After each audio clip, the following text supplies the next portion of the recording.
Testing, testing.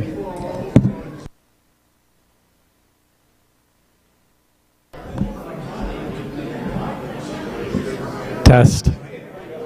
Done.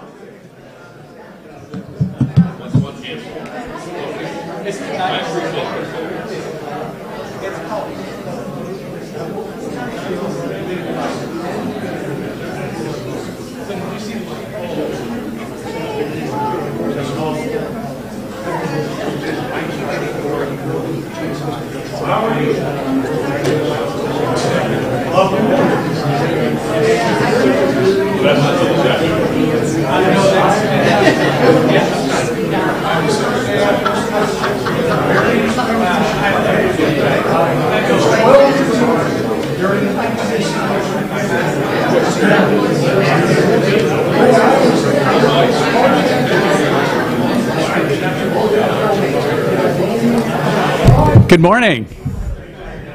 Good morning. It's good to see all of you here this morning. What a pleasure to be able to call together this conference, this symposium on George McGovern and Eleanor. We need to always keep Eleanor in the picture and remember the incredible benefit she brought to his campaign. I think she's one of the few spouses to actually campaign on behalf of her husband when he had hepatitis and was flat on his back. Eleanor ran the campaign for those periods of time, and so what a great privilege to be able to meet with you all and celebrate this man's great life. And we've asked Tom Knock. There are going to be two papers read, one from 10 to 10:30 by well, I'll tell you what, let's just have Tom Knock come. He's going to be the moderator of this first session, and he'll tell you what's going to happen. So, and isn't it great? In this room, we have Tom Knock, Mark Lemke, Jeff Folds written a book on George McGovern, and he's here with us. It's great to have you here with us, Jeff. So, Tom, why don't you come and kick us off? Let's hear it for Tom Knock, a great historian of the life of George McGovern. Well, it's really, really great to be here. I think a lot of people will be coming in the next few minutes. But, Joel, thank you so much for all of this, really. We've had a lot of meetings together working on this, Joel and Mark and myself, for this part of the program, which is like a kind of an academic symposium, although it will include a photographic essay on the 72 campaign presented by Stuart Bratesman and Diana Mara Henry via Zoom, and then Ken Wessel. But in any case, Mark and Joel each will speak about 20 or 25 minutes, and we'll have maybe 10, 15 minutes at the end of the hour for a discussion. And I'll formally introduce each one before they speak. And we're going to start with Mark Lemke. Mark earned his bachelor's degree at Houghton College, which might ring a bell for some of you. That's the alma mater of George McGovern's father when he got his divinity degree. And then he got his PhD at SUNY Buffalo.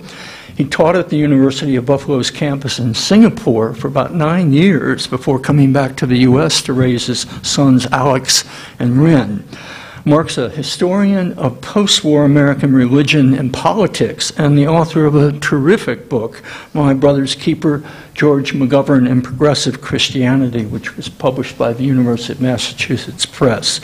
It's really a beautifully written book as well. It makes a very important contribution, really, to both our understanding of George McGovern and to the broader field of religion and politics in contemporary American life. I want to say also that Mark produces a kind of a podcast that he started a couple of years ago called The Also Rans, which explores American history through the lens of unsuccessful presidential candidates. And this morning, he's going to talk to us about the senator's long and fruitful relationship with progressive church leadership. So please welcome Mark Lemke.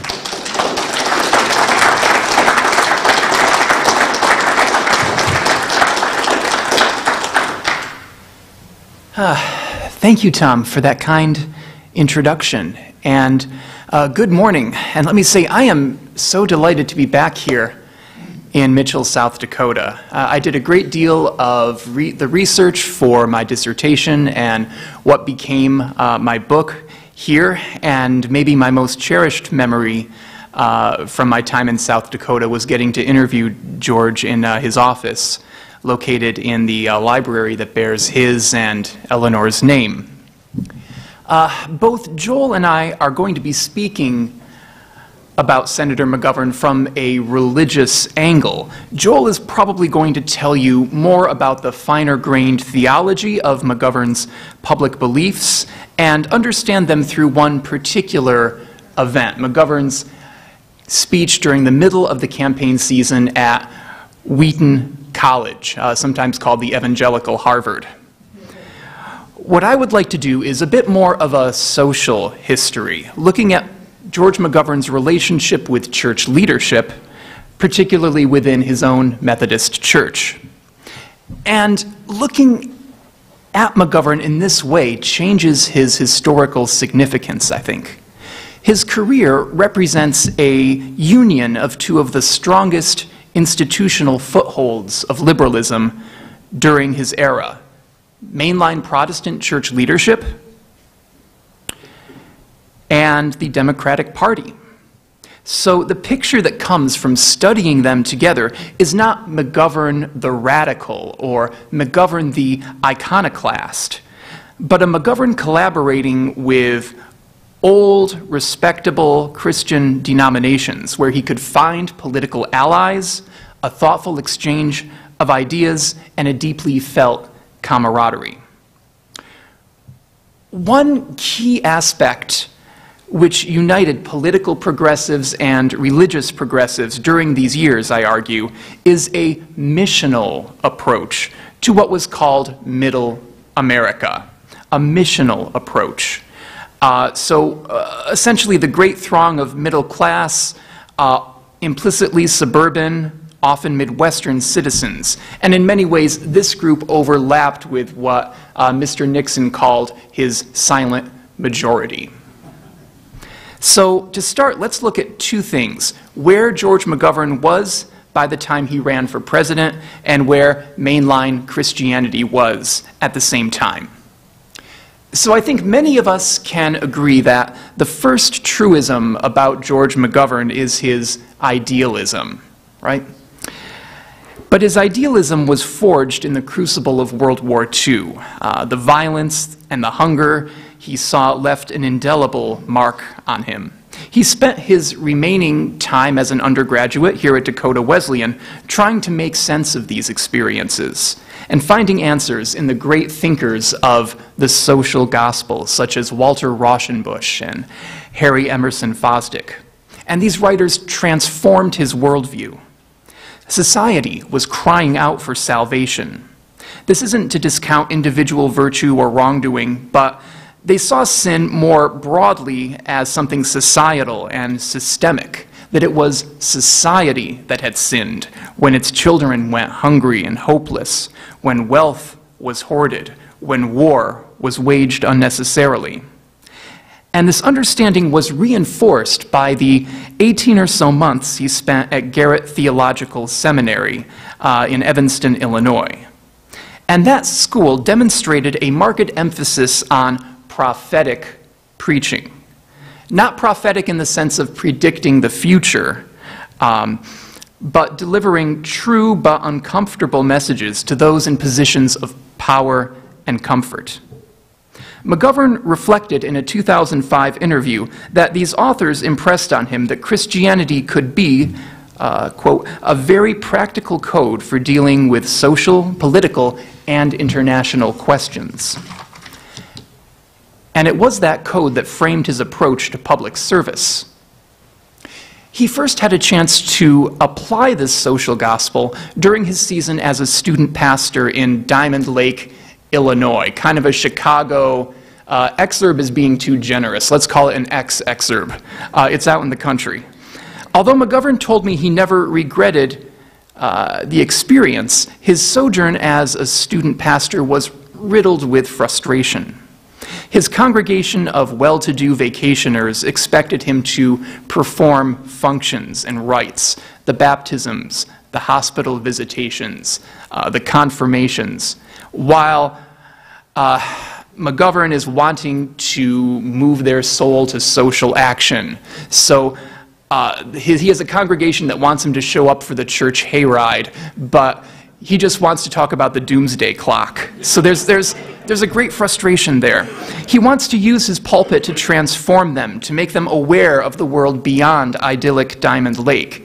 And I tend to see McGovern at really any stage of his life from that point as that perpetually flummoxed, frustrated young student pastor, preaching the social gospel to an almost comically indifferent flock. As many of you know, McGovern left the ministerial path to become a historian, and then the state's Democratic Party leader, and finally an office holder himself. And many have wondered how McGovern managed a long career as a liberal Democrat in a rather conservative and Republican state. And one answer to this riddle is McGovern's adroit use of churchmanship. If you're going to reach skeptics of liberal statecraft, the church is not a bad place to do it in South Dakota. In places that would otherwise be hostile to a liberal Democrat, he could place aside for a moment the partisan label. He could address them as co-religionists, as Brother McGovern, and frame his ideas on agriculture, feeding the hungry, and peace as part of a commonly held set of prairie values. If you look at his schedules from the late 50s and the early 60s, they are riddled with appointments with Baptist young adult groups, Presbyterian men's club dinners, Methodist youth fellowships, and the churches could even provide a degree of cover for him. They tended to come to his defense early in his career when he was accused of being soft on communism. So there's a temptation to see this sort of relationship with the churches as cynical or transactional. I do not. To explain why, it's worth exploring where the mainline churches were at this point in time. Gene Zubovich, who teaches at my old grad school, the University of Buffalo, recently wrote a book called Before the Religious Right that came out last year. And in it, he argues that liberal Protestantism was a driving force of political liberalism throughout the 20th century, and that this movement was distinctive in being both ecumenical, so different churches working together, and international, working beyond and thinking beyond the U.S. alone. The influence these churches had when they worked in tandem was demonstrated by the long reach of the National Council of Churches, a partnership of mainline Protestant churches that work together to address issues of broader significance such as racism or economic inequality. Maybe their biggest moment on the national scene in terms of domestic policy was their work in support of the Civil Rights Bill in 1964.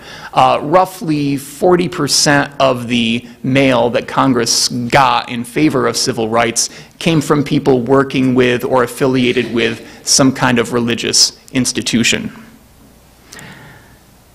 And to underscore the NCC's rich potential for social change in the 60s, nearly half of all American voters belonged to a church affiliated with the NCC. So they've got potentially a very powerful reach. That includes the Episcopal Church, most Presbyterians, Methodists, the United Church of Christ, most Lutherans, and so on. All of these were active participants in the ecumenical camaraderie that the NCC provided.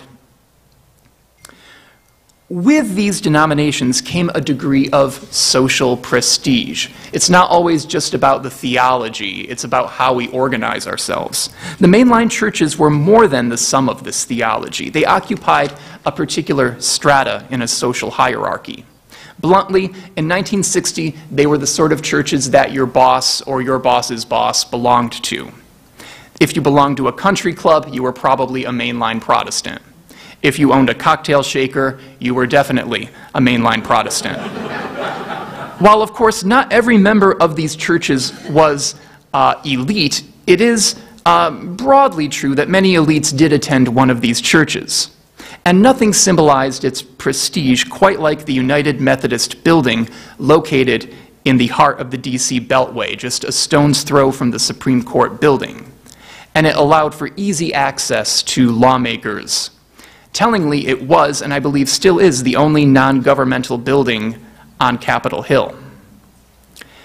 Beyond civil rights, Methodists and other denominations that shared that building were able to lobby congressmen, many of whom belonged to their churches, on issues ranging from migrant labor to Native American rights, with a kind of moral authority other lobbyists could not lay claim to. James Matthews, the Methodist bishop of the D.C. area, wrote in his autobiography that it was my practice to quietly cultivate such avenues and access as might be helpful for the church to both houses of Congress and the White House itself. It was James Matthews, then, who prevailed on McGovern to attend the World Council of Churches meeting in Uppsala, Sweden in 1968. And this was the church at its most ecumenical and international. And to understand how important this must have been for McGovern, think for a moment of everything that's going on in the summer of 1968. I can tell some of you were there, right? So he's attempting to pick up some of the recently deceased Robert Kennedy's delegates. Across the country, race riots are breaking out in major cities. And if this weren't enough, he's also trying to win re-election to the Senate in a state Richard Nixon would almost certainly carry in the fall. Yet he still found time to attend and participate in a gathering that was often openly critical of U.S. military action and the global disparity of wealth. So he's joining, he's working with, he's interacting with these circles of mainline leadership. By 1970, McGovern is in intermittent contact with the Yale chaplain William Sloane Coffin, with J. Brooke Mausley, the president of Union Seminary, and others. One interesting find in the archives was an evocative letter that McGovern scribbled to Mausley while he was sitting at his desk in the Senate, as the Senate had just voted down G. Harold Carswell, Nixon's Supreme Court candidate with a segregationist baggage. And he writes, "We just defeated Brother Carswell, 51 to 45. Hallelujah, hallelujah." Jokingly evoking revivalist language in this letter to a seminary president. As McGovern pivoted to become a presidential candidate, one church leader in 1972 in particular became his main liaison to the ecumenical community. And that would be, and some of you here know and remember this man, James Armstrong. Armstrong was not the kind of 60s pastor who got arrested at war protests. Instead, Armstrong used the obverse side of McGovern's approach to religion, cultivating relationships of trust with politicians. He came from a new era of pastors who were trained not only in Koine Greek and homiletics, but also the social sciences. This particular type of ministerial training prepared Armstrong and his contemporaries to perceive the deeper and more systemic roots of poverty, of mental illness, of racism. To address the socio-economic roots of these problems, he joined a number of civic organizations facilitated by Methodism's strong establishment ties. From his position as pastor of Broadway Methodist Church in Indianapolis, he kind of elbowed his way into the city's Urban League, its Community Service Council, its Mayor's Progress Committee. Not only did these organizations provide necessary social services, it allowed Armstrong to amplify his church's reach by creating strong bonds with civic leadership. The mayor of Indianapolis attended his church. The Republican and Democratic chairman of Indiana at the time attended his church. And its two senators, back then Indiana had two liberal senators, Vance Hartke and Birch Bayh, were friends of his. In fact, Birch asked Armstrong to baptize his young son, Evan, who, as many of you know, would go on to become a senator himself. And if you know Armstrong, his politics definitely were more towards the liberal father, Birch, than the more moderate son, Evan. Jim Armstrong once told me that his great regret was not holding young Evan underwater a little longer while he was baptizing him. He called this sort of activity toiling within the vineyards of the establishment. I love that imagery because it evokes the careful and close cultivation that was Armstrong's way. It was only from these relationships of trust that the prophetic parts of his ministry could be engaged. As Armstrong said in his memoirs, activism, pastoral ministries, and spiritual nurture are complementary facets of the same inclusive gospel. Take any one of them away, and the church is crippled. The gospel is betrayed. Armstrong and McGovern, to use the language of the 60s, grokked each other. That is, they understood one another at a deep level. The relationship was cemented when, in 1969, Armstrong was promoted to bishop of a sprawling diocese of both North and South Dakota. He suspected that Methodist leadership hoped to keep him out of trouble by moving him out of the city and into the prairie, and that calculation, of course, proved to be entirely mistaken. But one happy result of this promotion was that it effectively made Armstrong George McGovern's bishop. Moreover, in his new office, Armstrong served on a number of Methodist and NCC church boards, most notably the influential Board of Social Concern, requiring his presence in D.C. frequently. Since, and these are Armstrong's words, not mine, there were more cows and Lutherans than Methodists in the Dakotas, he was free to engage more freely in causes of a national and indeed international scope. As a result, the two men began to meet often and became good friends, and Senator McGovern and Bishop Armstrong gave way to Jim and George. They had lunch together, they wrote introductions for each other's books, they gossiped, they shared an outlook on American life, inculcated by their common liberal seminary education. The two men shared a conviction that the greatest challenge of their day was awakening their neighbors in Middle America to the urgent issues of the time, the racial discrimination, the inadequate housing, the horrors of war abroad. In one book, Armstrong wrote, "More important than converting the Sudanese Muslim is the conversion of Middle America." To him, America was outwardly Christian, but turned a blind eye to deep-seated injustices at home and abroad in a way that ran counter to the gospel. McGovern's nascent presidential campaign was only too aware of this as 1972 approached. It has been recounted that bookies gave him 500-to-1 odds at the start of his 1972 campaign of becoming the Democratic nominee. Back then, my fellow tall Polish guy, Ed Muskie, was the presumptive nominee. But consider this. The one magazine that covered McGovern's candidacy in depth was one that most liberal Christians subscribed to, at least their leaders, Christian Century. In February 1971, and this is more than a year out from the first primary, absurdly early, at least by the standards of the 70s, the journal wrote an editorial praising McGovern's candidacy, although it stopped short of an endorsement, calling McGovern a very brave man who carries into the political arena a powerful, authentic testimony to the wholeness of the Christian gospel. And testimony it was. From 1969 to 1972, you can read almost any McGovern speech, and its message is basically George kind of grabbing the listener by the lapels and begging, please, please, please care about these urgent issues. With this in mind, McGovern's acceptance speech at the Democratic Convention, "Come Home, America," becomes quintessentially prophetic. And some of you know how it goes. From secrecy and deception in high places, come home, America. From military spending so wasteful that it weakens our nation, come home, America.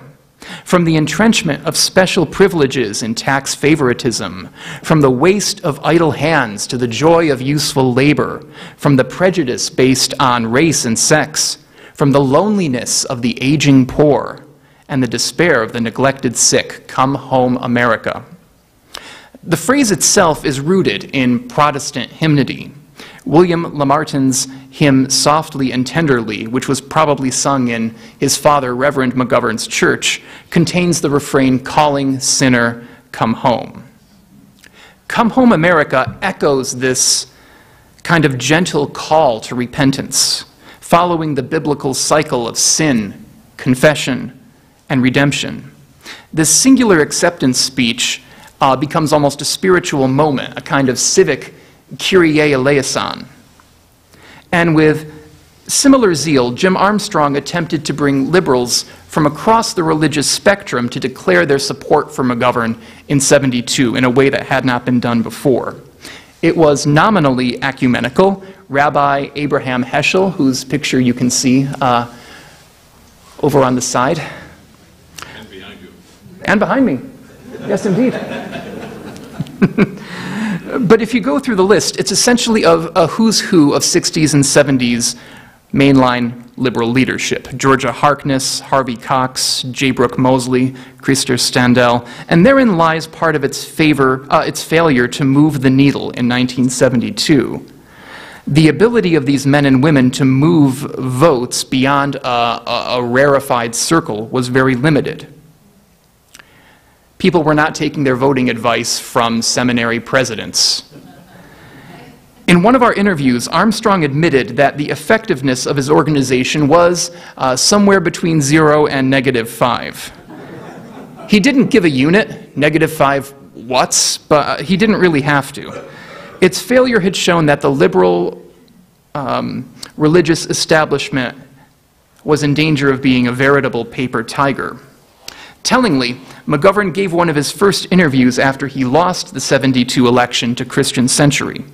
He sadly assessed that if you are really concerned about property evaluation, social prestige, and the like, you may be intelligent and moral enough to know you should not support programs that might segregate a neighborhood.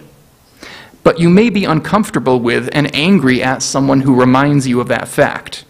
I think the presidential candidate who draws issues in terms of moral imperatives is on very shaky ground in terms of putting together a majority coalition. To underscore McGovern's point, let me read a brief excerpt from a letter sent to the Methodist magazine Together. It reads, "I am a tired Methodist. Tired of being blamed for the social ills of the country, tired of paying taxes while able-bodied persons refuse to work, tired of supporting illegitimate children while being told I do not understand the culture of these people. I am tired of giving money to the church and seeing a portion of it given to the World Council of Churches to spend tearing down our country. Tired of watching a church try and solve the world's problems while letting their own neighborhoods become jungles." This letter is a clinic in the racially coded argot of the silent majority. From those people, who could he possibly mean, to jungles to describe America's urban landscape. But for all of its dog whistles, it testifies to the weariness felt within the rank and file of these denominations, of a widening chasm between pulpit and pew, the seminary and the night school. Simultaneously, both McGovern and Armstrong had difficulty weathering the ascendant conservative movement. Armstrong courted public backlash when he served as a mediator during the Wounded Knee standoff in 1974, and clearly favored the American Indian movement over the federal troops stationed there in the standoff. Both men made trips to Cuba in the late '70s that gave guardedly favorable impressions of the communist island nation, which made them seem credulous in the face of Castro's human rights abuses.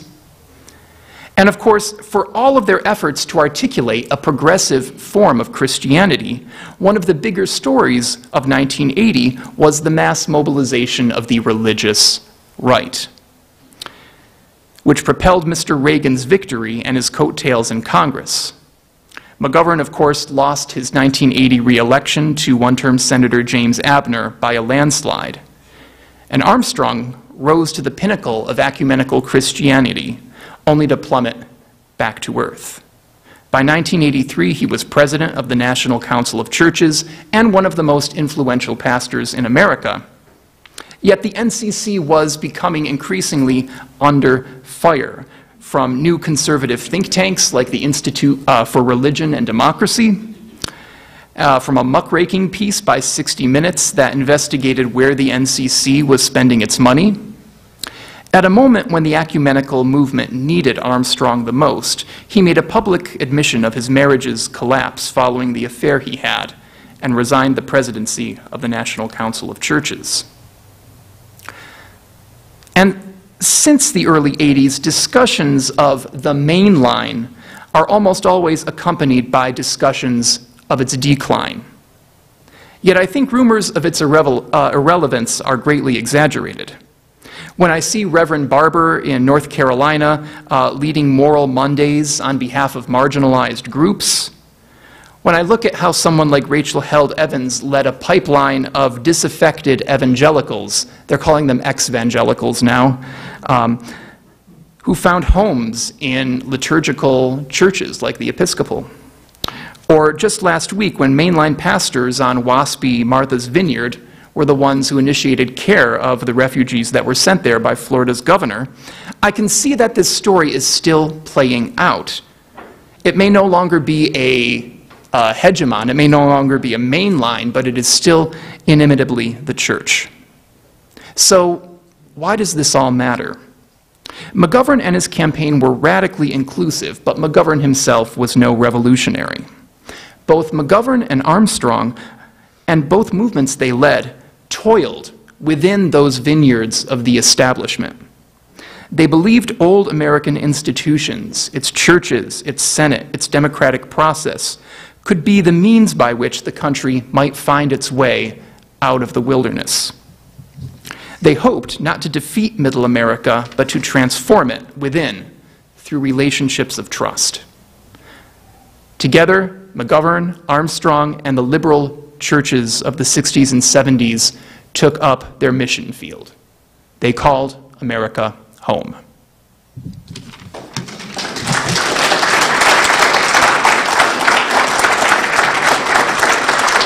Thank you, sir.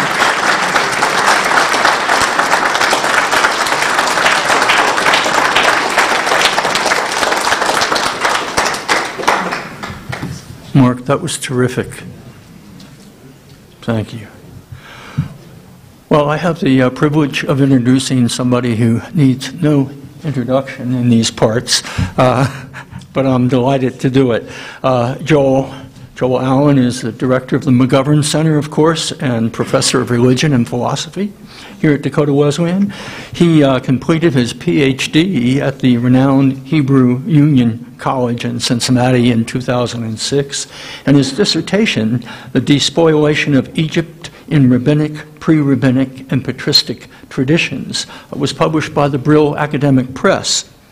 Along with a number of scholarly articles, he's also co-edited and written the introduction to a volume that explores rabbinic storytelling traditions titled Jewish Biblical Legends, Rabbinic Wisdom for Christian Readers. Joel's been here at DWU for 11, going on 12 years, and is married to Kitty Allen. They have two daughters, Joanna and Emma, and today he's going to talk about an important speech that George McGovern gave at Wheaton in October of '72, in which he reached out to evangelicals who were very fierce supporters of the Vietnam War and of Richard Nixon. So please welcome your friend and mine, Joel.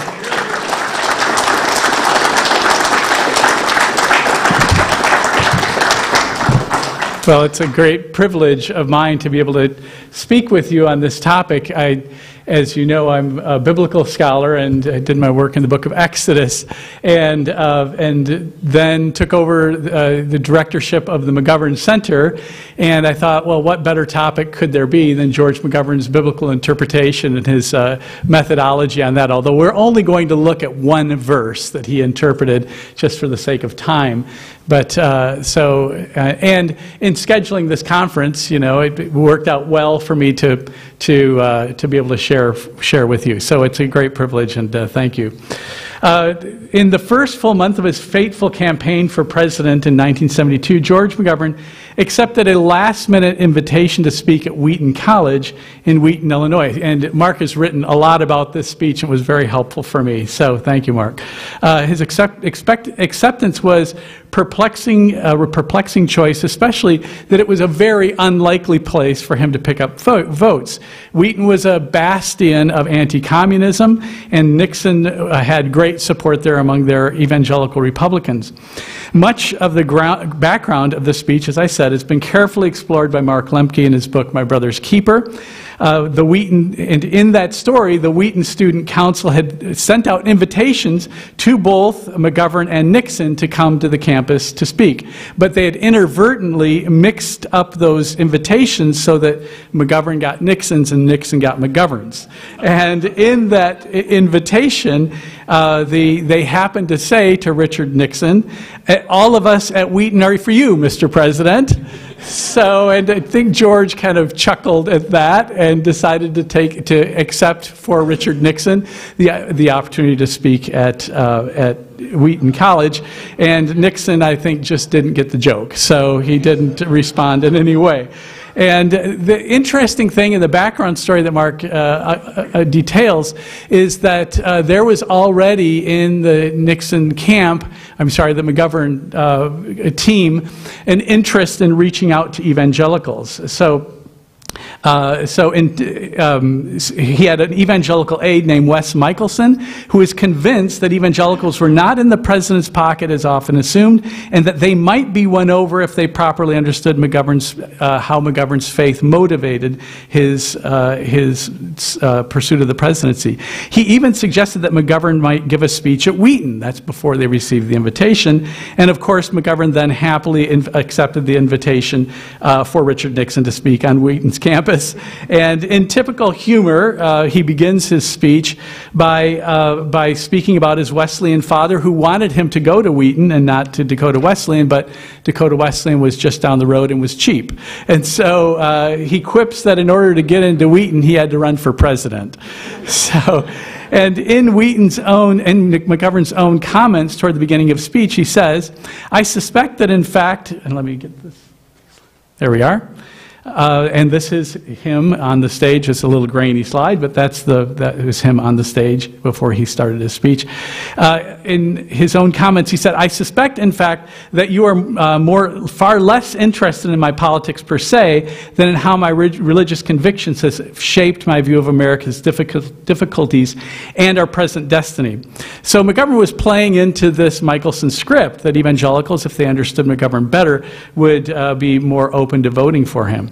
I intend to look at the speech in 3 steps, and I'm going to shorten this down a little bit, but his personal journey with the Bible, we're just going to look at the last part of that actually to shorten it down, and then his tendencies in interpreting Scripture. We'll look at that one passage and then talk about some tendencies, and then think a little bit more about the cultural context that the speech fell into. And I think I'm going to stop reading and just summarize. We all know that he grew up in a very conservative home. Father of a preacher, a Wesleyan preacher. They had Bible study and prayer every morning before church. And when he comes to Dakota Wesleyan, he's chafing a little bit, and this is all described in his book, Grassroots. And in the speech, he talks about this too. He's chafing, he likes to dance, he likes to go to movies, right? And 2 things that are not, so that's kind of what it boiled down to. And he likes girls too, so hanging out with a lot of, and he was an extremely handsome young man, of course, and got a lot of attention on campus, and won awards like Mr. Gorgeous or something like that. Was that the Glamour Boy? That's right. That's what it was. Thank you. So Tom Knock would remember, right? So he recorded the videos in the McGovern library. So when George became a bomber pilot, he had left behind that kind of association. He had appreciated and respected his parents, but had left behind that kind of piety, and through this war experience, he describes this increase. While at one time he was kind of turning his back on the pietism of his upbringing, but on the other hand, he was developing a very deep pursuit of life's persistence questions. He was just really beginning to ask a lot of very difficult questions. And this is a face that I'd like to introduce to you. I just shot this out of a 1945 annual here for Dakota Wesleyan. He comes back from the war and has this man for a professor. The guy, Donald McGovern, had just hadn't completed his dissertation at Boston University yet, and this was his first course. First semester at Dakota Wesleyan, he has George McGovern in class, and it's just a meeting of the minds. George McGovern is really serious to ask kind of philosophical questions of life because of his war experience, and he meets Sam, and I'm sorry, I don't know why I keep calling him Sam, Donald McGovern, and through this experience, he in fact. He begins, and Mark already talked about this, he begins to read the gospel, the social gospel writers. So Sam says there's this whole category of Christian thinking that looks at the faith not just as a way to get people's souls into heaven, but to think about how God wants to recreate the order of the world, to put the world to rights, as N.T. Wright likes to say. So he has almost a conversion experience. When you read about this in his in Grassroots, it's a powerful thing that he says. And let me just, and I'm going to have to turn around because I've got the pages out of order here. But this effort to find in the New Testament, here we go. This effort to find in the New Testament and Hebrew prophets an ethical imperative for a just social order strongly appealed to me. Religion was more than a search for personal salvation, more than an instantaneous expression of God's grace. It could be the essential moral underpinning of service of one's time. Indeed, one's own salvation depended upon service to others. Suddenly, religion seemed relevant to the world around me. He never left that in the past. He was a social gospel thinker and passionate about this for his whole life. And in fact, one way to illustrate this, Sam Anson has let's see, maybe a little difficulty here. There we go. Sam Anson has the list of scriptures that McGovern had upon his Senate wall. So for years, he had this list of scriptures that were motivating, inspiring scriptures, and they're all kind of social gospel perspective type scriptures. And of course, the main one that was really his life verse would be the Micah 6:8. What doth the Lord require of thee but to do justly, love mercy, and to walk humbly with thy God? That was his primary motivating text. And so when he gave his speech at Wheaton, he was very much in the social gospel mode. And so let's take a shift now to look at the specific statement that he makes that's got kind of a biblical interpretation question mark. And it's interesting that George has this tendency to say, well, as the scriptures clearly say, and say something that's really a loose amalgamation of about 5 different things. So he has this tendency to make the process of finding out what his style is in interpreting the Bible a little bit arduous. But so I have this highlighted because there are different texts that we could kind of think of as the backdrop. So this is what he says, and this comes right out of, and let me say, when we walk over into the library, we have stacks of these books. Nobody here should go home without a copy of An American Journey. We really need to use you all to help us to lighten our load. When his bookstore closed in Montana, we got all the copies of the book, and so please don't go home without a copy. But and you'll find the Wheaton speech in there. So this is one of the spots where he's interpreting the Bible. The Bible teaches that government is to serve man, not that men are servants of the government. When the New Testament speaks of honoring those in authority, for instance, it points out that power is ordained by God for the purpose of doing good for the people.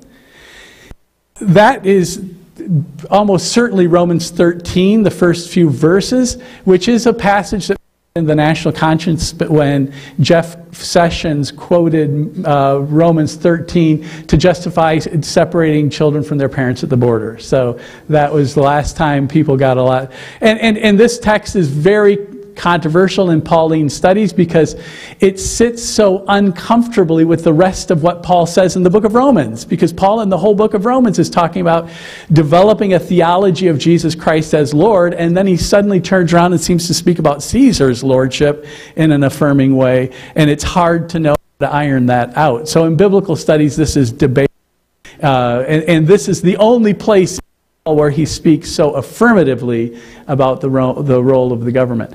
So he says, so Romans 13:4 says, "For the one in authority is God's servant for your good." And then he quotes here, back up here, when it speaks of honoring those in authority, the only thing I could find on that was honor the emperor in 1 Peter. And then power is ordained by God for the purpose of doing good for the people. That's really still Romans chapter 13, verse 4 again. For the one in authority is God's servant for your good. The difficulty here is that if you actually look at it in context, you have to get by verse 1 to get to verse 4.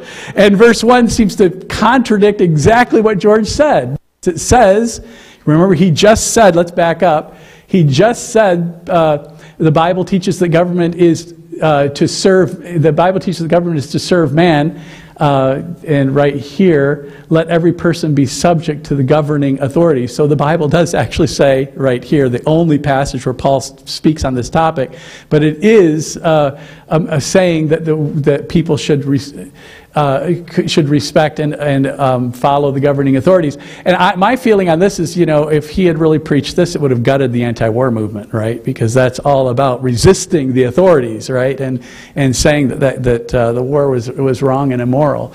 So it is interesting that George skips over 2 times. He quotes verse 4 and avoids verse 1. Like, you know, he's not going to quote verse 1 because it would really be a hard verse to kind of fit into his whole anti-war message. So, but it is interesting, isn't it, that so there in my paper I look at several other passages, but let's just look at the tendencies in his his biblical interpretation. One is he needs to read context a little bit more carefully. Now, he wrote this speech during the campaign. How much time did he put into it? Although Mark says they worked on this speech pretty hard, right? So, so he worked on it, but we can't help but think, you know, looking in the background, at any rate, he could have checked the biblical context a little bit more, because he says the Bible does not say that the government is there to serve people, but people are that people aren't to serve government, but government is to serve people. He says that explicitly, and Paul says in Romans verse 1, 13:1. So the political motivation for his avoiding verse 1 of chapter 13 is pretty obvious. But what we can say about this, someone could, you know, be very critical of his biblical interpretation, but what we can say about this is profound on kind of a deeper level, and that is that social gospel preachers and thinkers were interpreting Scripture in the light of what you could call the Epic of Eden, the big biblical narrative of God's redemptive purpose. In other words, the Bible does have this interesting, you know, it starts in the Garden of Eden and ends in the Christian Bible, the order, it ends with restoration of right rule on earth as the kingdom, New Jerusalem, comes out of heaven and is established on earth. And we have this panoply of this beautiful story of God's ultimate purpose to put this to rights. That's the way the social gospel readers were reading the Bible. It's our engagement in this world is to kind of have that vision of God's preferred future, whereby evils of this world will be put to right and God's kingdom will come, and there will be healing among the nations, and the tree of life appears again. That's all in the last 2 chapters of the book of Revelation. So there's the broad narrative, and Scripture is interpreted in that narrative. And so then you could say, and this is also something that modern scholars are really picking up on. In fact, some of you may have heard of a very popular organization today, nonprofit, called the Bible Project. There's all kinds of Bible Project is about my mic here, but the Bible Project is a huge organization teaching people basic principles of Scripture. And it's all based on, we believe that the Bible is a big story of God's redemptive purpose. So this idea of interpreting the Bible as a broad epic of Eden is really taking hold in our modern day and age. And there's a great book by Sandra Richter called The Epic of Eden, and that kind of lays that out. So in a sense, you could say, he's ignoring the immediate context, but he is interpreting this passage in view of this broader narrative of the way the Bible has this story, is ultimately a story of Eden put to rights and the world being put to rights. So in a way, you could say it's a very modern reading. Some of you may be familiar with this book. I know everybody's reading it.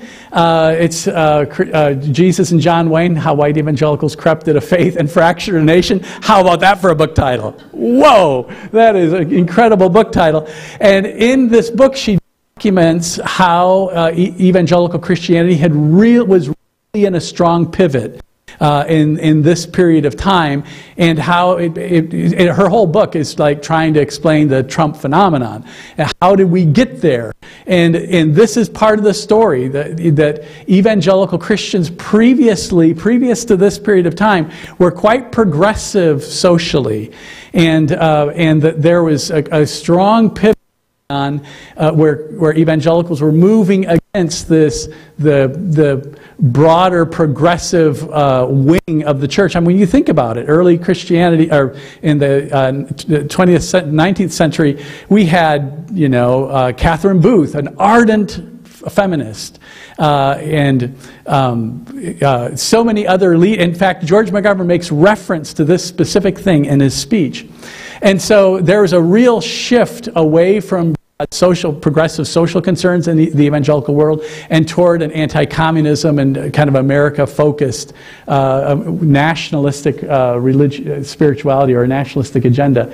But it's interesting, there was another book written previous by Donald Dayton. Donald Dayton was, I didn't know this, Mark, I learned this reading Mark's book, was a founding member of Evangelicals for McGovern. And there was a group of evangelicals that organized this speech, actually. And Donald Dayton was a founding member and wrote this excellent book. I read it when I was in seminary, about how evangelical Christians were such social progressives, strikingly, and against all expectations. The social progressives of that time were evangelical Christians, those that worked against child slavery and improved conditions in prisons and anti-slavery. In fact, here's where it gets really interesting. The founder of Wheaton College was an ardent abolitionist. He was a radical abolitionist. He believed that slaves ought to be released immediately and integrated into the broader public. I mean, who said that kind of thing at that period of time? So this is kind of the social background, I think, that maybe we can think of this speech as kind of a working out of the Come Home America ideal, that George McGovern had already set this way of thinking, this way of calling people to a more progressive way of approaching our life together. So this comes directly from his speech, and this is from the Wheaton speech. The most notable advances of the 18th and 19th centuries, the fight for decent labor conditions and against slavery, and the efforts for prison reform seem to flow from the evangelical tides of society which preceded them and accompanied them. Breakthroughs occurred in overcoming inhumanity and injustice because individuals, and here's the salvation part, individuals had become infused with a compassion for others. He can't quite say, they got born again, but that's kind of the background, that these people were infused with a compassion for others, and even more than that, because the conscience of the nation had been touched and enlivened through these evangelical tides of history. So I think there's a real good sense in which we can say that McGovern's purpose here, some people have said that, wondered if his real goal here was to kind of find personal redemption because you know, he still had these feelings of guilt for having turned his back on his parents' religion, and he went to Wheaton to seek redemption. That's one of the theories that's kind of out there as to why he even went to Wheaton for this speech. Clearly he's trying to get evangelical votes because of what this Wes Michelson, was that his name? Wes Michelson, the young evangelical aide. But the real, I think another way of thinking about this speech is that he went there to call evangelicals to their true progressive home, where the evangelical movement had been much more progressively connected to society. So thank you very much. There's my talk.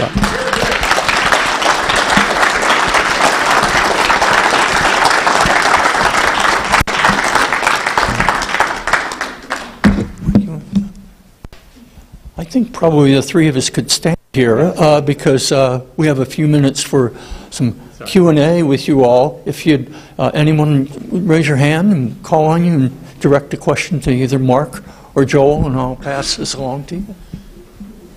I have a Wisconsin question. Anybody have any insight to the relation the senator had with Father Graffi in Milwaukee? No. Yeah, I honestly am not sure if there's any connection that I'm aware of.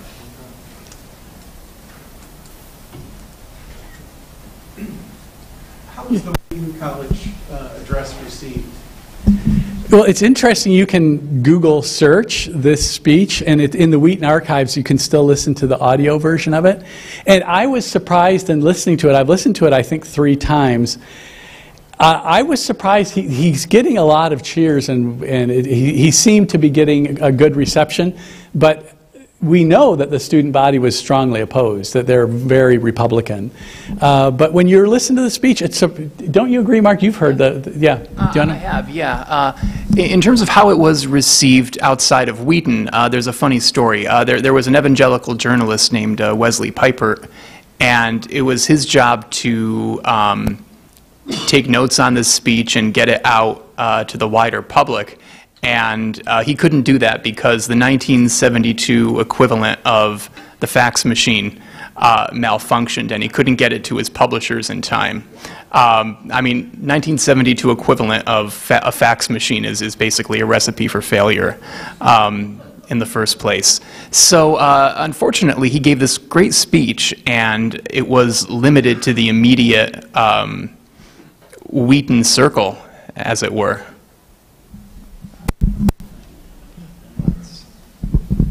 Question on McGovern's relationships with the Catholic Church. And you were talking pretty much about progressive Protestantism, but there were also at that time, you know, Vatican II and Pope John XXIII and the Barragans, and so would you kind of relate a little bit of that?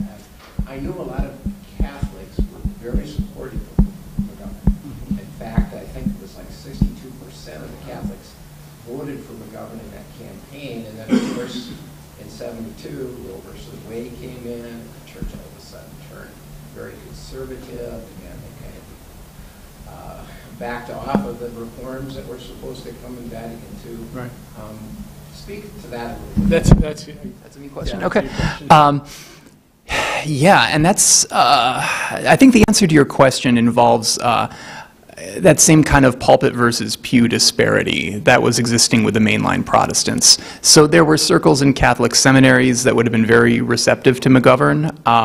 There was a nun named Sister Mary Luke Tobin who was part of religious leaders for McGovern. But in terms of the rank and file, working class blue collar Catholics are exactly the group that Democrats are hemorrhaging in the early 1970s. Just as a small anecdote, one of my advisors at UB was a fellow named David Gerber, and fresh out of grad school, first year as a professor, he gets a job volunteering at kind of the lowest rungs of the McGovern campaign organization, and he's knocking on doors in this resolutely Polish precinct in Buffalo. places that had been ancestrally democratic, and he was yelled at and chased off the porch, and "Mom, there's a communist hippie at the door," kinds of scenarios unfolding. And this is exactly the kind of demographic where they would instinctually resist any indication that they had been privileged as white Americans, you know, that all this talk of black civil rights and so on and the other social issues of the day ignored their own experiences. So 72 coincides with the beginning of this massive movement of working class Catholics that had been very, very, very democratic in years past and had voted lovingly for Kennedy, slowly moving to the Republicans over the course of a generation or so. I might just say a word about this also, labor and Catholic vote. Lyndon Johnson in '64 got, I think, 80% of the labor vote, and Hubert Humphrey, it was something like 55%. It should have been higher than that, but George Wallace was running in '68, and so he siphoned 8% of the labor vote, which wasn't bad given, you know, George Meany's role in all this. And I think in '72 he got 46% of the Catholic vote. It really hemorrhaged. So, but anyhow, I just thought that might be an interesting extra layer there. Yes, sir. Let's change our mics. Okay. In regard to the gospel, what was McGovern's relationship, depending to the Catholic worker and Dorothy Day? He's also a Catholic, although sort of a breakaway Catholic, I know. Yeah. I'm truthfully not sure of that much of a direct connection. I vaguely recall McGovern being broadly admiring of Dorothy Day, but Catholic branches of social justice was a little bit, I guess, of a blind spot of his, just growing up in such a Protestant environment, and growing up evangelical Protestant and then moving into mainline Protestant, that he never really found the language to communicate with what seems on the surface to be a natural set of allies for him. And a lot of that's generational. To go back to my old mentor, David Gerber, he suggested that a lot of the Catholic resistance to McGovern came from resistance to earlier examples of revivalist language and kind of the 1920s Protestant anti-Catholicism, that when someone starts talking like a preacher, you know, you start getting a little nervous if you're Catholic. So it was a case of natural political allies just using different language and talking past one another. I think we can only take one. We really need to yeah. schedule, because Stuart and we have 3 photographers that are waiting to get on the Zoom call. Yeah. So 2. Okay. Can we have a final round of applause for Joel and Mark? Thank you for moderating, Tom and Mark. Excellent, excellent paper. I really appreciate that, Mark. That was, and Mark's book, if you haven't gotten it yet, both Mark and Tom will be signing books in the library at when we do the birthday party for McGovern. And you'll have to walk all the way to the back. When you walk into the library, you know, there's a front section, but you have to go all the way to the back to the bookstore, and the signing table will be there. So this next portion, if you guys want to pull up the Zoom call, is that we're going to have a conversation with Keith Wessel is actually here in the room. It's good to have Keith with us. And Stuart Bratesman, sorry, and Diana Mara Henry should be up on the Zoom here just shortly. And we'll start, actually, let me grab my book because I want to introduce Diana. We'll start with Diana, and I'll start the introduction now.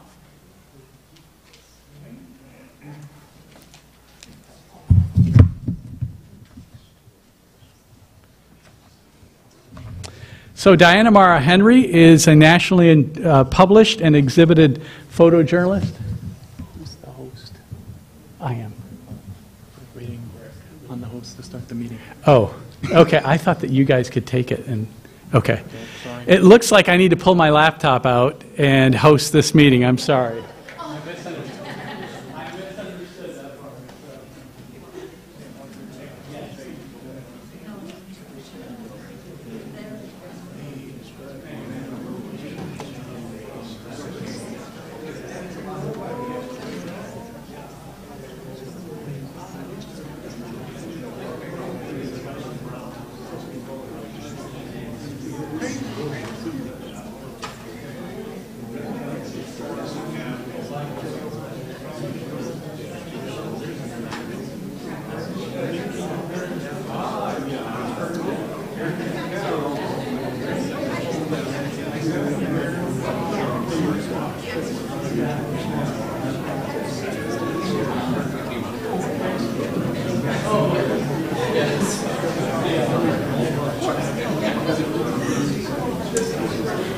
All right, we're ready. Diana Mara Henry is a nationally published and exhibited photojournalist who is invited to exhibit and to speak around the world about her life in photography. She got her start in photography as the photo editor of the Harvard Crimson, and her work as official photographer for the President's Commission on International Women's Year is in the collections of the Library of Congress and in the National Archives. Her other websites include frontseattothewar.com that displays her father's letters home from the European front in World War II. This year she created Spirit of Houston. Her work is archived at the Diana Mara Henry 20th Century Photographer Special Collection at UMass Amherst Dubois Library and is currently being shown among the new accessions at the New York State Museum. Let's please welcome Diana Mara Henry. Letters home from the European front in World War II. This year she created Spirit of Houston. Her work is archived at the Diana Mara Henry 20th Century Photographer Special Collection at UMass Amherst Dubois Library and is currently being shown among the new accessions at the New York State Museum. Let's please welcome Diana Mara Henry. Letters home to the European front in World War II. This year she created Spirit of Houston. Her work is archived at the Diana Mara Henry 20th Century Photographer.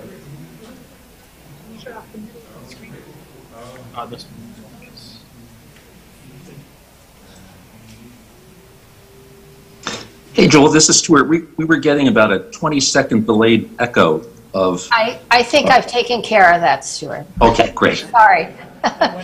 Can I share my screen? Yes, go ahead. Thank you. Thank you. Can you see it? I can't see what you're seeing.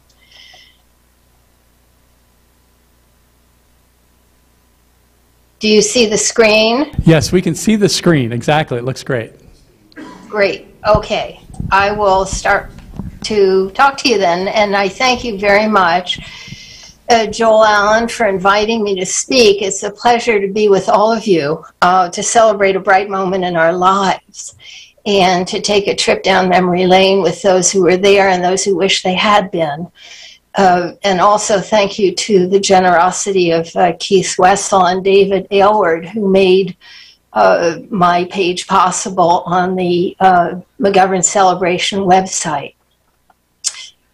In order for you to follow along and come back to the photos anytime, I'm going to make the presentation from the McGovern Celebration website under photographers from the home page, or McGovernCelebration.com photos/Diana-Mara-Henry. And you can get in touch with me anytime with my email, which is also there. I want to thank especially Stuart Bratesman for these and other great photos of yours truly that you see here and below. And thank you to those who made it possible for me to be at the National Convention in Miami Beach on the last dramatic and inspiring night of the convention, which I can tell you about. I used my elbows on that night to approach the podium, thinking this was an event never to be repeated. And while McGovern was speaking, I did the photojournalist's 360-degree turn to take in the action on all sides. I captured the young man standing maybe 20 feet away watching McGovern entranced. I thought, here's the face of our youthful grassroots campaign. Clinton signed the photo for me in the early 2000s, and I can tell you more about that. Or you can see at the link my experience with getting him to sign that. One of the joys of the internet is to hear from people in my photographs that they see on my website, such as the son and daughter of Margaret Opie, who are Frederick and Tina, distinguished professors and thought leaders, as was their mother, Margaret Opie, here wearing the welfare rights buttons. The photo on the right of the delegate was published in a book about buttons. During the first couple of days of the convention, not having a press pass, someone else may have their sound on if they want to mute. During the first couple of days of the convention, not having a press pass, I photographed out and about as a staff photographer for Reliable Source, Dick Tuck's satirical ad hoc newspaper, with Dan and George McNamee on the masthead. Thank you to Mike Shatskin for his enduring friendship and for identifying many of the people in these photographs. Not having seen any photographs of Senator Thomas Eagleton on the McGovern Celebration website, I cleared it with Keith and David and was told that it was okay to do so. He was, after all, for a couple of weeks, McGovern's vice presidential running mate. Here he is at far left with contenders for the presidential nomination, Hubert Humphrey, Shirley Chisholm, here we go, and Edmund Muskie at far right. Thank you to Joseph Tysell for his essay, The Eagleton Affair, in Great Plains Journal. I'll go through the photographs now with less commentary to give you some space for your thoughts. Don't know if Steve Schlesinger is with us, but hello to Steve.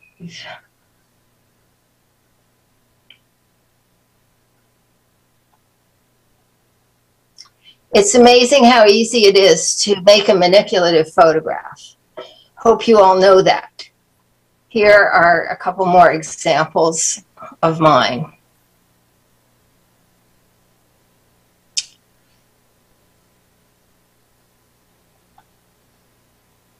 Blueprint for a Better America and all the following publications, except as noted, feature photographs by Diana Mara Henry, taken in New York City, New Hampshire, Massachusetts, and DC, all as a volunteer, although I was told where to go to be there with my camera. The cover photo of the issue of Reliable Source in the center is by yours truly. And I donated the t-shirt and many of the publications in which my photographs were used of the campaign to the McGovern Library in Mitchell a couple of decades ago.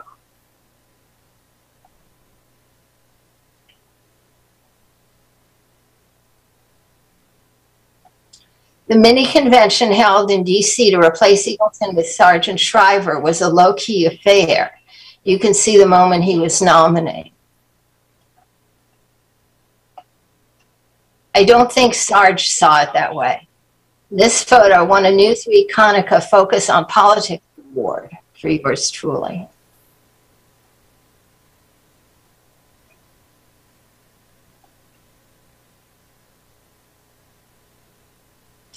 The woman holding the sign and a group of people standing on a car in the crowd of the Shriver rally is Sally Popkin, whose daughter Annie I also had the pleasure of corresponding with years later through my website.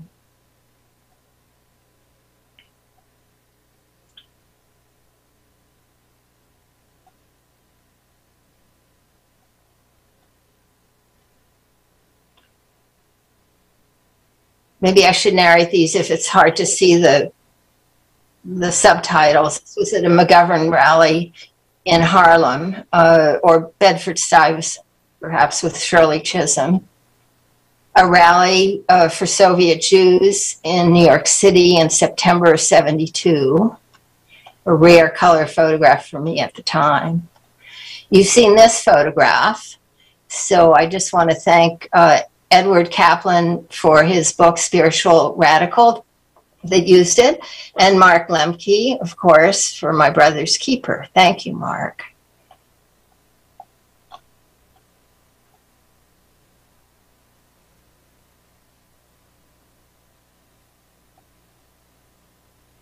McGovern on Wall Street, McGovern with Richard Wade at New York City Hotel, back to the DC mini convention with Dolores Tucker and Jesse Jackson, Coretta Scott King on the floor of the convention, and Shirley Chisholm at the convention. Percy Sutton greeting George McGovern, and Bella Abzug and Allen Ginsberg, two alternate delegates on the floor of the convention, as published in Bruce Meeroff's The Liberals Moment. Here are two more successful campaigns I worked on in that year, 1970. Liz Holtzman is credited my photo of her winning primary against Emanuel Seller. Thank you, Liz, and thank you, Bella, for our long association. Betty Friedan, Liz Holtzman, Addie Wyatt, and Bella. Bella in kind of an off moment there on the floor of the convention. And on the primary trail in New Hampshire with McGovern, which is when I first caught up with him, having called the campaign and told them I was a freelancer working on spec. And they graciously allowed me to join the campaign, the bus, which was the press bus, which was then the beginning of everything else. Frank Mankiewicz on the left, Dick Tuck and Richard Wade on the right.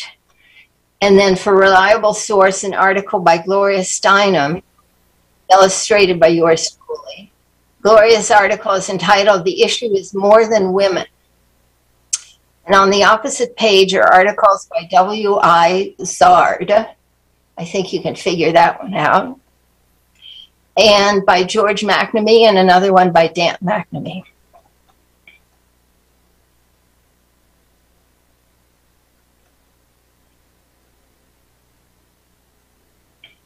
Elizabeth Stevens, media coordinator for the McGovern campaign, wrote a nice thank you for my, quote, excellent pictures of Senator McGovern. Thank you, Elizabeth. At the end of the campaign, I worked, absolutely all of this was volunteer, at a storefront campaign office in the South Bronx. I wrote to my photographer friend from Harvard Crimson Days. I was at the motorcade on Fifth Avenue today. Very exciting, huge crowds. We'll see. And then from now to Election Day, I guess I'll be working in this crazy little storefront. One night this week, we'll get stoned and paste posters up and get cross-eyed looking up people's names in phone books.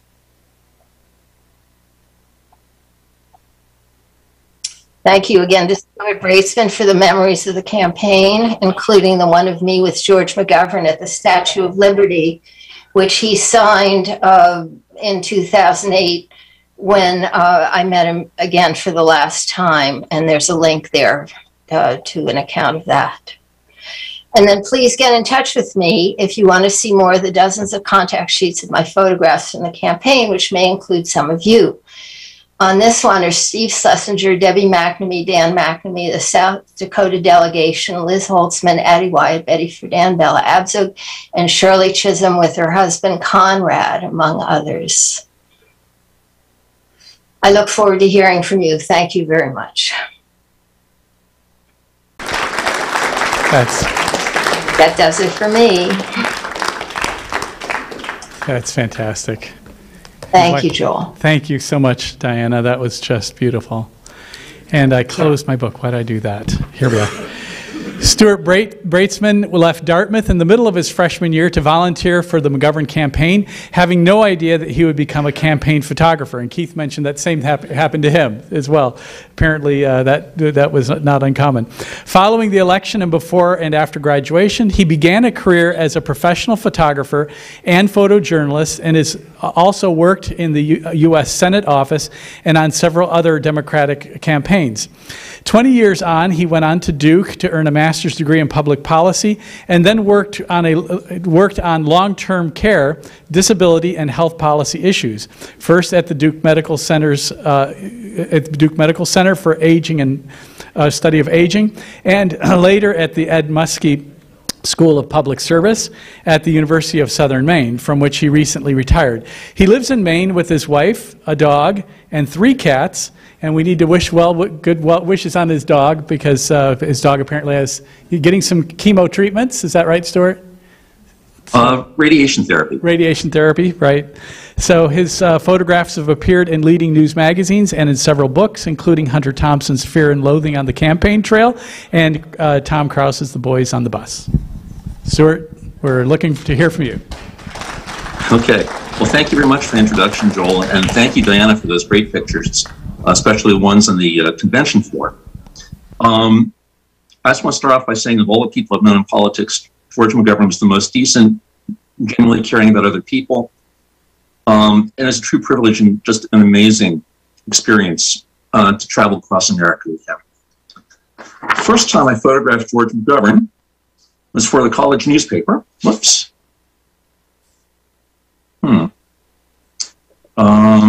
There we go. Yeah, it was for the college newspaper when he, about 5 months before the New Hampshire primary, when he came to Dartmouth. And after the speech, the campaign signed up a lot of volunteers. 5 months later, he came back to Dartmouth. He had dinner with students in the Dartmouth dining hall. And a month after that, I left school and went out to Wisconsin to volunteer for Wisconsin primary, having no idea, as Joel said, that I was going to become a campaign photographer. Here he is speaking to another college audience in Eau Claire, Wisconsin, touring manufacturing facilities and factories across the state, attending rallies, visiting people in bowling alleys. Here he's being interviewed by Los Angeles Times' Dick Cooper on the chartered plane we had for about the first couple of months of the campaign, the Basler bomber. It was flown by Captain Slaughter, who over the course of a month got much better at landing. Instead of bouncing on the runway 3 or 4 times, got it down to about 1 or 2 only. Here, a couple of days before the Wisconsin primary, the McGovern's taking time out to visit with their grandchildren. And with son-in-law Jim Rowan, Susan McGovern, and Ann Mead McGovern, Ann McGovern Mead. And here they are on Wisconsin primary night, first primary that Senator McGovern won during the campaign, first of many. Then I was on to Massachusetts.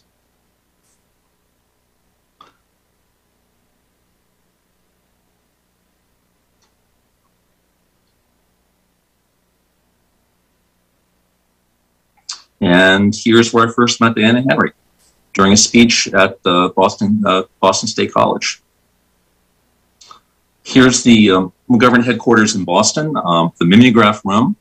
You can see the mimeograph stencils up on the wall there. Here he is campaigning with Kathleen Kennedy, Robert Kennedy's daughter, who later became Lieutenant Governor of Maryland.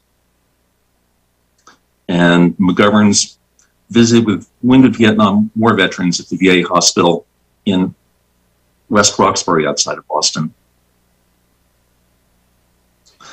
The next primary was in Ohio. Here's McCall Magazine's publishing plant. Here's Charles Guggenheim's film crew shooting a TV ad from the McGovern campaign with Congressman John Conyers and California Assembly Speaker Willie Brown. And the campaign, a couple of days before the election, had a fundraising concert in Cleveland featuring Paul Simon, James Taylor, and Joni Mitchell. Next primary was in Nebraska. Here's Senator McGovern talking with a farmer about his corn crop. And he also took a whistle-stop tour across Nebraska from Omaha to North Platte. And here he is with Ann Meade and grandson Kevin.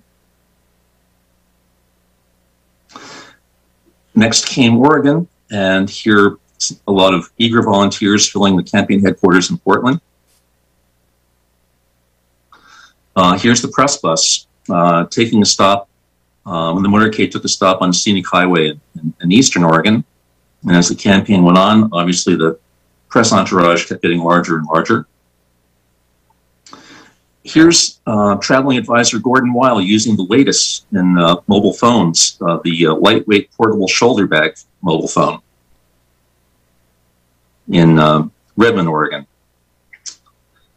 And then on my birthday, Bill Epridge, Life magazine photographer, took this photograph of me with Kirby Jones, press secretary, and Senator McGovern. And here's a picture of my favorite birthday cake of all times, including a cinnamon roll that's still wrapped in cellophane and the coffee stirrer broken in half to serve as birthday candles.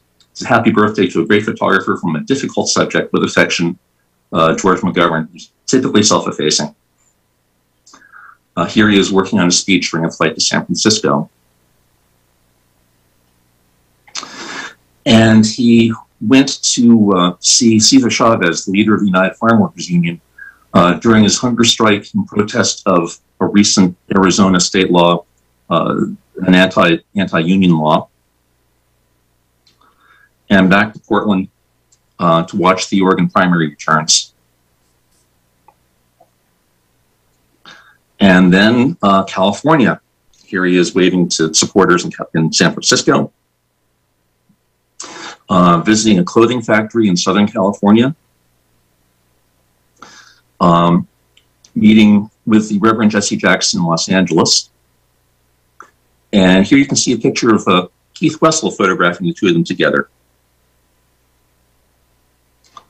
This is a later picture of Keith during the fall in the campaign headquarters on 19th K Street in Washington, D.C. in the McGovern photo office. Here he's speaking to the California Federation of Teachers in San Diego with Julian Bond after an appearance with African-American ministers in Los Angeles. At a rally in Long Beach, California at a senior center. And this may be my favorite photograph from the campaign at Fullerton Junior College in Fullerton, California, with students reaching out to shake his hand. Here's a quiet moment during the whistle stop tour of the San Joaquin Valley in California.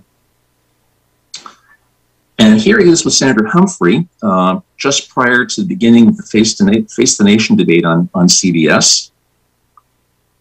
And a few days later, this is just after the Issues and Answers debate, which was held in an ABC television studio that was normally used for General Hospital, the soap opera. And here's Gary Hart and Warren Beatty on the General Hospital set. As soon as the debate was over, the pool photographer, the press pool reporters went racing in to use the telephones in the nurses' station and discover they were just props. And then they ran onto the elevator, and after the door closed, they discovered it was a prop elevator that went nowhere. Here's a late-night poker game in the McGovern Press Suite in Los Angeles in the Wilshire Hyatt House. And I think this is Tom Wicker from the New York Times. This is Kirby Jones, press secretary, Steve Robbins, who ran the advanced scheduling operation, and other reporters down here. The opening of Tim Krause's book, The Boys on the Bus, he relates the press was consuming $200 a night of free cheap booze up there in the McGovern Press Suite, and some were consuming the lion's share. Last night it had taken 6 reporters, including Tim Krause, to subdue a prominent radio correspondent who kept upsetting the portable bar, knocking bottles and ice on the floor. The radio man had the resiliency of Rasputin. Each time he was put to bed, he would reappear and cause yet more bedlam. And they had to take him back to his room 3 times that night.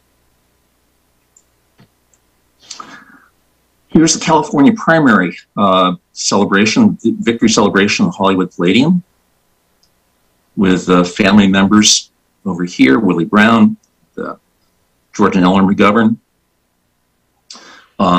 These are the press tables in front of the stage at the Palladium.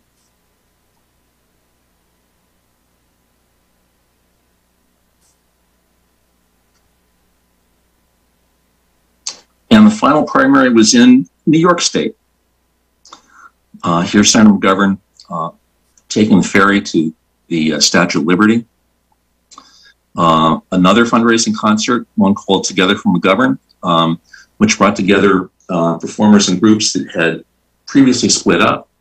Here's Peter, Paul, and Mary. Simon and Garfunkel backstage at Madison Square Garden preparing to go on. Here's George McGovern, Warren Beatty, waiting in the wings. And the man here to the left is Larry Short, who was the head of the Secret Service detail. Great guy.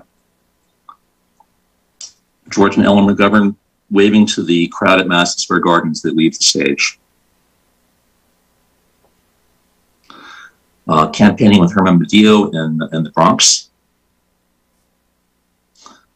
And Senator McGovern and Senator Abraham Ribicoff of Connecticut meeting with Rabbi Shlomo Halberstam in Brooklyn with Hasidim. Here he is in his hotel suite on primary night on a telephone interview. And the New York primary night celebrations in the Biltmore Ballroom. Now, between the last primary and the convention, Senator McGovern took a tour of southern states. Here he is at a rally at the San Antonio River Walk in Texas, and consulting with his campaign pollster, Pat Goodell, on a flight to Little Rock. Here's Senator McGovern in the press, arriving in Little Rock, Arkansas. Here, Eleanor McGovern's being greeted by Coretta Scott King in front of the Atlanta State House. And this is a late June meeting in the McGovern's living room in Washington with a group of defense advisors.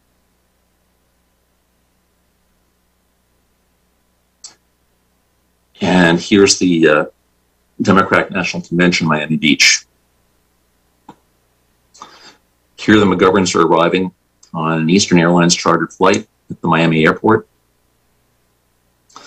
Here he's being greeted by Bella Abzug and Gloria Steinem at the meeting of the National Women's Political Caucus at the convention. Now, to get back and forth from the McGovern campaign hotel, the Doral, to the convention hall, Frank Mankiewicz, Gary Hart, and Gene Westwood avoided traffic delays by taking a motorboat each night. And Gene Westwood will soon become the first woman who ever became the chair of the Democratic National Committee. Here's the California delegation on the floor of the convention. There's Dave Aylward on the convention floor. Senator McGovern following the convention from his suite at the Doral Hotel. Here's Judy Harrington and John McCain backstage in the McGovern trailer. Whoops, that went too fast. And here we see Bill Clinton, Rick Stearns, Governor Pat Lucey of Wisconsin. Whoops. Sorry about that. And Bob Schieffer covering his first political campaign, convention. Senator Humphrey on the convention floor. Shirley Chisholm and her husband, Conrad Chisholm, in their box seat convention.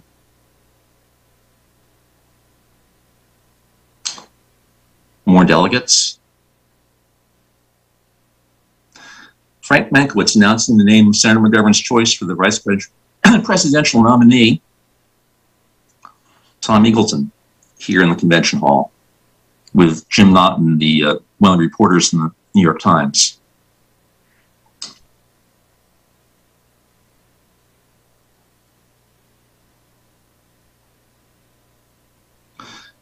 And here's the closing of the convention. Whoops, there we go. Unlike Diana Henry, I did not have a floor pass that night because all had been the campaign floor passes had been given out to major contributors. So I'm so glad that she was there and able to photograph up close. Here is campaigning in Portland, Maine with Senator Edmund Muskie. Eleanor McGovern at a Baltimore garment factory in August. Here she is touring the factory.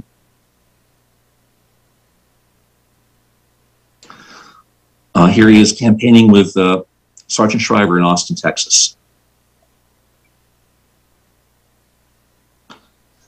This is the Barberton, Ohio Labor Day Parade on September 4th.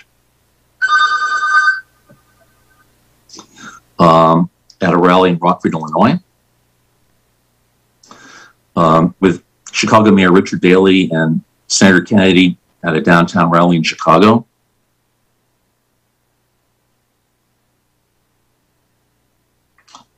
Speaking to a large outdoor crowd in downtown Detroit. Campaign rally in New Mexico. Eleanor and George McGovern in Savannah, Georgia.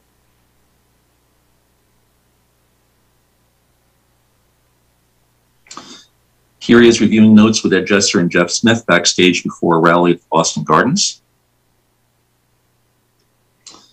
And with his son and his daughters backstage at the Boston Garden along with Senator Kennedy and U.S. House Speaker John McCormack.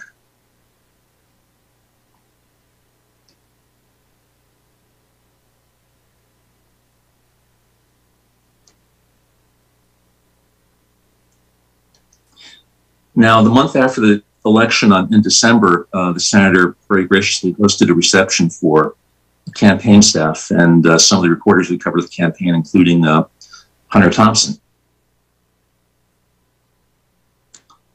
And here's George McGovern at the dedication of the McGovern Library.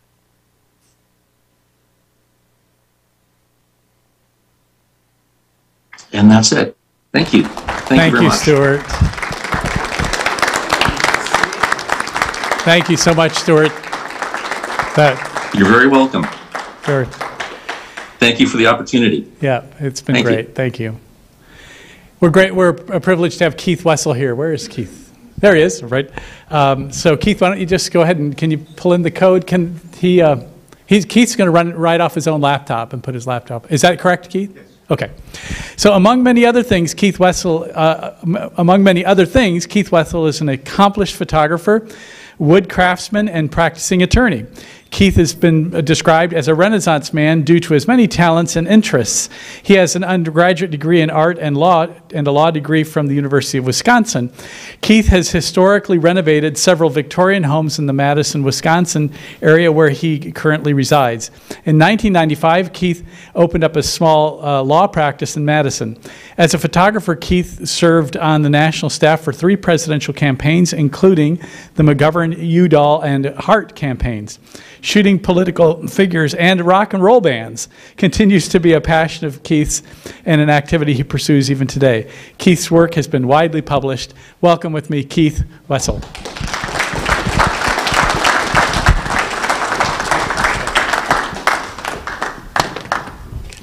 Sorry. And you should always turn it in. Is it working? Yeah, okay.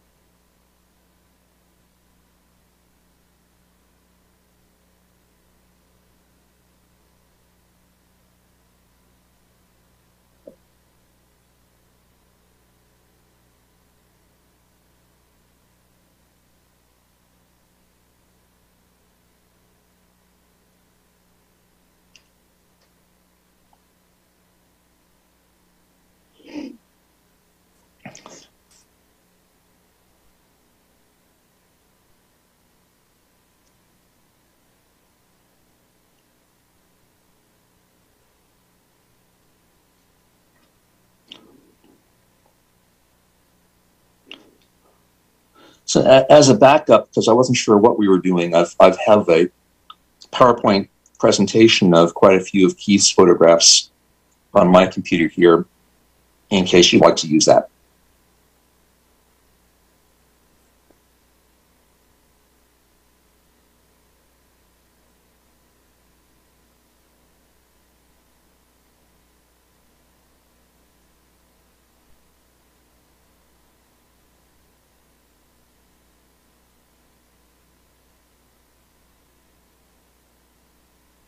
Oh, it's working now? Okay.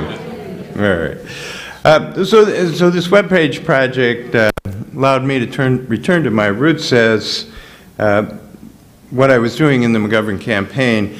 And in the end, at the end of the McGovern campaign, I found myself being the director of the National Darkroom and the librarian of many photographs of 12 to 20 photographers who contributed photographs to the campaign.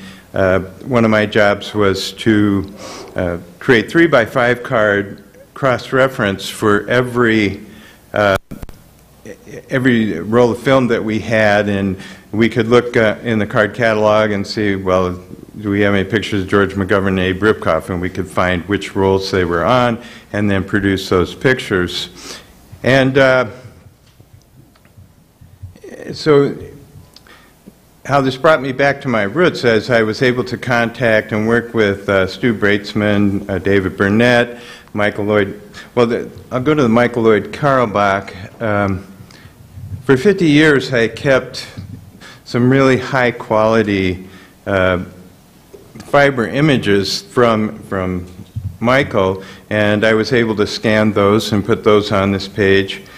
I also had some very nice fiber prints from Stan Tredick that I was able to add to the page. But then additionally, so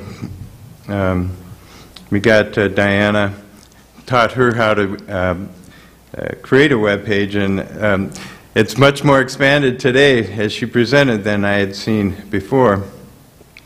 So I'll talk a little bit about how I became involved as a photographer in this campaign. I was a very small part of what was known as the McGovern Army, and I was 18 years old.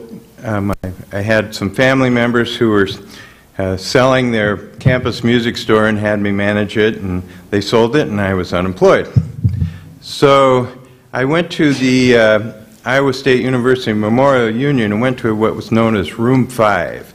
And Room 5 was a room in the basement with a mimeograph machine, a telephone, and this is where anti-war activities were organized. And going there, I was told people were going to Wisconsin to canvass for George McGovern. Did I want to go? And so, oh, sure, I'll do that. And so I went to Wisconsin and met Larry Batson. Very interesting fellow. He was the first volunteer in the state of Wisconsin. Unfortunately, he's deceased several years ago. But Larry said to me, you're not in school, you don't have a job. Why would you go back after this weekend with them to Iowa? He said, why don't you just stay here and we'll have a good time and keep working for the campaign. So I did that. And he went on to, after the Wisconsin primary, he said, hey, they want us to go to California, you want to go? I said, well, sure. So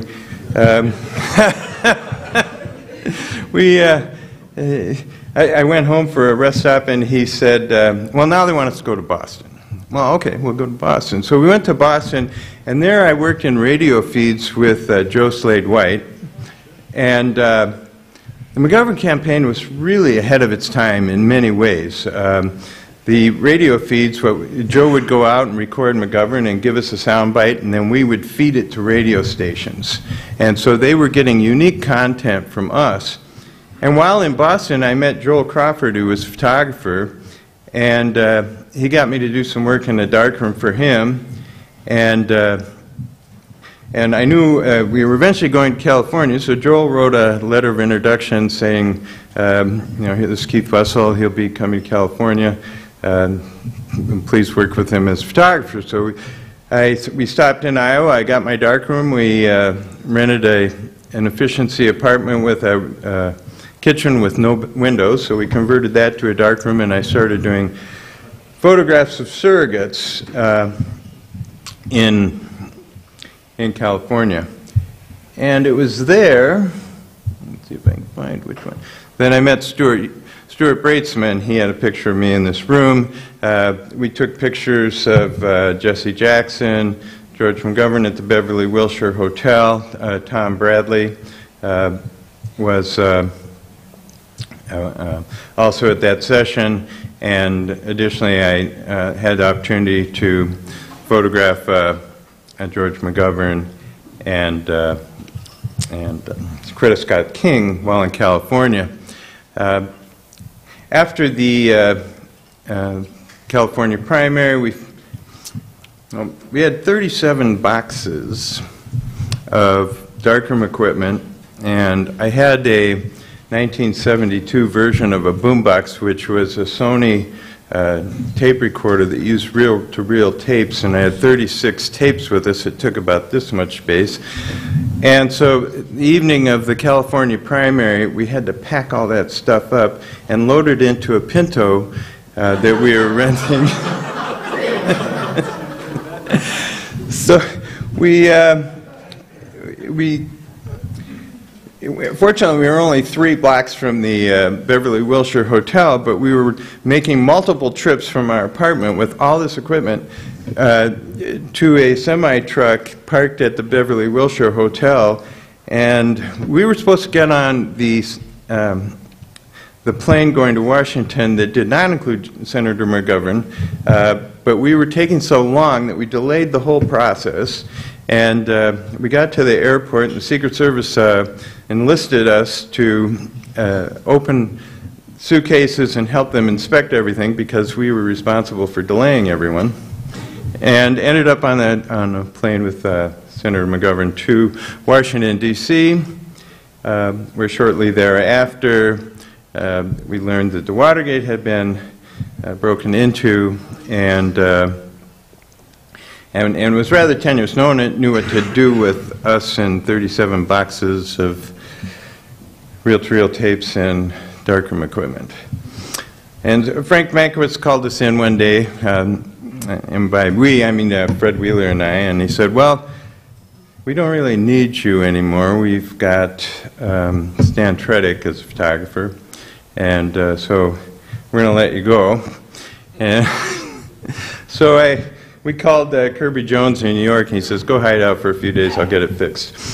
So we, as someone with some carpentry experience, I built some stud walls in the basement of the McGovern headquarters at 1910 K Street, and we created bedrooms down there,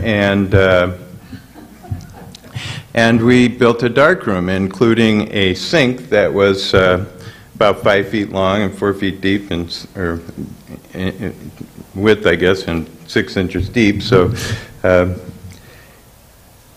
this is a picture of Fred in the basement of 1910 K Street. One night we were asked to crank out 1,500 copies of this picture, and we were air driving everything, so we had to spread them out all over the floor. Campaign did allocate $300 the next day, because a lot of them stuck together and didn't work too well, to buy a used print dryer. So that is, because of this experience, we then had a print dryer. So I'll go through, these are the pictures that I've posted on this McGovern celebration page. This was the last opportunity I had to see Senator McGovern. It was at his 85th birthday in Washington, D.C. Again, basement of the McGovern headquarters. And then on the top floor of that building, took a picture of Larry O'Brien. And in October, someone came to me and said, we'd like you to take a couple of trips with George McGovern. We'll be sending you up to Boston and Chicago, New York, New Jersey, Kansas City. Do you want to go? I said, yeah, I'll go along and do that. So We had a stopover in Buffalo, New York. I took this picture at Niagara Falls. This is one of my favorite pictures of one of the people in the audience today, Jeff Smith. This was in Buffalo. It's also in Buffalo. And again, more in Buffalo. Tom Oliphant, reporter at the airport. We went on to Boston. And one of the things, here's one with Mayor White in Boston. But one thing we noticed, or I noticed during this week, is there were massive crowds everywhere. In Boston, crowds were as far as you could see. And today when someone says, well, someone's going to win, look at the big crowds, they've had a chance to give them some correction on that, because crowds don't necessarily mean who's going to win. But here still in Boston with Gene McCarthy. Moving on to Atlantic City.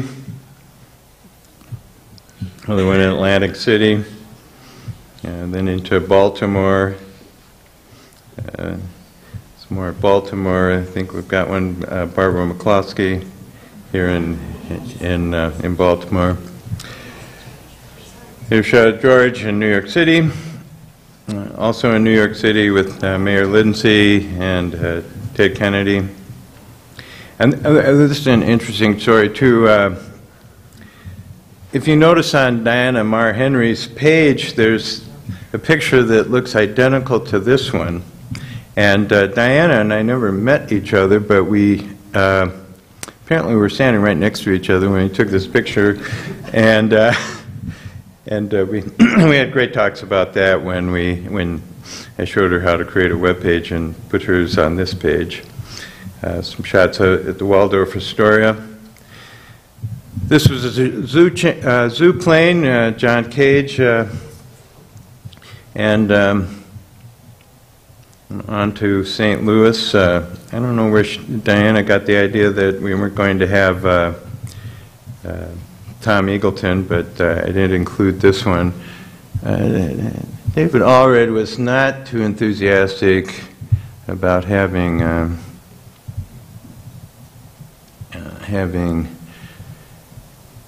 Lyndon Johnson on this page, so we sort of deep sixed this one in here. But we did have a couple pictures of the senator with Johnson. And it was interesting, they gave us these pictures and they bleached out his hair. Johnson was growing his hair out at the time, so we had those. Moving on here. So, picture again in St. Louis with Warren Beatty and Stuart Symington, another one Stuart. Moving on to Chicago, Dick Doherty. And this was the day that Henry Kissinger announced that peace was at hand. So shortly after this talk by McGovern, he was grabbed and thrown in a freight elevator and disappeared, so to be able to talk about what that was all about. Another one of Dick and Jeff Smith. Moving into Iowa, Des Moines, Kansas City, again, crowd as far as you could see. And back to these that I went through, and we'll keep going through here. I was at the California primary. Very happy night. And more at the, this is Paul Cobb, a great friendly individual that was a great mentor for me. Cesar Chavez's brother, I forgot his name. And here's Joe Slade White, fellow I worked with in Boston. This was in front of the 1910 headquarters, Gary Hart. Another one, this was raising of the sign at that building. And Gary watching him put the sign up. This one, it wasn't actually 722, this was 76, rank on the convention floor. And here we are at this institution at the library with at the dedication of this library with Bill Clinton and George and Tom Daschle and Bill Clinton. Also here that weekend, George with Peter, Paul, and Mary. And I think this was the same time. We've got Judy Harrington, Dave Allred. The pictures here on campus. And also from here, Steve Robbins, late scheduling director for the campaign.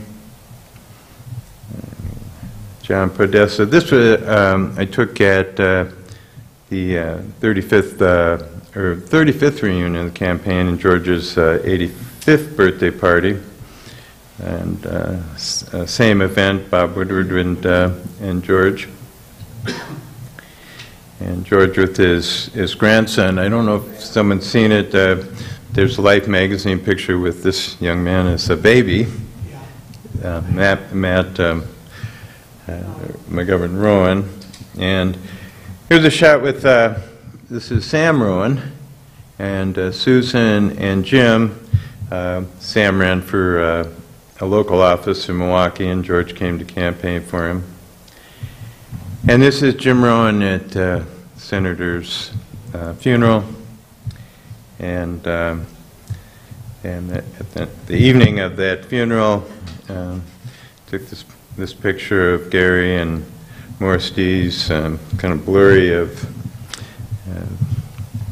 Judy Harrington, but I think I got some that aren't blurry of her in here.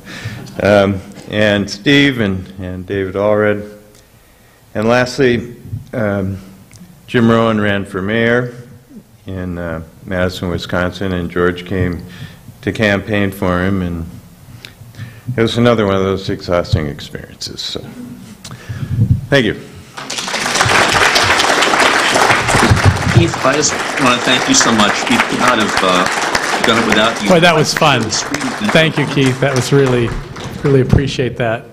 So we have lunch provided, so everyone is welcome to stay for lunch. It's going to be a little tricky because I don't think we have enough tables over here, but you can see it at these tables as well. And then there's, 5 minutes. They say 5 minutes, so we can take a break, bathroom break. But there's places you can sit out, some high tables out there as well. And actually there are classrooms that are going to be empty if you want to sit down. There are empty classrooms right down over here, I'm pretty sure. It doesn't look like they're going to take or you can just sit right here and eat. So, I guess photographers don't answer questions.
if we can have kind of a quietening down of conversations. I know that many of you haven't seen friends for a long time, and it's a great opportunity to catch up with friends. And we're having some students coming in and joining us. This is open to, not open to students. We were encouraging all of our students to come in and attend and participate in this event.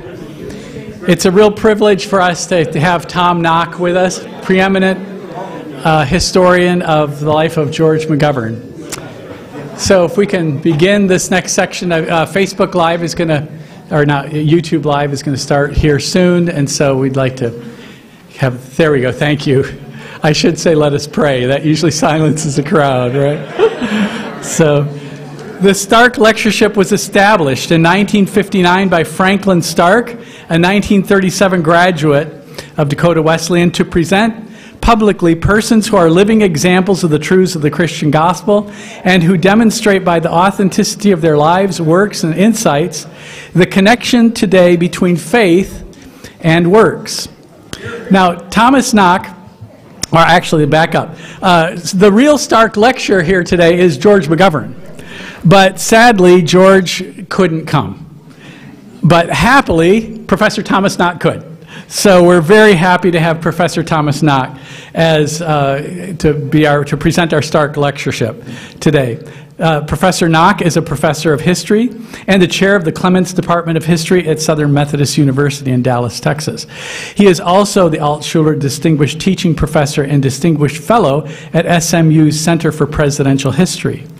His principal works are To End All Wars, Woodrow Wilson and the Quest for the New World Order, which won the Warren T. Cool Prize, and more recently, The Rise of the Prairie Statesman, The Life and Times of George McGovern.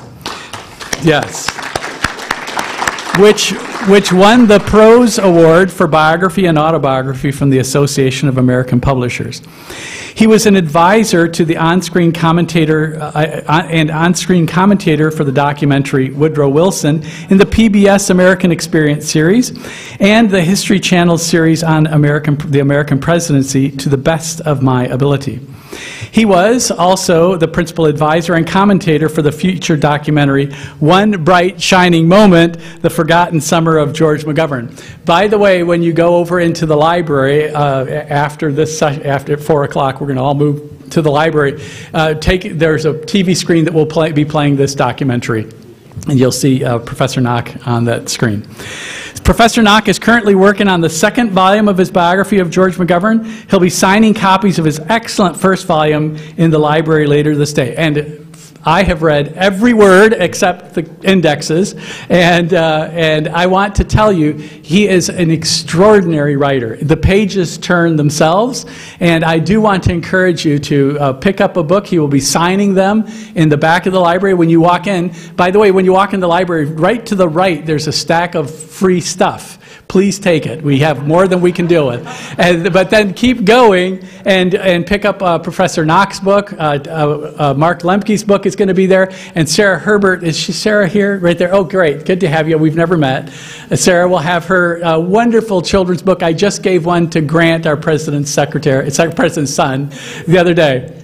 So I just want to encourage you to go all the way through the library and to the book table and pick up some books. But please help me welcome Professor Thomas Knock for his talk entitled A Sense of History, George McGovern's Legacy and America's Past and Future. Thank you.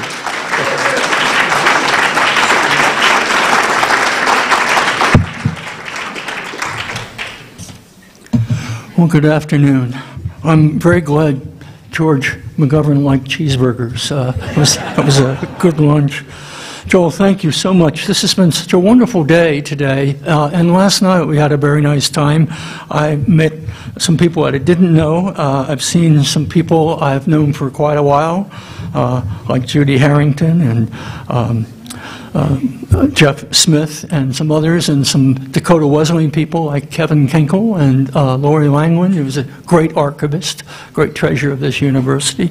And it's delightful to see the new president, President Kittle, here today. And also, just my own thanks for so many of the people who worked with George McGovern who brought all this together. It's really, really a remarkable testament to yourselves and, of course, to the man we all admire so much. I was really pleased with the topics that both Joel and Mark decided to talk about because it's a very, very important aspect for understanding George McGovern as a human being and also as a politician and as a Christian. And it's not my real area of expertise, but it's very, very significant. And I was thinking as I was listening to both of them, my talk today is mainly about politics and foreign policy. But these all complement one another in subtle and conclusive ways. And I want to start today to bring you back to a Saturday morning. It's August 10th, 1968, and with his wife and 5 children at his side, a 46-year-old first-term senator from South Dakota was standing before the press in the Senate caucus room. George McGovern was about to enter the race for his party's presidential nomination hardly 2 weeks before its national convention opened in Chicago. He would not be standing there, though, but for the assassination of his dear friend Robert Kennedy in Los Angeles in June, right after winning both the South Dakota and the California primary. Against Eugene McCarthy. They were really, really tight rivals in 68. Now, urged on by Kennedy's bereft disciples and a major draft McGovern movement, he stated his twin goals, an end to the Vietnam War and a commitment to heal the divisions in our own society. I've spoken out on the hard issues, he said, in outlining his career since 1956. If I have any special asset for national leadership, it is, I believe, a sense of history, an understanding of the forces that have brought this country to a position of power and influence, and an appreciation of what is important in our own time. And he continued, for 5 years, I have warned against our deepening involvement in Vietnam. That war must be ended now, not next year or the following year, but now. It had cost the lives of 25,000 GIs and $100 billion, and it was the Democrats' responsibility, he said, to reverse this grievous error. And that would require scaling down of military expenditures so that, as he said, excess resources may be diverted to our long-neglected cities, and the strengthening of rural America. Finally, he said, we need to harness the full spiritual and political resources of the nation to put an end to the shameful remnants of racism and poverty that still afflict our land. Just as brotherhood is the condition of survival in a nuclear world, so is the condition of peace in America.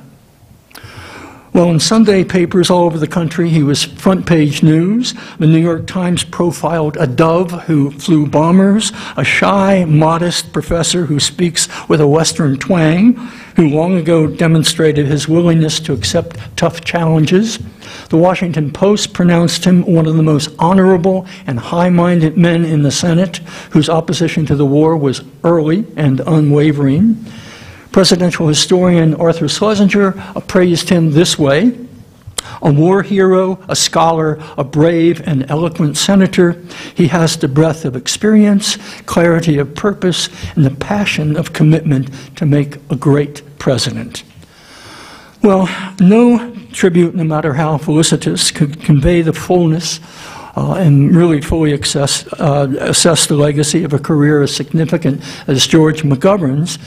In my own work on his life and times, I aim to tell a story, as yet in its entirety, that has gone untold, about a politician and a statesman who never became President of the United States, but whose life and public service are as compelling and instructive as those of any Cold War president.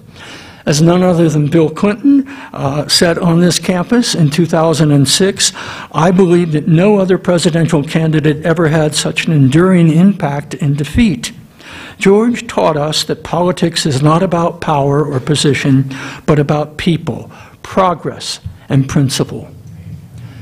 Unlike any other Democratic presidential aspirant before or since, McGovern actually asked his fellow citizens to think critically about their own country, in particular about American military interventionism in the Third World in the name of anti-communism, and about the amassing of a nuclear arsenal of such size as to threaten human existence.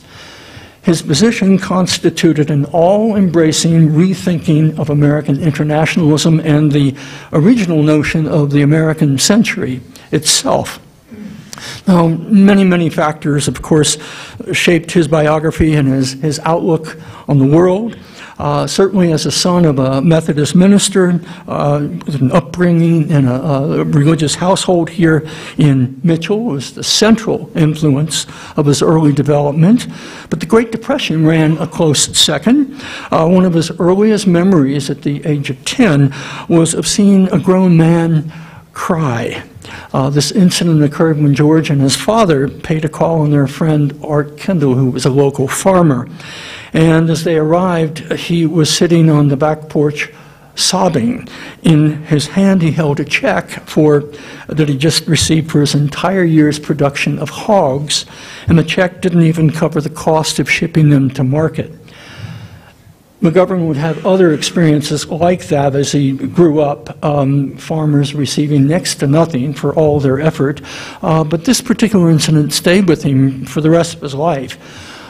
As for his formal education, when he studied American history at Mitchell High School, he especially admired two progressives, Robert La Follette and George Norris, who were both Republicans who strove to lessen the burdens of farmers and laborers and small business people.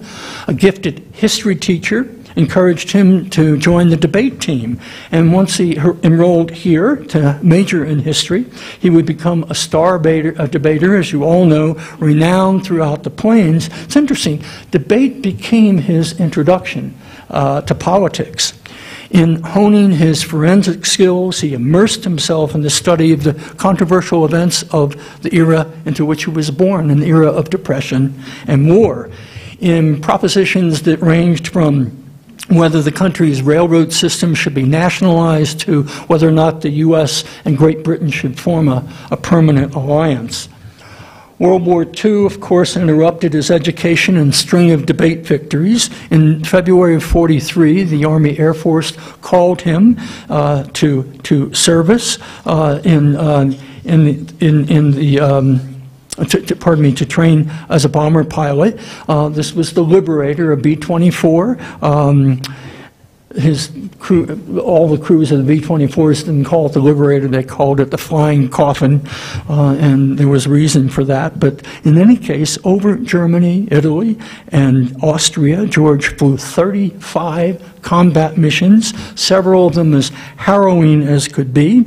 On one mission where 2 of the 4 engines went out, he had to make an emergency landing on a tiny little island in the Adriatic. It didn't have a proper landing strip. On their very last mission, number 35, over Linz, Austria, they sustained 67 hits from flak, which took out all the plane's hydraulics, and that would climax in a crash landing, but no casualties. And of 35 potentially fatal missions, he brought his crew back alive every time, and for his courage and skill, he was awarded the Distinguished Flying Cross. McGovern once recalled, "I was really carried away by the vision of Roosevelt and Churchill and the 4 freedoms and the United Nations." Returning home in 1945, he felt as if he was about to, he said, to participate in the launching of a new day in world affairs.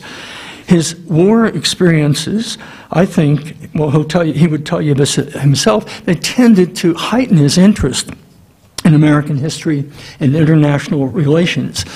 He finished out his education here and had a brief stint at Garrett Theological until he went with his brother-in-law, Bob Pennington, one day to hear a scholar of the American frontier, Ray Allen Billington, deliver a lecture, and that did it for George.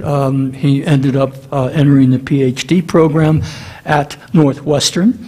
In addition to Billington, he studied under Lefton Stavrianos, whose daughter-in-law is here today, who still has a textbook on European history that he wrote, I think, in the late 40s, and it's still in print. The family is still getting, that's really probably a record of some sort.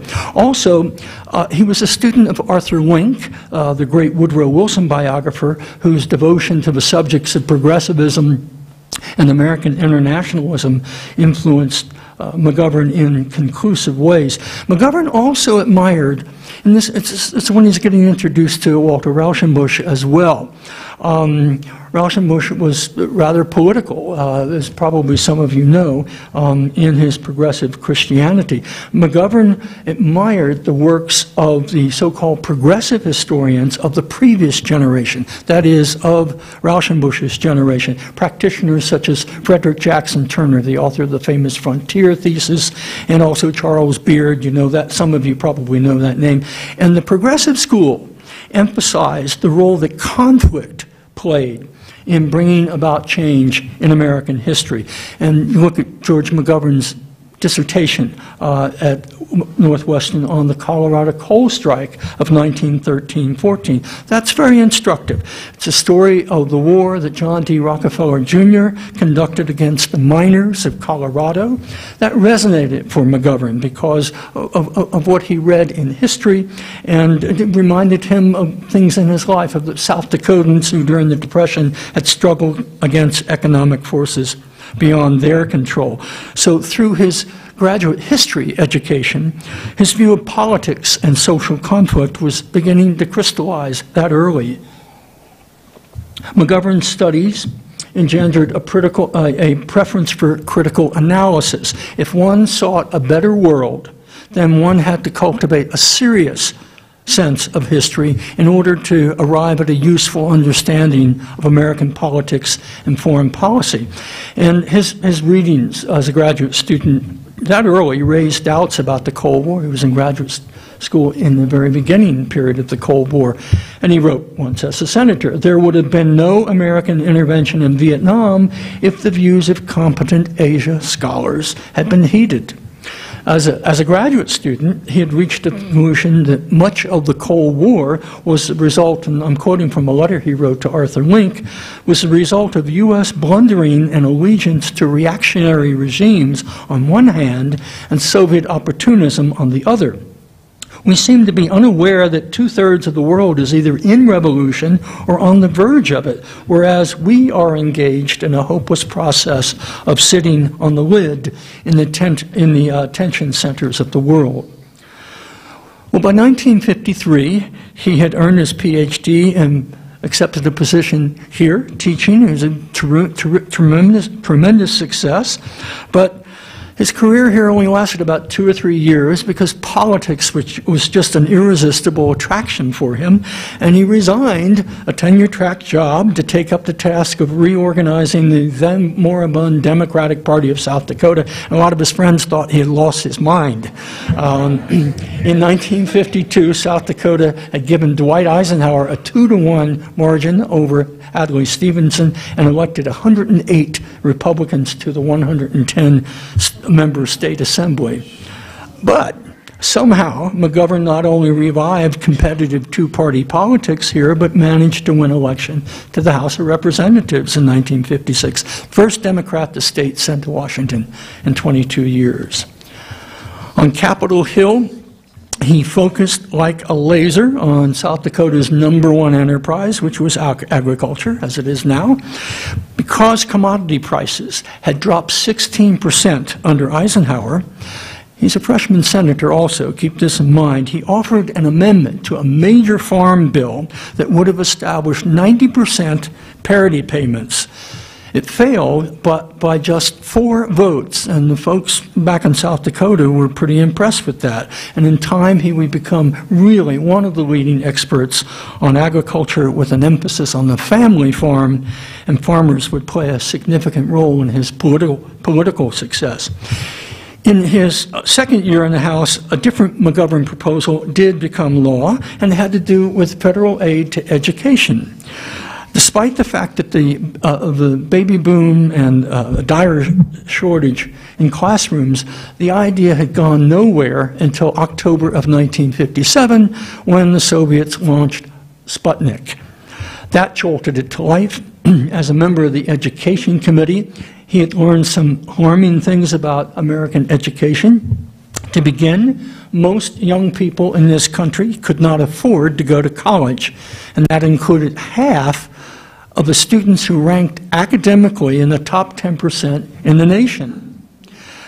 Barely half of all college teachers in this country held doctorates. Half of America's high schools offered no foreign language classes, and only 1 out of 3 high school students studied chemistry. In contrast, Russian high school students took 4 years of math and science. Their school year was 10 months long and 6 days a week. McGovern began his remarks on the House floor by quoting H.G. Wells, "Human history becomes more and more a race between education and catastrophe."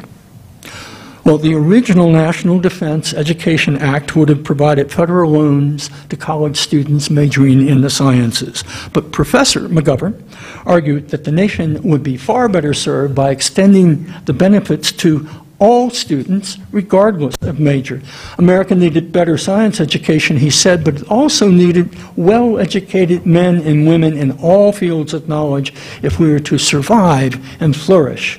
And after considerable debate, this amendment was adopted, and in August of 1958, the House of Representatives passed the most important kind of legislation that it was to that point in American history.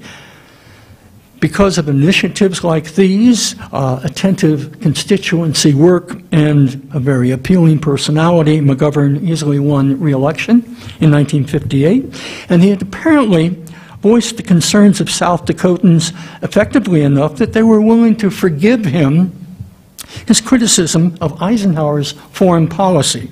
For example, he voted against the Eisenhower Doctrine.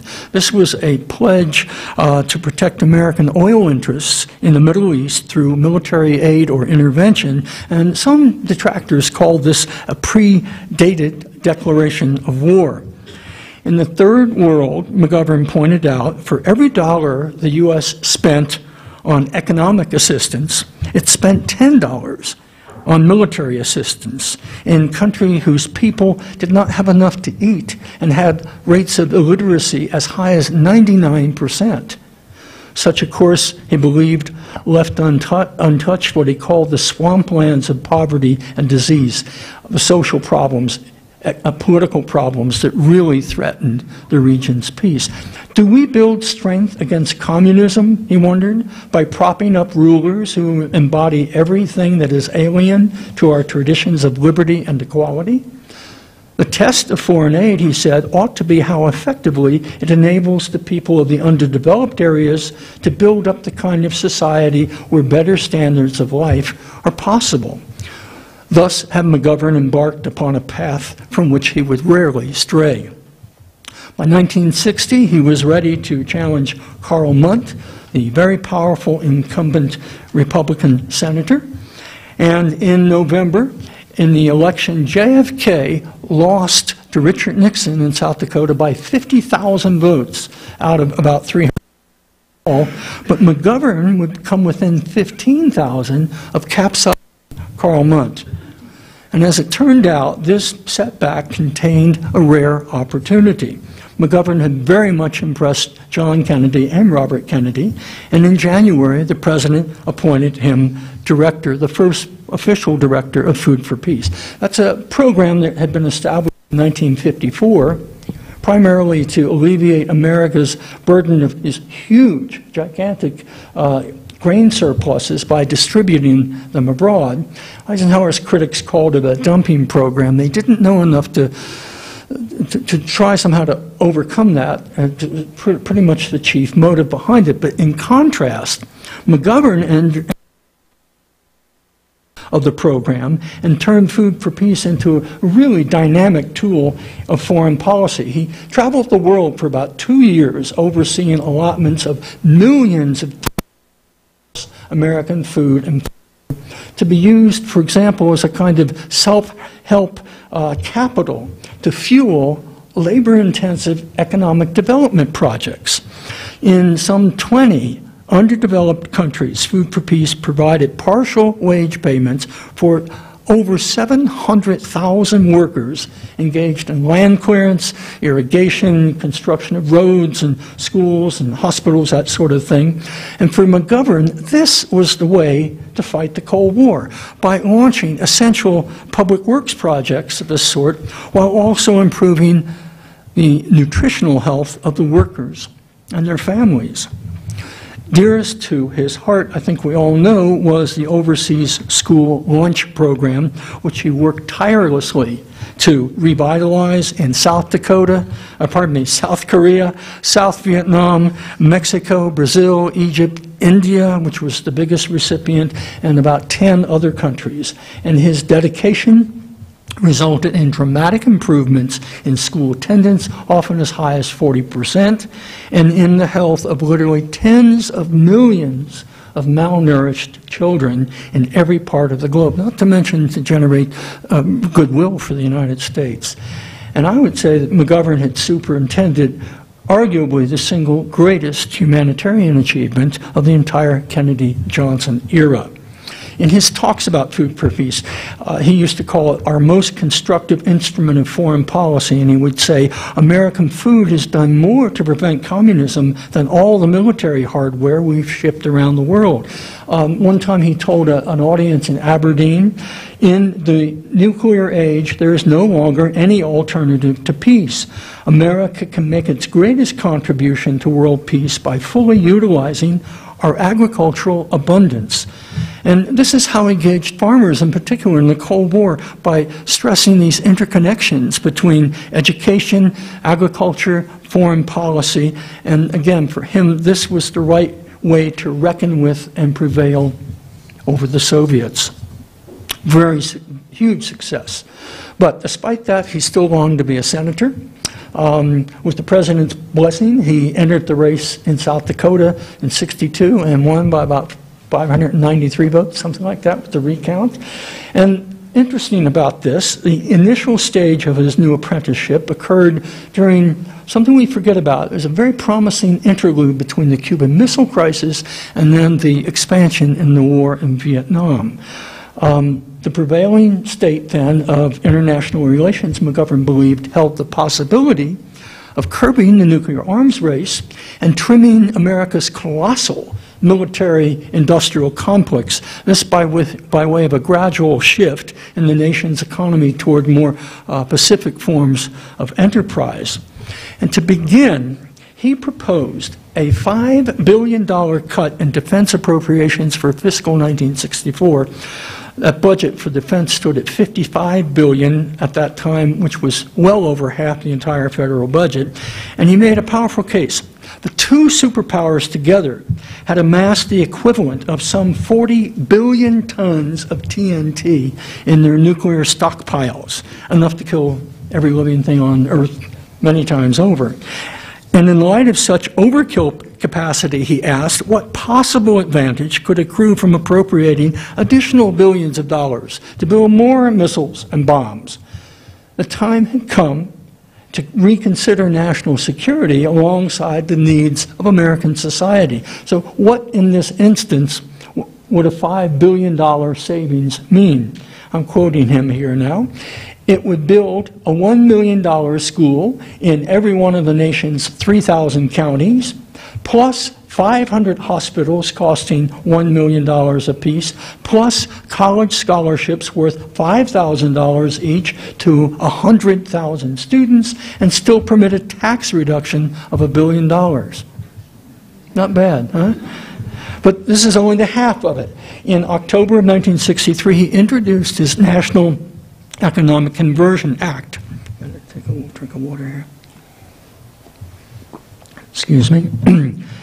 He was counseling a coordinated effort between industry and government, calling for a presidential commission which LBJ appointed to identify opportunities for converting the instruments of war into the tools of peace. And he talked about systematic planning. This is front page stuff in the Wall Street Journal, Washington Post, New York Times for weeks. transition very carefully planned to relieve the anxieties of all concerned who had grown, as he put it, dependent upon the gigantic WPA that the Pentagon has become. He said this would add more force to disarmament discussions by removing fear of the economic consequences, and it could cause a boom rather than a drag on the economy.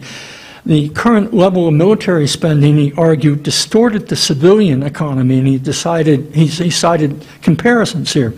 We had recently ranked first. Thanks, Joel.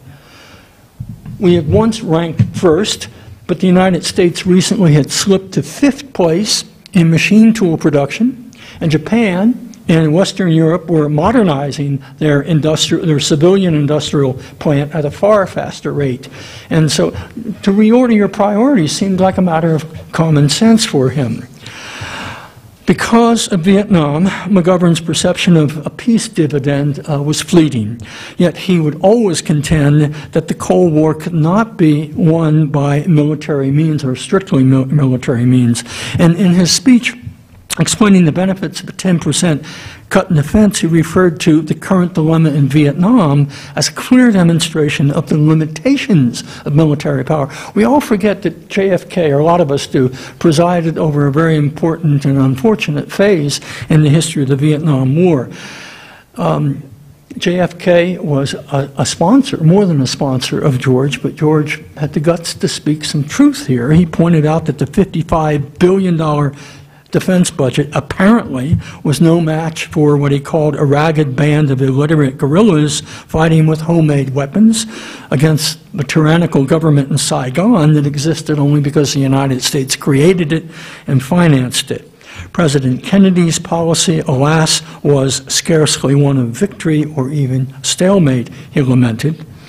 And McGovern ended this, which was, if not the earliest, certainly one of the earliest trenchant commentaries on the subject by any senator.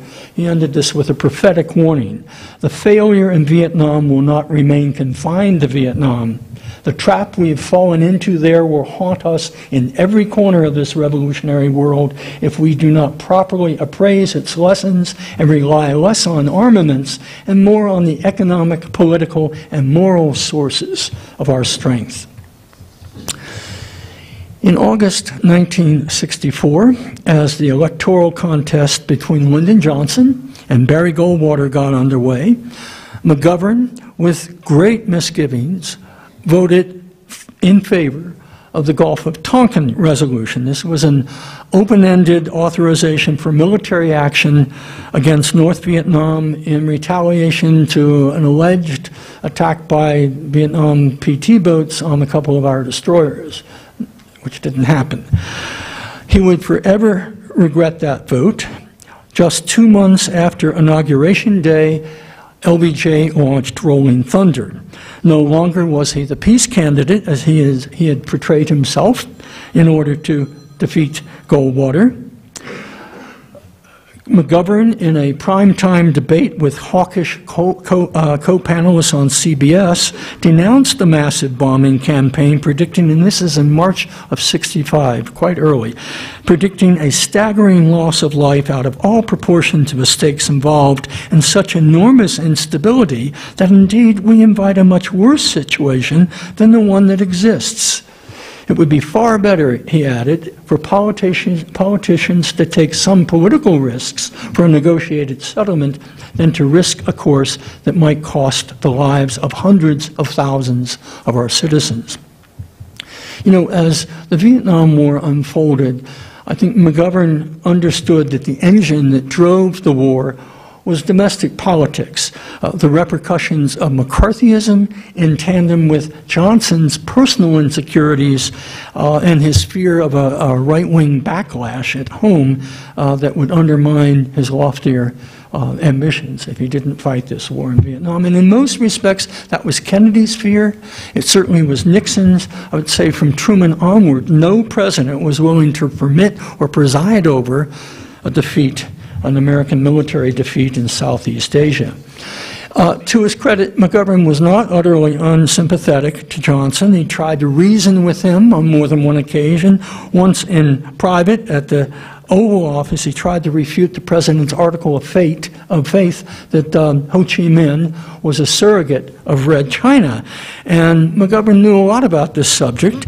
He explained that Vietnam and China had been enemies for about 1,000 years, really, and that Ho Chi Minh was first and foremost a nationalist who could serve as a barrier against Chinese expansion. God damn it, George. George Johnson interrupted in about 2 or 3 minutes. I don't have time to be sitting around this desk reading history books. It's too bad, really. Because nothing else Johnson said to him that night eased his sense of foreboding.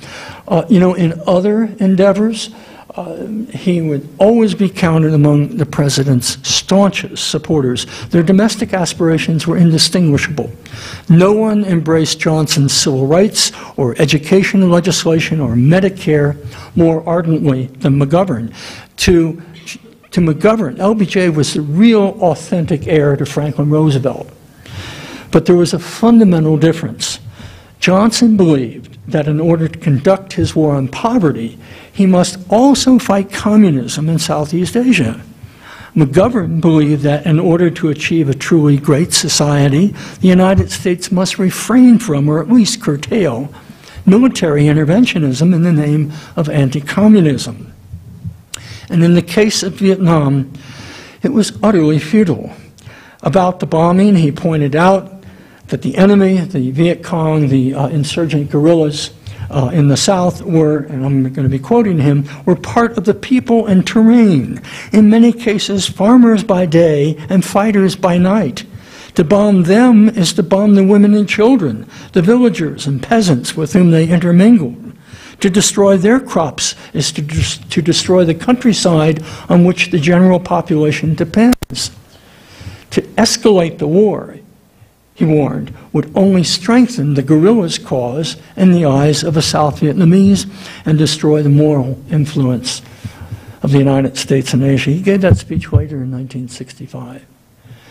No country in the history of warfare was ever, and let's hope not, will ever again be subjected to more intensive air assault than Vietnam. From March of 1965, the beginning of Rolling Thunder, through December 1967, B-52s rained down upon it 1.5 million tons of bombs, 500,000 on North Vietnam, 1 million on the South, and that exceeded the combined tonnage of bombs dropped by all the belligerents in World War II. Most of North Vietnam's infrastructure already lay in ruins. Napalm and Agent Orange had destroyed half of all of South Vietnam's forests. Already 16,000 American soldiers had lost their lives, 60,000 wounded, and Vietnamese deaths that we really don't talk about much, but Vietnamese deaths already numbered in the hundreds of thousands. And to accomplish these feats, the U.S. was spending about $2 billion a month, each month, and that was a sum equal to the War on Poverty's budget for all of 1966. And still the enemy's will to carry on was undiminished, and on the ground, the U.S. upped the ante in ground troops by 100,000 troops a year through 1967, while more than twice that number of Vietnamese came of draft age annually, which is a perfect formula for stalemate. And so it was this insensate destruction of innocent lives in Vietnam's countryside that by 1967 had wrought the greatest anti-war movement in American history.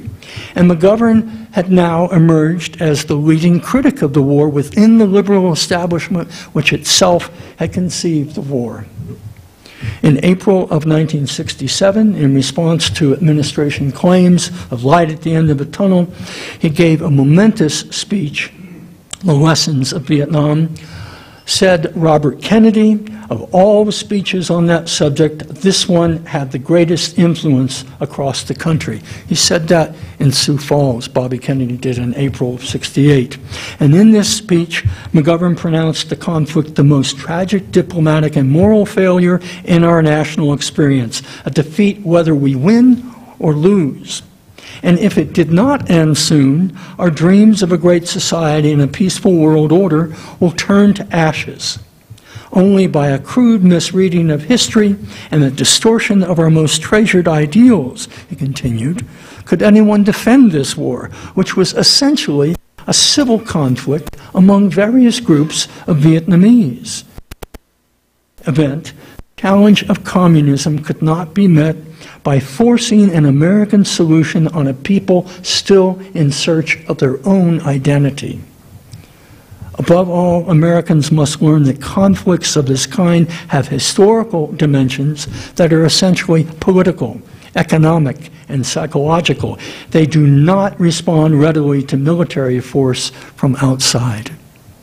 And corrupt regimes like the one in Saigon do not deserve to be saved by the blood of American boys.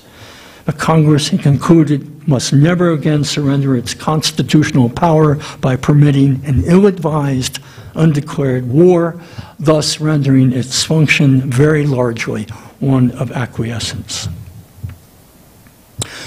Well, the next year was among the worst in our history.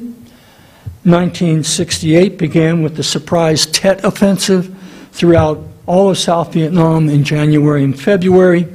In March, LBJ announced his withdrawal from politics. 4 days later, in Memphis, Martin Luther King was assassinated, then Bobby Kennedy in June. In August, police and anti-war demonstrators clashed in the streets of Chicago, throwing the Democratic convention into disarray. And in November, Richard Nixon was elected president. The Chicago Convention was disastrous for several reasons. McGovern had launched his campaign for the nomination mainly to help secure in the party's platform a plank calling for a bombing halt in Vietnam and the start of serious negotiations to end the war. But Johnson, from afar down the Pedernales, controlled everything. He crushed all hope for party harmony when he thwarted a compromise plank supported by McGovern's people, by Eugene McCarthy's people, and even Vice President Hubert Humphrey. Then there was this. Hubert Humphrey, the party's nominee, had not won a single primary, yet he won the nomination because tightly controlled state organizations chose 2/3 of the delegates, often in secret, and about 1/3 of those 2 years before the convention even took place. Many Democrats felt that his nomination and the demise of the peace plank were due to a process that flaunted the very name of their party, and they were going to demand change. Of all the Democrats, only McGovern emerged from the convention with a truly enhanced reputation, in part because on the second day, in a brilliant performance in a nationally televised debate carried by all three networks live, he demolished his rivals, Humphrey and McCarthy. According to one major publication, and I'm quoting here, he has become a major force in American politics, overnight star. Time magazine declared him one of the 3 most likely prospects for the party's nomination in 1972. And amazingly, perhaps a majority of South Dakotans had come to agree with him on the war. In his hard-fought re-election campaign, 90% of the state's Democrats and 40% of the state's Republicans supported him for a 57% margin of victory. The Watertown Public Opinion editorialized, "He is the kind of man the future must have." Well, in his second term, McGovern would realize the most important domestic achievements of his career. First, as the chair of the party's commission to review those procedures I mentioned, procedures on delegate selection, and he helped to create new rules so that a majority of delegates would actually be chosen democratically through a greater number of direct primaries, which would enable significant numbers of women and minorities to participate for the very first time. It's had a huge impact on the Democrats, and within a cycle or two, the Republicans adopted this approach as well. It's got a lot of pluses, might have some negatives also, but in any case, it really opened this up like never before. So that's very, very important. And then in 1971, he made Americans aware of the fact that there was hunger in their midst. He and Bob Dole working together. They weren't terribly friendly in this period, frankly, but two farm state guys working together here worked very well together. They pushed through the most significant expansion of the food stamp program ever taken, quadrupling its scope, as well as doubling the availability of school lunches for the nation's poorer school district. As for his most important legacy, or arguably his most important legacy, he had already established its foundations, I think. His great priority was, and would continue to be, to get his country out of Vietnam as quickly as possible and help Americans figure out how they got there. Just before Chicago, he had written, "What would have happened if instead of sending 500,000 troops to Vietnam, we had sent 10,000 Peace Corps volunteers, armed with medical ability, agricultural know-how, and dedicated teaching talent, and had left the Vietnamese to develop their political and economic institutions their own way?" In December, just before his second term commenced, he was invited to contemplate the future in a plenary address to the American Historical Association. Historians were very proud a history PhD had got this far. This was in New York, and he said, among many things, he said, as a politician increasingly grateful for his own historical education, I believe that the quest for a more peaceful international community is the most crucial task of our age. And he said he hoped that out of Vietnam might come the humility and wisdom that may guide us toward a more rational view of our future role in world affairs. It should have taught us a new respect for caution and restraint in the exercise of military power abroad. The real issue is whether the United States shall continue to intervene unilaterally in the affairs of other states, as we've done during the 1960s, or will we seek to move away from this go-it-alone approach toward a greater measure of international cooperation based on a respect for the world's diversity. I think it's worth remembering that the things that worried McGovern a half a century ago still worry us today. I don't think anyone ever offered a more prescient assessment of American foreign policy, and indeed, he had put his finger on the core problem that would endure into the 21st century. His next campaign, 4 years hence, would become the unique highlight of a life's work, driven by a relentless sense of duty to explore alternatives to the ideas and institutions that forged the American century and Cold War globalism. The propositions he asked his fellow citizens to consider in 1972 continue to hold implications today, not only for interventionism in the Third World, but also for the armaments race and the use of force in international relations, for the political economy of the United States, and not the least, for the very nature of this country's most cherished political and social institutions. Lend me your strength and your support, he bade the ebullient delegates at Miami, and together we will call America home to the ideals that nourished us in the beginning. 1972 was not George McGovern's last hurrah. He once wrote, "I have always believed that one person, despite weaknesses and mistakes, can make a difference." And his life would remain a testament to that belief.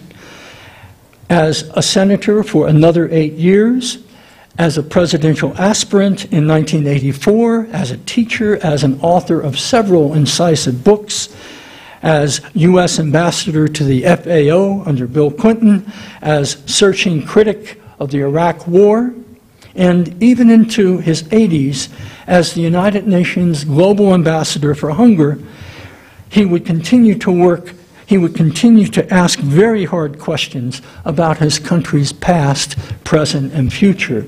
And he would always bring to that endeavor an uncommon patriotism grounded in integrity, reason, and eloquence, not to mention the courage of his conviction.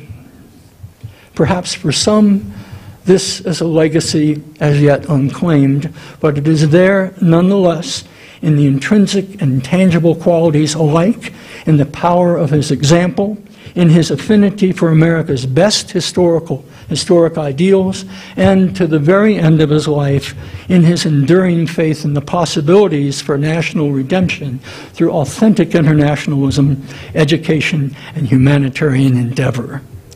George McGovern continues to beckon, "Come home, America." Thank you.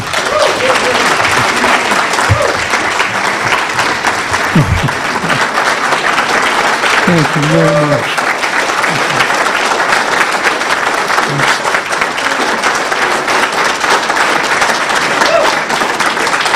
Thank you so much, Tom. Thank you. I wonder if we have the next session starts at 1. I wonder if it would be okay if, because people are going to need a little chance to get up and go to the restroom and get a drink and that kind of thing. Would it be okay if you just answered questions individually so we can kind of... yeah, absolutely. Because I think a lot of you probably need to get up and stretch a little bit, and I'll tell you what, let's do one question. Harvey Woolman, Governor Woolman is on the front row. I'll have one question. Well, everybody was here. I just wanted him to comment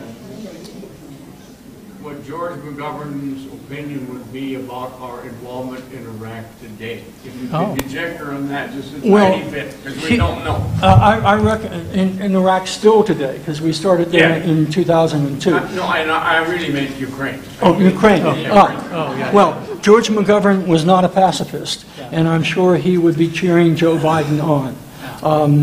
There's a big difference between the Soviet invasion of Ukraine, in my opinion, and what we did in Vietnam. And I don't, this is probably not the time or place to go into that, but he was not a pacifist. He was just a very thoughtful student of international relations, and he knew more about the subjects he talked about than most other Americans did. Satisfied me. Okay, good. And me, because I'm glad to hear that, because we need to defeat Vladimir Putin. There's no doubt about it. So, thank you. I just feel like there's need to get up and stretch a little bit and then we're going to start at 1 o'clock. John Solberg, 2 o'clock. Sorry, John Solberg. Where's John? Oh, there we go. Okay. Thank you. Thank you. That was great. That was great. Thank you very much. Loved it. Thank you. I hope we didn't go on too long. Hi, Richard. How are you? One back. Yeah, that was.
Have a seat.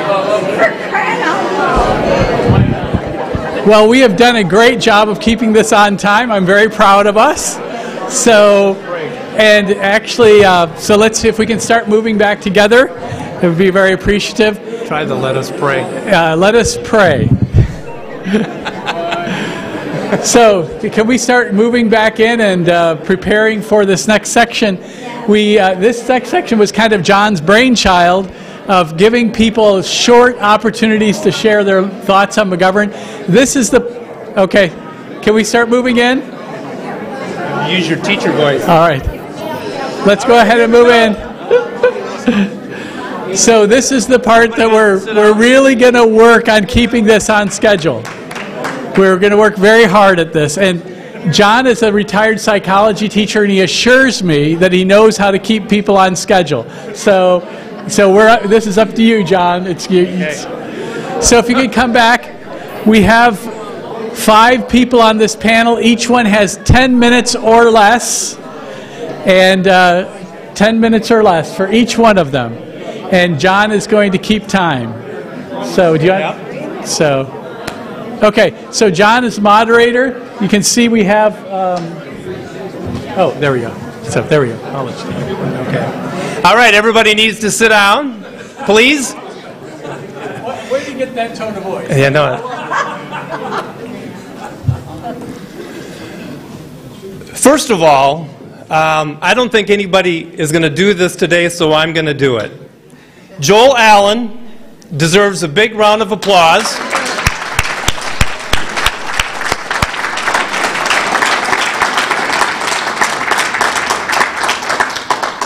He is the director of the McGovern Center and doing a great job. He has been working on this for months and months and months, and I want him given another round of applause because this is because of him. Also, before we get started, we have former President Dr. Messer. I want to have him raise his hand.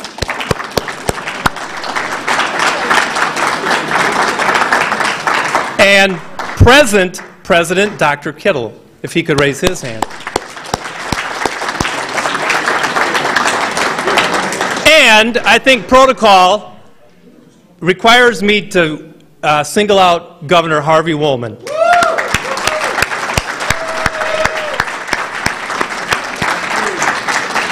So before we get started, I have just a couple of comments. In the book Grassroots, Senator McGovern talks a lot about his favorite poet, William Yeats. And he quotes William Yeats many times with this passage. Count where man's glory most begins and ends, and say my glory was I had such friends. And if Senator McGovern could be here today, I know he would be so thankful and grateful. So let's give each other a round of applause.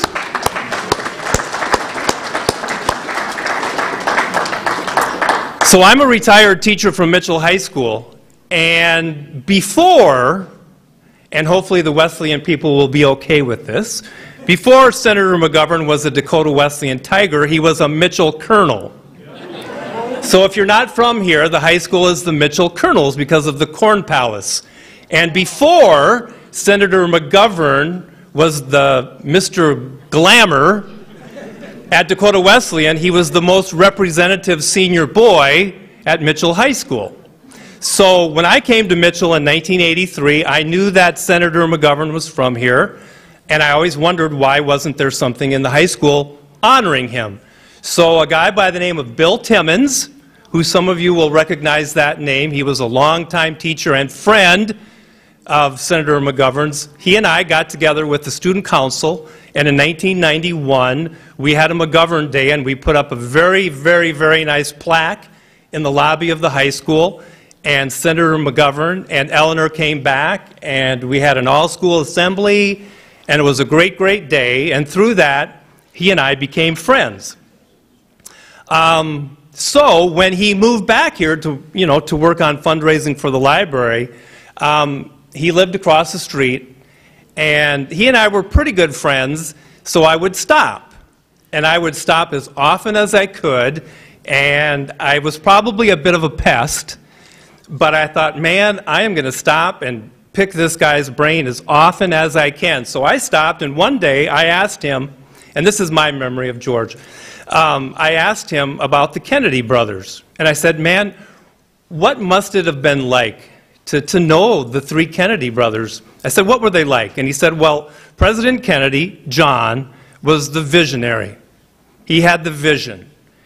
And he said, Senator Kennedy, he was Teddy, the youngest brother. He was the social person. He was the legislator. He was the one everybody was friends with. And he said, Bobby Kennedy, Senator Kennedy, would have been the greatest president we ever had. So after he said that, he said, you know, I've got a Bobby Kennedy story for you. And so he said, do you want to hear it? And I said, well, of course I do. So the story was that on the night of the California primary, which was also the South Dakota primary, which people tend to forget, Senator Kennedy had called Senator McGovern. And Senator McGovern was back here in Mitchell, and he woke him up late because of the time difference in California. And, you know, George congratulated him on California, and Bobby really wanted to know how South Dakota had went. And he was specifically interested in how things had turned out on the Indian reservations. And George told him, you won South Dakota, and you won every reservation, and Bobby was really happy about that, and he had spent quite a bit of time out here in South Dakota. George hangs up the phone, goes to sleep. The next morning he gets the call. And of course, we all know the tragedy that happened. And so he told me, you know, a couple of months later, I was in the Senate. And Senator Ted Kennedy came up to him and said, you know, George, I need to talk to you. I've got something for you. So they went to the cloakroom, and Senator Kennedy told him that the last person that Bobby Kennedy talked to was George McGovern before he went down. And George was relaying this to me, and he said, you know, he was really impressed with how he had done in South Dakota. He really was interested in the reservations, but you were the last person he talked to, and I've got something for you. So Ted Kennedy pulls out of his pocket a little piece of paper, and at the top of the piece of paper is the heading Ambassador Hotel. That's where he was. And on the piece of paper was written, just talk to George. And underneath that was, won every Indian reservation in South Dakota. Put it in his pocket, you know, went downstairs, and we know what happened. And Teddy said, I want you to have this. So he gave George the note, and on the note were blood stains. And I'm just blown away by the story. And George says, do you want to see it? And I said, oh, do I want to see it? So he takes me down his hallway in his home here in Mitchell, and there it is. And it just sent chills through me. So that's my McGovern story. Today, our first speaker is going to be Dr. Messer. Dr. Messer is the former president of Dakota Wesleyan University and the founder of the Center for Health and Hope, and a longtime friend of Senator McGovern. And you've got about 10 minutes, so let's give Dr. Messer a hand.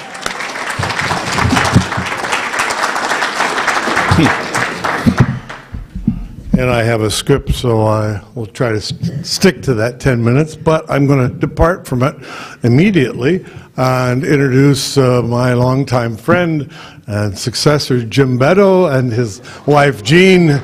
Jim ran for governor of this state, and Jean served in the legislature, and it's great to have you here. So, I'm honored to participate with you, Governor Woolmer. It's an honor to see you again and the rest of this distinguished panel.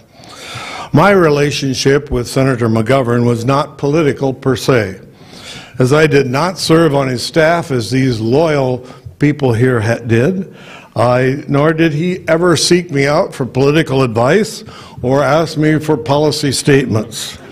Rather, our friendship was initially based on our ties to this institution, Dakota Wesleyan University. Over the years, it deepened as we shared mutual concerns related to world hunger, poverty, AIDS, and religious faith. We shared similar spiritual and ethical concerns. Let me begin by saying I grew up in a Republican home in nearby Kimball, South Dakota. When George ran for Congress in 1956, I was but a freshman in high school, and my parents clearly voted for his opponent. When I enrolled at Dakota Wesleyan in 1959, I had joined the Young Republicans Club. But by that time, I had already become so influenced by McGovern's speeches and policies as a high school student that I called myself a young Republican from McGovern. Let me see if this works. Okay. The first time I actually remember meeting Senator McGovern, however, was exactly 60 years ago when I was studying my junior year abroad in India. He came to Chennai, which was then called Madras, in 1962 as Food for Peace Director. Since I was a Dakota Wesleyan student, he treated me special, introducing me to others like the well-known history professor from Harvard, Arthur Schlesinger Jr., who was traveling with him. It so happened that I was also at the same time a special correspondent for the Daily Republic during that year in India, writing stories about my adventures there. So I wrote and published this article, which behind me, called McGovern Helps Halt Food for Peace Fears in India. Starvation at that time in India was rampant. I saw it firsthand every day as I stepped over malnourished children in the train stations and elsewhere. In 1962, according to the Library of Congress, just so you keep a context of the time, 83% of the world's people were underfed, 70% were either sick or ill-housed, and 62% were illiterate. When we heard the profound professor speaking a few minutes ago and the impact that McGovern had with Food for Peace, you have to remember the context of that time. What McGovern was doing was nothing less than heroic, an expression of the Christian imperative to feed the hungry and an American foreign policy that emphasized human compassion. A decade after I first met McGovern, the Dakota Wesleyan University surprised everyone, including me, by electing me as their new president at the age of 30. George and Eleanor welcomed me warmly to that role, not because I was prepared, but probably because in the preceding years, the president had been a staunch Republican and the McGoverns had not really felt comfortable on this campus when they were here. Politically, the timing was right too, as McGovern was launching his bid for a Democratic nomination, and they needed friendly, supportive voices in Mitchell and DWU. I enthusiastically embraced this campaign, even though most of the DWU donors at that time were quite conservative. You have to remember that the press always comes to the city where the candidate comes, so they came to Mitchell quite often. They would go to the Daily Republic, and Bruce Stoner, some of you would remember, was the editor, and he would give them a sales pitch on McGovern, then he would send them out to the campus, and I would talk to them, and then by that time they kind of thought they were being trapped a little bit, and so they wanted to talk to a Republican. I would tell them to go to see Gordon Rollins, who was vice president. He was an active Republican, but of course loyal to the nth degree to George McGovern. But that was a cycle because George didn't really have a home or place like Plains, Georgia, where you could go and that sort of thing. So it was Dakota Wesleyan that the press would come to. During that time, after George received the nomination, I served as chair of the city-sponsored Welcome Home George celebration in front of the Corn Palace. All these pictures we saw this morning doesn't show any of these pictures from the Corn Palace when he was finally welcomed home as the man from Mitchell. And the biggest challenge was not getting George here or dealing with the Secret Service, but it was getting the mayor to give him the key to the city. That was the challenge, because it was hard to get some of these Republicans. But the Chamber of Commerce and the mayor finally came around, and we put our best faces forward during 1972 so that we could deal with the press issues. The other high point was later when hosting George and Eleanor on Election Day at a reception in Allen Hall, and being able to serve as master of ceremonies as what essentially was his final speech of the campaign to a cheering crowd over here in the DWU Student Center. Let's see, we got these pages a little mixed up here, okay. Privately, he acknowledged to those of us that day in a final kind of press conference locally that he was going to lose later that day, but none of us were prepared to accept the size of that defeat. Additionally, as the years went on, I had the opportunity to emcee a special campaign rally in 1974 when Senator Robert Byrd from West Virginia spoke and played his fiddle. I'm sure some of you were here for that event. And a few days later, McGovern was re-elected to the Senate. I believe that was also his anniversary day, which was always, well, they were married on Halloween, so it was an easy date to remember. In the years that followed, our friendship flourished, and he returned to campus for many special events. For example, Marilyn Sunderman, a graduate of this school, was living in Hawaii, and I met her as president and suggested that she wanted to know what she could do. I said, well, we have two famous senators from South Dakota, from Dakota Wesleyan, Francis Case and George McGovern, and she agreed to paint their portraits, which are hanging in the library. What she didn't tell me was that she was the niece of Senator Case. I only learned that much later, because I kept wanting to send her pictures and say, no, I'm okay. And she also, Eleanor has a painting that Eleanor requested from Marilyn Sunderman. Here was the initial beginnings of the McGovern Library, and son Steve is pictured in that event. So, I had to put in my daughter, because one time the impact of McGovern on future generations was tremendous. On their October 31st wedding anniversary in 1980, George and Eleanor asked me to preside at a private service without the press as they repeated their wedding vows in the chapel overlooking Mitchell on the 5th floor of Smith Hall. Eleanor cried during that service, and George chewed gum, just like teenagers almost. A poignant time, they anticipated his senatorial career would be ending in a few days later, and that a new life was starting for both of them. During the 1970s, Eleanor served on the Board of Trustees of Dakota Wesleyan University. She returned to campus to speak at the farewell dinner when I left the DWU presidency to go to Denver in May of 1981. It must have been difficult for her to be on the same platform with Senator Jim Abner, but she was exceedingly gracious. In the years that followed, it was my joy to host Senator McGovern at various times in Denver when he came to speak at political or academic settings.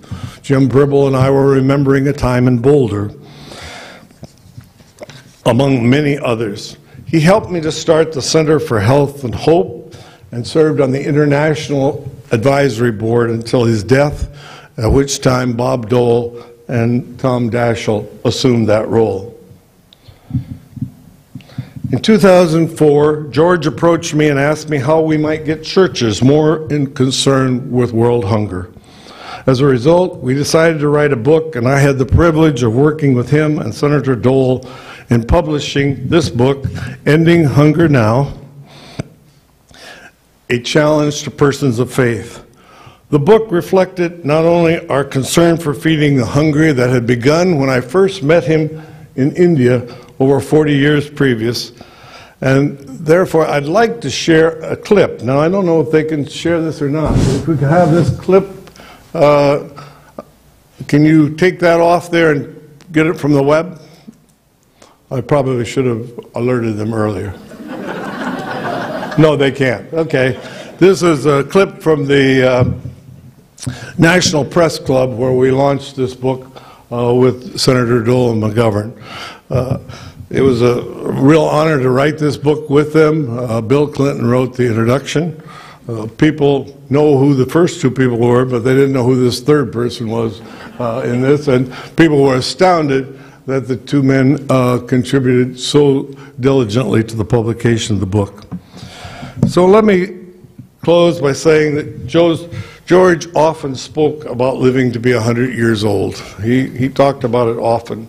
I literally came to believe he would. So when he died at age 90, it seemed premature. And I felt deep grief, and I'm not sure I'm still over that grief. He was a tremendous man.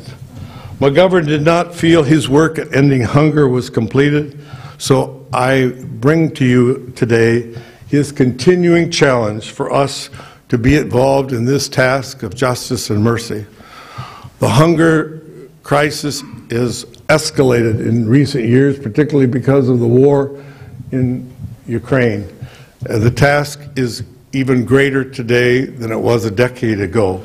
So our task is not over.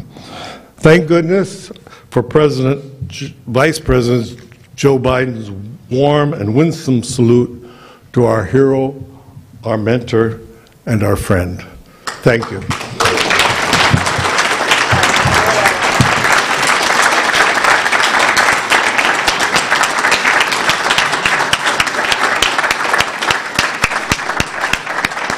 Thank you, Dr. Messer.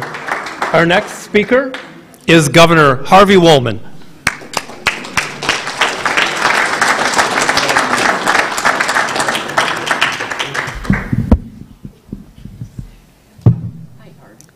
How are you?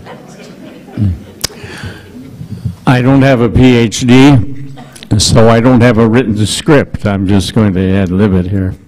A couple of personal things. 69 years ago, tomorrow, I rode in a parade in Dolan, South Dakota. I was president of the class, riding in the back seat of a convertible with Hubert Humphrey. He came back to Dolan at a homecoming because he was a graduate of Dolan High School. I was 18 years old and taken totally by the man.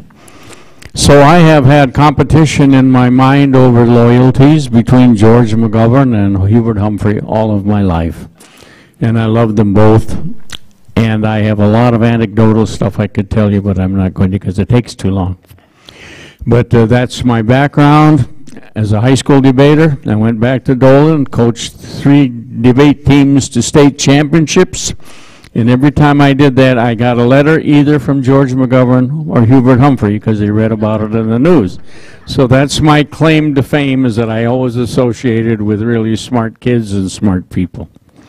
I just wanted to share that. The other thing I want to share personally, I served in the state senate for 10 years.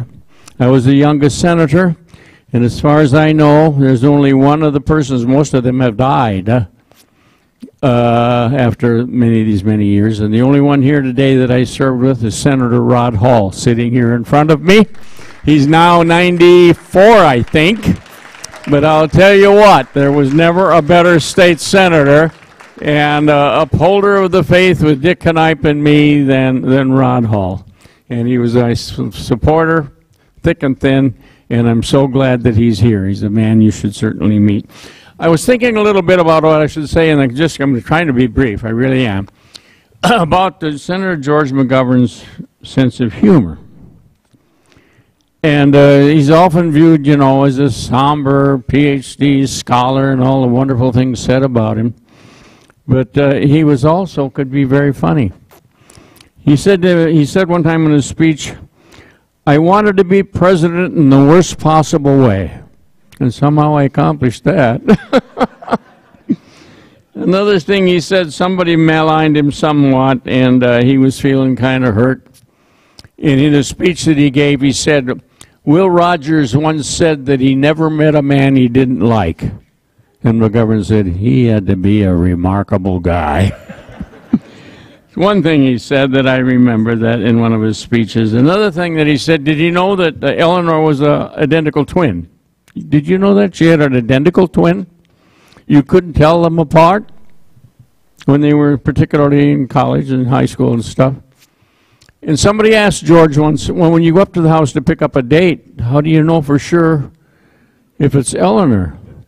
And George says, not my problem. He said,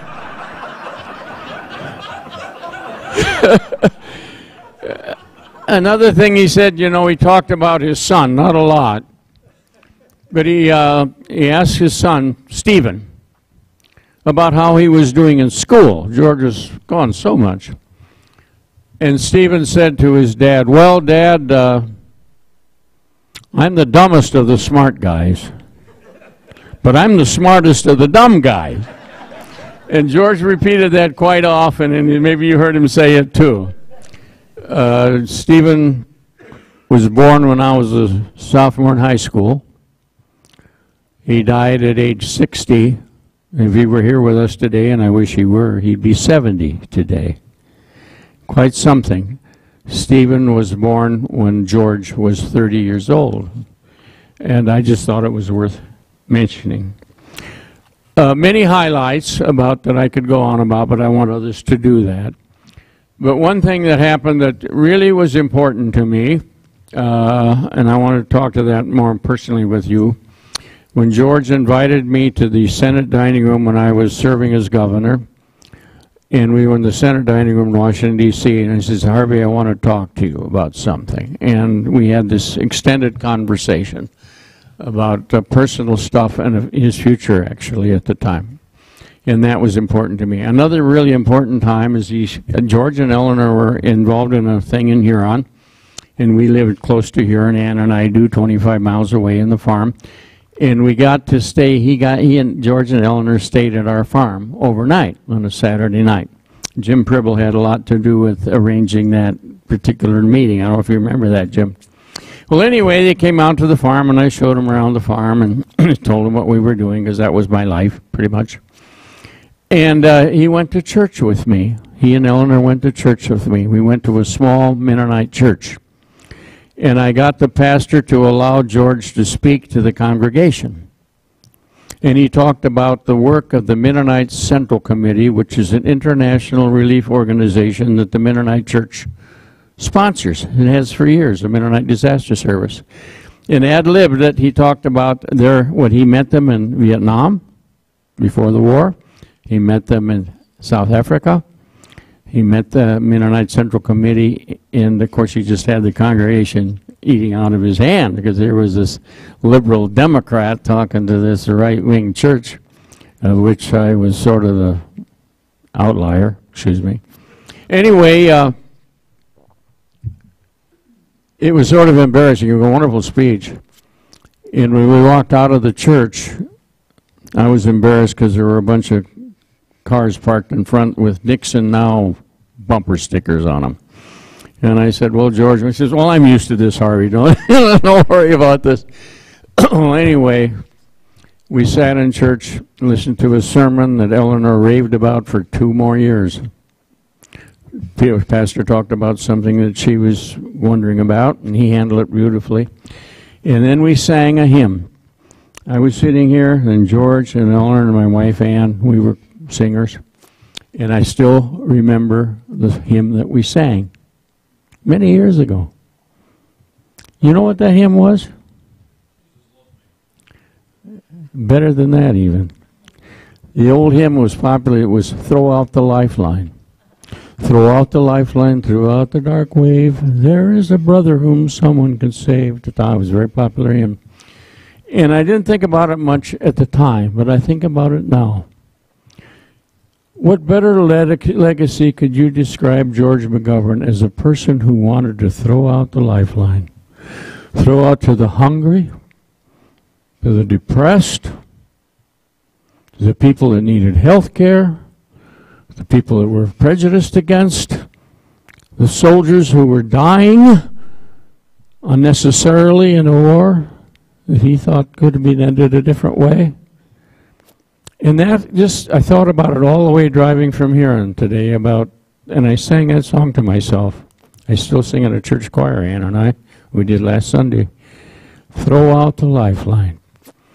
And if you can remember anything of what I said today, remember that I believed in George McGovern, the man that tried with his life to throw out the lifeline to millions. That's the highest tribute I could pay to that man. God bless you all.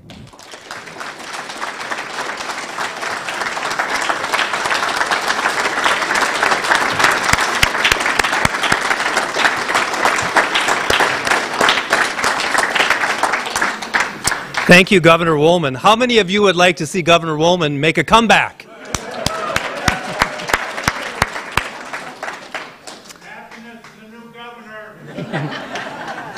Our next speaker is Judy Olson Duhamel. She is the former chair of the Democratic Party of South Dakota. She is a member of the South Dakota Hall of Fame and a good friend of George. Judy.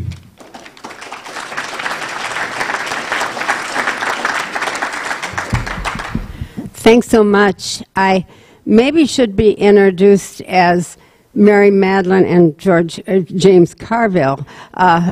My husband Bill is actually Mary, and I'm happy to say that I'm James Carville.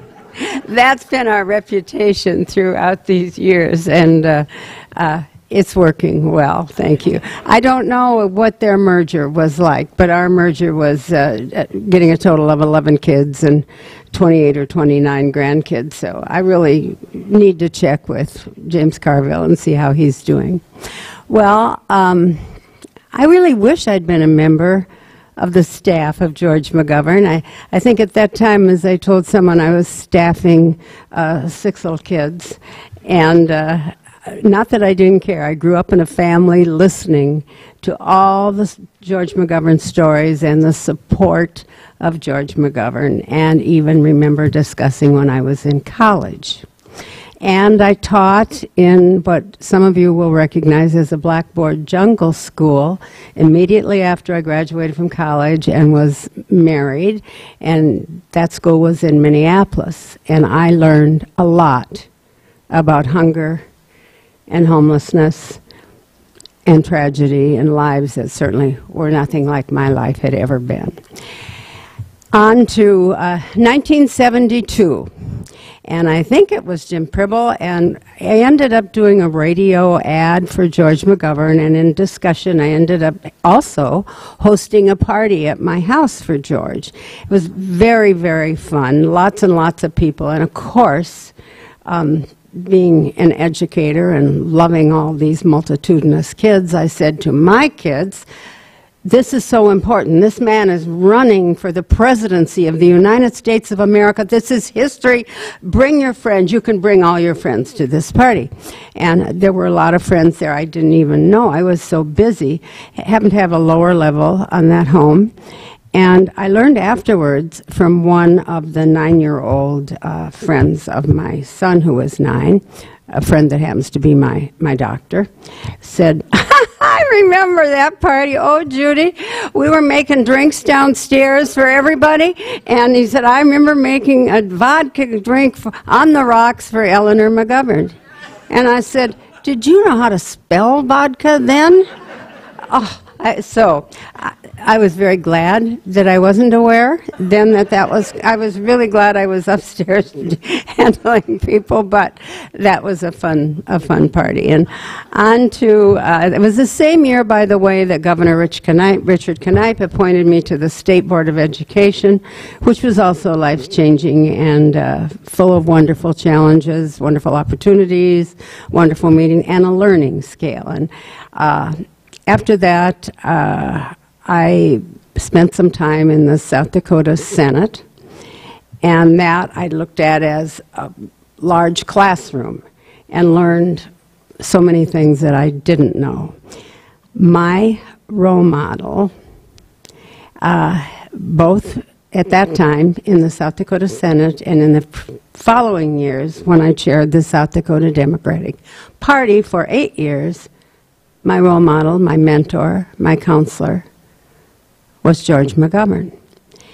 And it was he who always affirmed what I believed so strongly, and that is our job is to begin with people, talking to people. What are your needs? What can make your life better? What are the important things in your life? Tell me about your health care. Tell me about education. Tell me about economic development, about which I know pretty much nothing. So in that process of really wanting to emulate the George McGovern, when he gave new life to the South Dakota Democratic Party, I don't hold a candle. I couldn't begin to hold a candle. But I did try. And so I would meet with assorted people in different places in the state, places I didn't know really, like a gas station here or there, and not just Democrats, all people. As I said, the classroom taught me how little I know about things like agriculture and probably economic development, but I wanted to learn because I felt it was an opportunity and a mission and a goal that the South Dakota Democratic Party reach out, make a difference for families, for communities, and for the whole state of South Dakota. And it was George who really was my mentor. And during the time when I chaired the party, I take no credit for this, Brett Healy, the executive director, said, "I've got an idea, Judy." I said, "Great." He was full of them, and they were wonderful. He said, "You know what? Let's get rid of the annual Jefferson-Jackson celebration for Democrats around the state, and let's call it McGovern Day." That was the first McGovern Day in South Dakota at the Corn Palace, packed with people, and I bet, I know you were there. Many of you people in this room were there and enjoyed it. And Terry McCullough, the DNC chair, was one of the guests, and he was certainly fun and lively. And George that night, he was fired up and he was wonderful, and he might have been talking a little bit long. Eleanor's going, enough, to him, and I'm at the same table. And my husband, Bill Duhamel, was talking about George McGovern in the days when he interviewed him live, and George would say, "How much time do I have?" And Bill might say 45 seconds, and he said he nailed it. He was on. Whatever you said, 45 seconds, he did it, Well, that night, at the first McGovern Day, he didn't have 45 seconds. It was all about him, and it was wonderful, and it deserved to be all about him. Now, another time when George had asked a little later, post his Senate years, he said, "Would I please put together a book signing in Rapid City?" Of course I would. We were somewhere, and I don't know if I'd met him in D.C. for something, but we flew in a small plane to Rapid City, and it was like a four-seater, and he and I were in the back seat, and I took advantage of his heart and soul and brain and had just plethora of questions. And what do you think about this? I wanted more and more guidance on what to do with the state party and what to do in general, how to be a good citizen. How to be somebody who can really make a difference and make things better for other people. Well, we got to my house, and he spent the night, and that famous lower level in my house, there's a bedroom there called the McGovern room, by the way. I haven't really ever thought of changing the name of the bar. I don't live there anymore, but who knows. At any rate, we had a little tuna sandwich. Now that I think of it, we should have had a burger, and talked more. And it was, of course, as you would all know, a very popular and a very important book signing. So the quality time and the mentorship and the human being that will always remain in my heart, full of admiration, is, of course, George McGovern. And much of our relationship was sort of behind the curtain, that kind of counsel, that kind of conversation, that kind of significance and confidence. So thank you for giving me this opportunity today to get on the front side of the curtain and honor George. Thank you.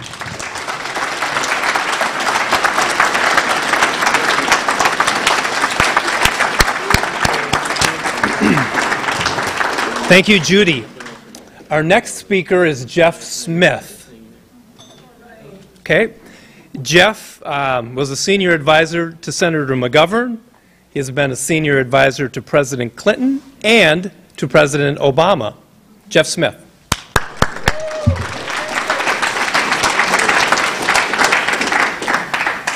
I think we'll go back to, where's Professor Knock here? Where is he? 68. I came to South Dakota in a roundabout way. I was at Penn in Philadelphia, January 31st in 1968, watching television. It was that night that it was announced that we had lost 268 soldiers in Vietnam that day. It was the worst casualty the whole war. I left school the next day and went to Washington, and through a lot of friends got a job with Senator Robert Kennedy as an intern. And March 17th, Senator Kennedy announced that he would run, and April 17th he came here to South Dakota. We first landed in Chadron, Nebraska. The crowd was huge. They broke down the fence. Then we went to Pine Ridge, where there was a hearing we had arranged for a convertible, and Senator Kennedy sat on the back seat. We came through the main street of Pine Ridge. All of the people were on the sidewalks. They weren't mobbing the car. Kennedy had to motion to people, come ahead, come ahead, come. And even though we were running 2 hours late, after the hearing, Senator McGovern said, Bob, you got to go up to the Wounded Knee Memorial. And he went up there and spent a half an hour. It's the most important Indian memorial in the country. Anyhow, so I came back here to South Dakota, and my job, I had advanced for Senator Kennedy in Indiana, and then came to here to South Dakota, and my first acquaintance was with our noted Lieutenant Governor, Bill Doherty. And Bill said, all right, I want you to take on all the Indian reservations and do that. And that was, you need to remember that 70% of that vote is Democratic. So that was a key part of our constituency. And Robert Kennedy had called Bill Doherty that night of June 4th. Remember, there was 4 primaries that day: New Jersey, New Mexico, Oregon, and California here.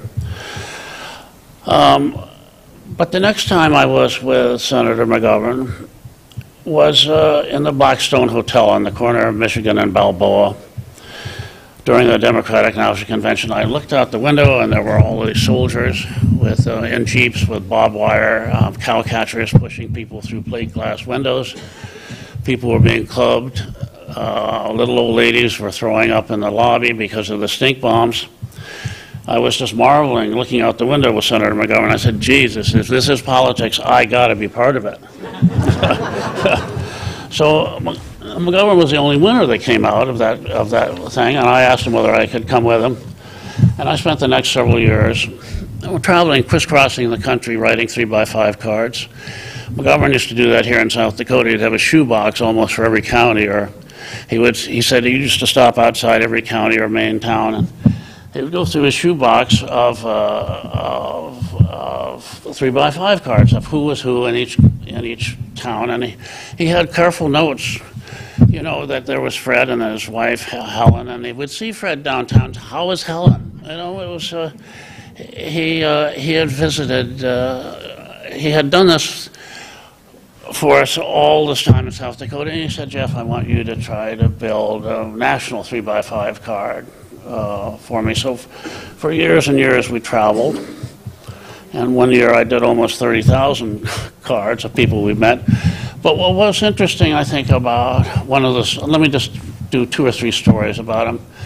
When he would go to some of these universities, he would talk about hunger, and he would say, he would bring up this, he would remind students of a special CBS News program called Hunger in America. I think it took place in South Carolina. Anyhow, this reporter goes in there and he sees 3 or 4 lunch tables, and all the white students were eating there, and any number of black students just sitting at the table, not eating, just sitting there. And so this reporter was particularly aggressive, I thought somewhat cruel, but if you go back and look at the program, you'll understand the reporter's just pressing in on them. Why are you sitting all alone by yourselves? All the other kids are eating and you have nothing to eat. Why is that? And this little black kid looks up and he says, well, he says, my mother has 4 kids at home and it's 25 cents a day. And she just can't afford it. So we sit here without anything to eat. So this reporter kept after this kid. He said, well, how does that make you feel? How do you feel sitting here? And the little kid looked up and said, I feel ashamed. And McGovern would tell that story, and he would say, his voice would raise up, and he would say, you know, it's us, it's we who should feel ashamed that we let something like this go on in this country. You would expect the crowd to sort of erupt in applause. You could hear a pin drop everywhere. Everywhere he went, he told this story. And when he said, you know, how do you feel? I feel ashamed. And then he would come on and talk about hunger.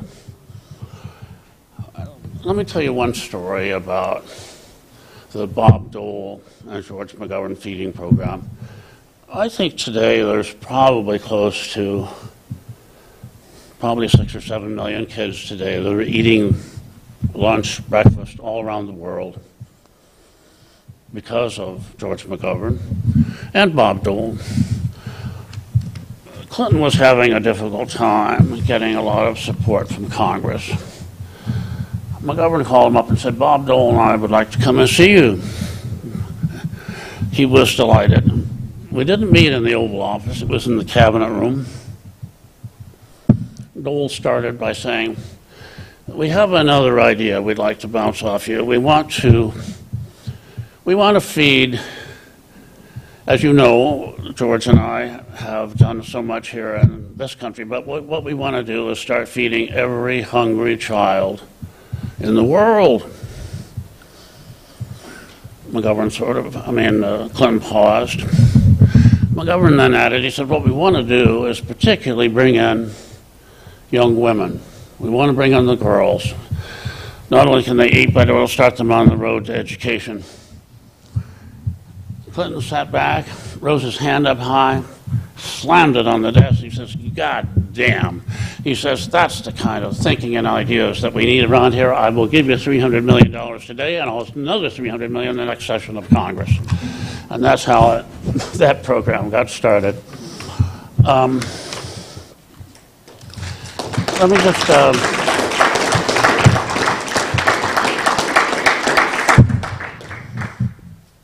you know, Robert Kennedy called...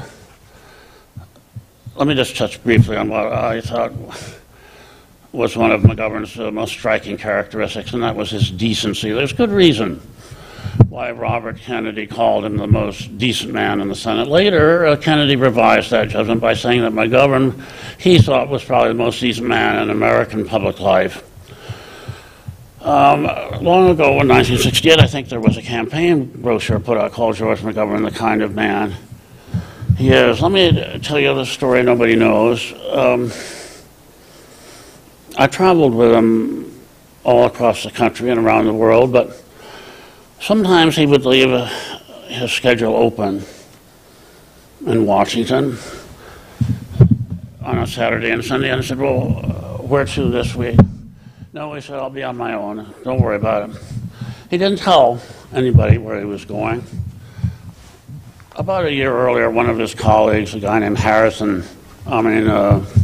Pete Williams, who was a senator from New Jersey, was put in prison for income tax evasion. Another person that McGovern knew well was a guy named Matt Troy, who was a major political backer of McGovern. Matt Troy was the Democratic chieftain of Queens County in New York. He was imprisoned for stealing from some of his law firm clients. Anyhow, McGovern would take the train early Saturday morning, stop in New Jersey, and go to the federal prison there, and visit Pete Williams for several hours. And then he would continue on to New York and visit Matt Troy, where he was imprisoned. And he would later return exhausted at the end of the day. Let me just tell you two sort of humorous tales about McGovern. One of my former staff mates here would know this. He bought a new car, and he kept complaining to me. He said, "Jeff, could you take this car into the garage? Every time I drive into the garage or under a bridge, the radio cuts out." I tried to explain it to him, but anyhow. President Kennedy once called him when McGovern was in the House. Kennedy had a room 363 in the old Senate office building, which McGovern later inherited, but President Kennedy was on the search for delegates for the 1960 convention, so he called up McGovern. He said, "Come on over." So they had a chat.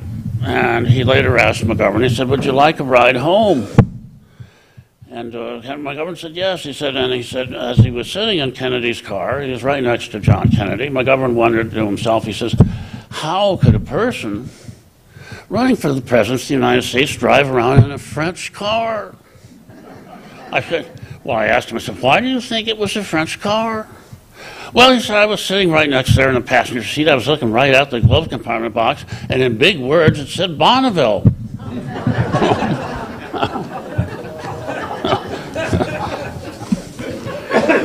Let me just say in conclusion,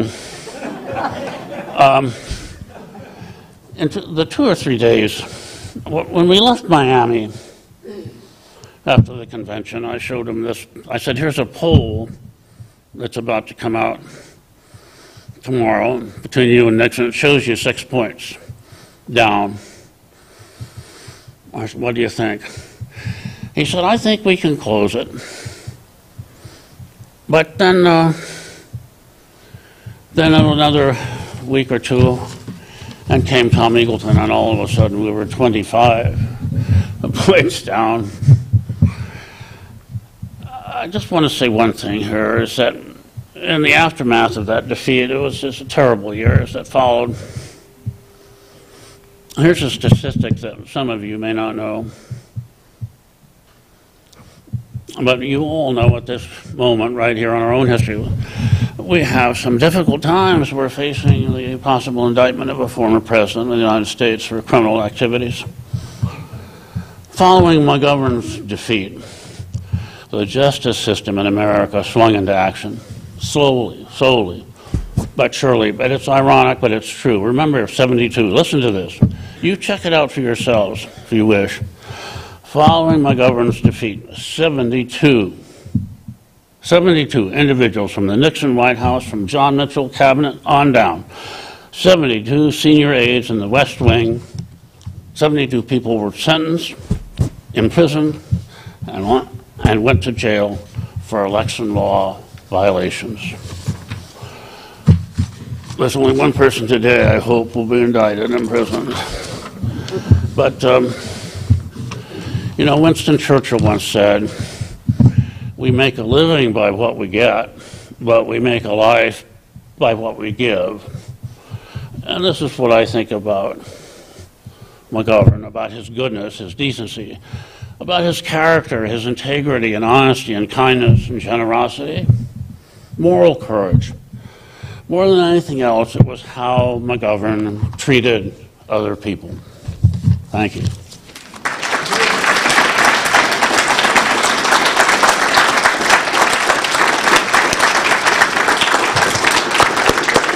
Thank you, Jeff. Our next speaker is Jack Marsh. Jack is a member of the South Dakota Hall of Fame, a highly honored journalist, and of course a friend of Senator McGovern. Jack Marsh.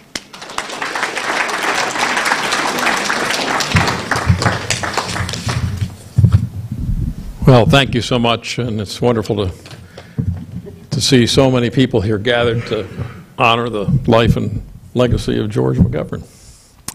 want to take you back to 1972. Think about the state of media in 1972. At that time, the dominant medium in this country, newspapers. There were only 3 television networks at the time, and so and newspapers at the time were using a technology slightly advanced from the original invention of Gutenberg in the mid 15th century. And I mean, it helped that we invented electricity and that we invented the rotary press, but essentially the way that newspapers were produced in 1972 was not dissimilar from the way Gutenberg was printing the Bible back in the 15th century. So putting out a daily newspaper, and that's the business I was in for almost 30 years, it was cumbersome. And it's a pretty simple process. It's it's a relief process, right? Where you take a piece of metal and you touch the ink with it, and then you put the ink on the paper. That's essentially what the process is. It's called letter press. Well, so newspapers, because of the amount of time it would take to set stories on a linotype machine or make up headlines on a linotype machine, or sometimes with wood blocks, believe it or not, at that time, it was not uncommon that newspapers would have full-page obituaries all done in type, ready to go in case someone of some prominence had died on deadline. You can get that right in the paper. And I dare say that on November 7th, 1972, that newspapers had a plan B. What happened if the polls were wrong? What would happen if there were an upset and George McGovern were to win the presidency? You would not have enough time to get that story in type, to get that headline in type. So you had to be ready for it, as unlikely as it was. And that's, of course, what happened with the Chicago Daily Tribune with Dewey defeats Truman. Somebody jumped the gun and put the wrong headline on and put the wrong story in the what we call the Bulldog edition, the first edition of the Chicago Daily Tribune. Well, in 1972, I was a young reporter. I was working for Gannett's flagship newspapers in Rochester, New York. It was the first. I was in my early 20s. It was the first presidential election I was eligible to vote in. And on election night in a newspaper newsroom, everybody worked all night long. There were 2 newspapers, an afternoon newspaper and a morning newspaper. So the morning newspaper, of course, would be on deadline. They're the ones that have to call the election and be ready to go with, page after page of coverage and photographs and headlines and so forth. So the Democrat and Chronicle, a newspaper that still exists, still published every morning in Rochester, New York, had their Plan B. And, of course, they didn't have to exercise Plan B, now did they? Reporters, after working all night long, I was one of them, we were walking out in the early morning hours, and we'd go through the composing room, and one of my colleagues, a man by the name of Dick Cooper, no relation to the other Dick Cooper whose name came up earlier today. Dick Cooper is walking through the composing room of the Democrat and Chronicle, and in the discard pile. So you got all these zinc plates and lead type. In the discard pile, there is, of course, the Plan B headline. So when you go over to the McGovern Library a little later on today, you will see the actual headline that was cast. And I brought a photocopy for you to see, but it's over there. So this is our version of Dewey defeats Truman. McGovern elected in upset. McGovern elected in upset.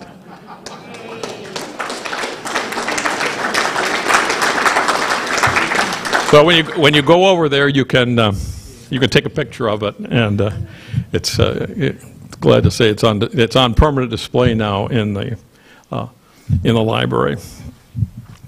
I've been a journalist my whole life. I've only worked for 2 companies. I worked for the Gannett Company for many years, and then I went to work for a foundation, a national media foundation called the Freedom Forum, which was started by none other than Al Newharth, native-born Al Newharth.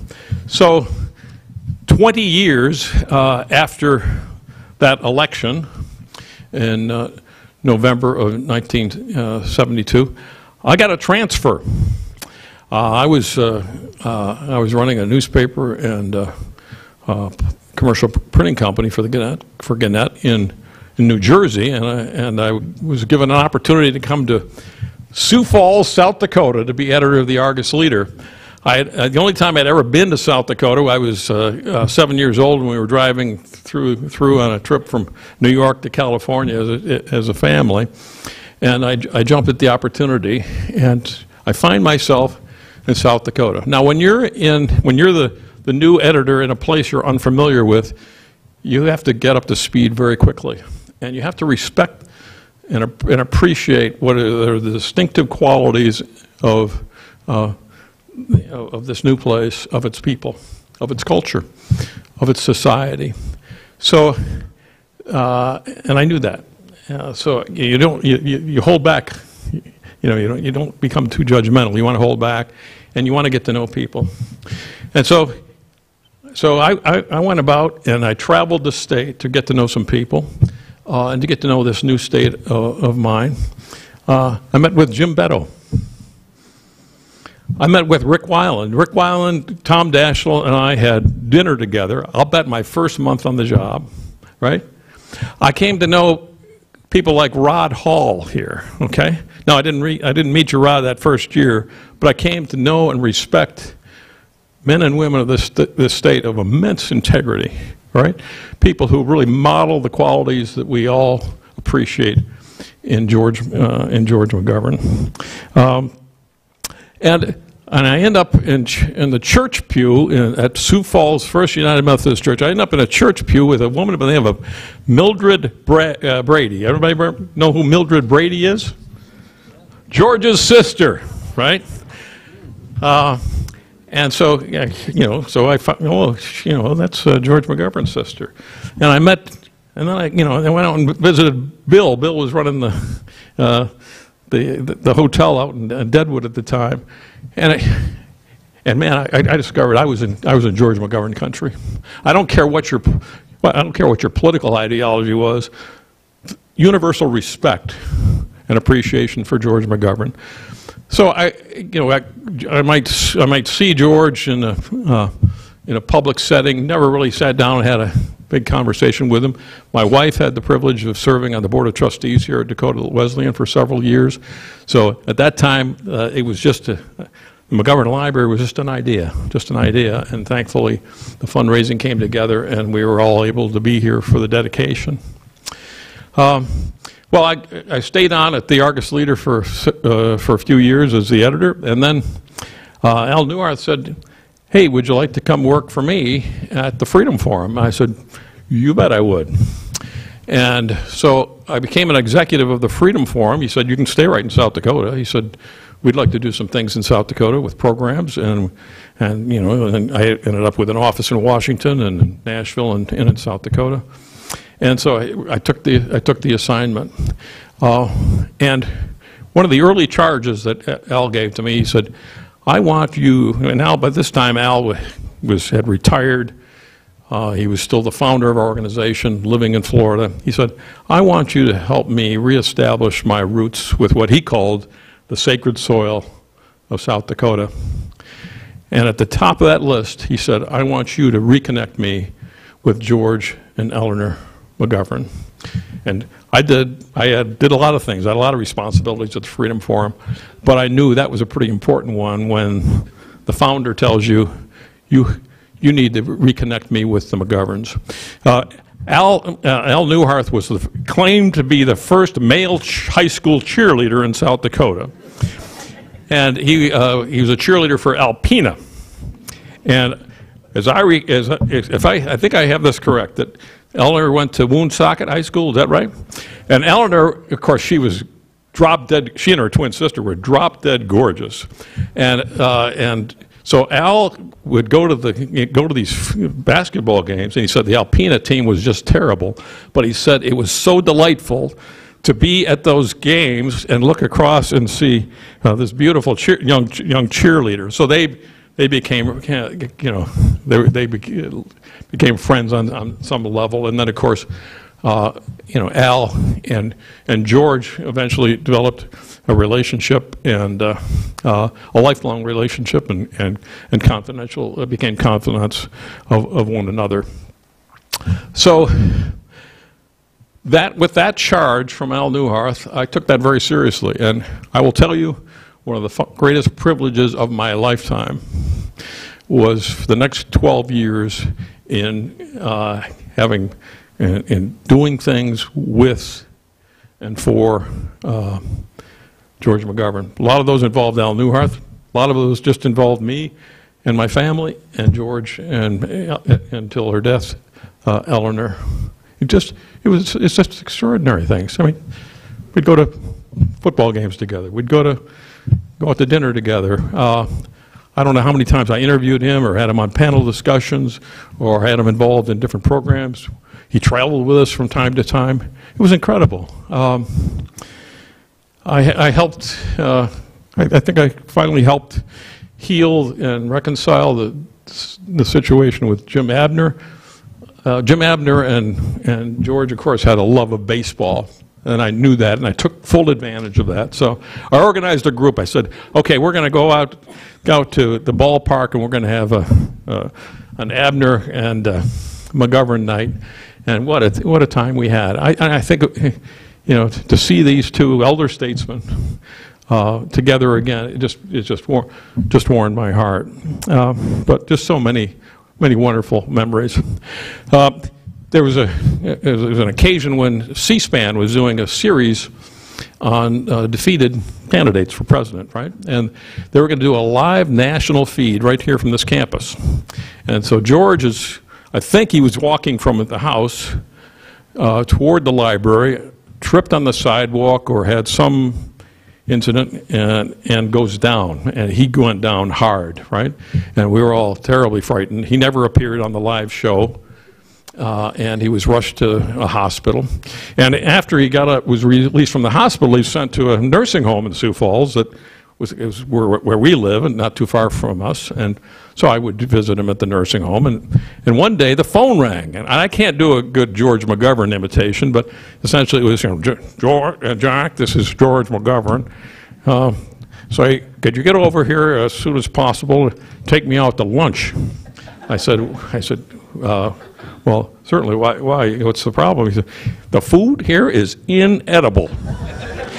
Inedible. He said, you take me anywhere. We can go to a dive. I don't care. He said, can you get over here as soon as possible? Take me to lunch. So I did. So I drive over to the nursing home. I won't name the nursing home. I'm sure they provide excellent care and rehabilitation, but apparently the food was not up to his standards. Apparently they didn't serve milkshakes and cheeseburgers. That was the problem. So sure enough, I walk into his room at the nursing home, and he's on the edge of the bed, and he's dressed he's dressed. He's got his tie on at the nursing home. And he said, well, he's ready to go. So we start walking out, and I said, well, and I never called him George. I always called him Senator. I said, Senator, shouldn't we check out at the nurses' station? He said, I wasn't planning to. And I said, I think that might be a good idea. He said, you're going to make a Christian out of me. So we did. We checked out at the nurses' station, and they reminded him that he had a physical therapy appointment, I think at 1 or 1:30, something like that, which he was going to totally disregard. And then we went off, had lunch, and brought him back. But just wonderful. And then the football schedule for the University of South Dakota came out, the 2012 schedule for football. And sure enough, one of the early sacrificial games for the University of South Dakota Coyotes was with Northwestern University. And Jim Abbott, our friend, who was president of USD at the time, said, Jack, what would you think about if we arranged to take George back to his alma mater. He said, he asked me if I'd be willing to help with that. I said, you bet I will. And I'm just telling you folks, it was a remarkable, remarkable trip. So Jim was already in Evanston, and beautiful Colette was with us. So my wife Betty, Colette, George, and I. So Colette, we got the university plane. They flew it up from Vermilion to Sioux Falls. We picked up the senator, and took him out to the airport, and get him on this plane, and took him for his last homecoming to his alma mater for his master's and PhD, and also, of course, of his time at the seminary. So we get a skybox there at the stadium at Northwestern. And the game was not going well for the Coyotes, let me just tell you that. And he called me over, he said, Jay, do you think there's any chance that at the end of the game we could drive around the old neighborhood? And I said, Senator, that plane's not going anywhere without you. So we drove to his old neighborhood where he and Eleanor had their apartment. And he talked about, Ann's the oldest, right? Ann was just a baby or a toddler at the time. And so Ann was the only child they had. And he talked about, that I don't think, he told me, I think I'm recalling this correctly, I didn't have a bed or couldn't afford a bed or a crib for her, and had her in like the chest of drawers, pulled out the drawers, and that was made up a drawer as her bed. Talked about it was across the street from the music conservatory, and that how much they loved that when the windows would be open in the conservatory and the windows in their apartment, and they would just take in this beautiful music coming across the street. And how they would take, Eleanor would take baby Ann down to the lake in the pram or in the stroller, just down the street. And he talked about all the things they did in the neighborhood. And then he wanted to drive around campus. And he was also a teaching assistant there. He talked about where he taught, and I was just telling you, it was so moving. I get goosebumps just telling you this story. And so we safely got back to Sioux Falls that night. And then he said, I'd like to take you to dinner tomorrow, and I'd like to go to church. We said, well, sure. So we took him, my wife and I picked up the senator that Sunday morning. We went to First United Methodist Church, which was our church, and which became his church, and worshiped together.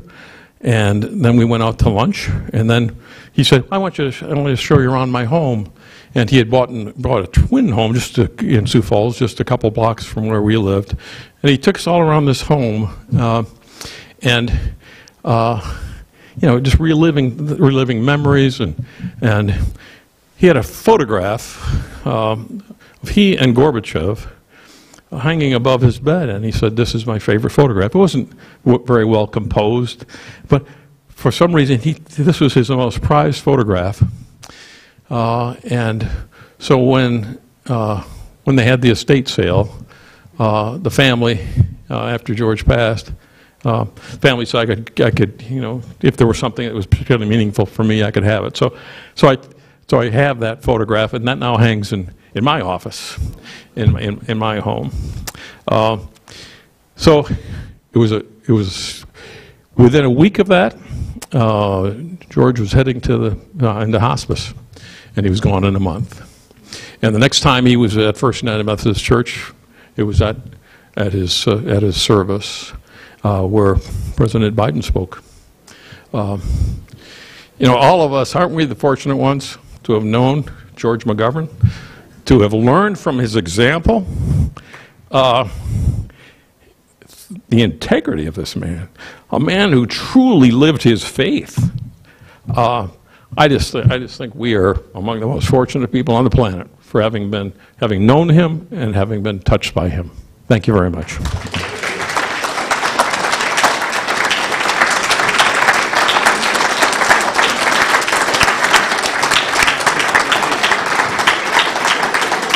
Thank you, Jack. So we have another panel, and we're going to let you, Dr. Allen, get up and stretch. If you have to go to the bathroom, do that. We're going to switch panels. If you're on the second panel, come on up. And we're going to start that in 3 minutes. Okay, so stretch, go to the bathroom, and we're going to get started again. Thank you to the first panel. Huh? I know. I am? No, I retired. Yeah, I retired, so. Oh, I know. Hi, boy. You're sure running that right. It still gives me chills to think about it and to look at it. And it was just amazing. Yeah. Thank you.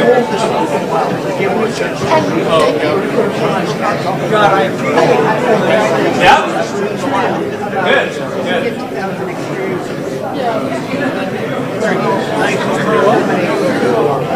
Oh, David Aylward isn't here. David Aylward isn't here. Oh, he's not? He was. He left. Okay. So that helps. That helps with the time. So hi. Okay, so we're going to start with Boyd Blue then. We'll start with Boyd. Thomas here, yeah. And then I'm going to remind him he's got 5 or 6. I don't know. Yeah, I know. He's right there. He's already ready to go. Okay. So listen. I'm going to remind people at the beginning that we have the cake and the happy birthday at 4:50. Is it 4 o'clock? No. Yeah, 4:15. If we're at 4:30, it's okay. Say 4:15. I'm going to call you up at the end. Okay. And then you can make that. And I'll just make some because they need some instructions. Say, I hate to do this, but we got to get to the birthday cake. Okay. Those are great stories, though. Yeah, we had some great. But it helps to have David. David has a. That's too bad. Is he sick or? No. He had something come up with a foundation. Oh, that does help. Yeah. I might run to the restroom. Do you think it's okay to say George McGovern's the best president we ever had? I think so. Yeah, that's a Gary Hart line. Is it really? Yeah. He didn't say that in his deal, did he, tonight? That's comedy. Excuse me. Okay.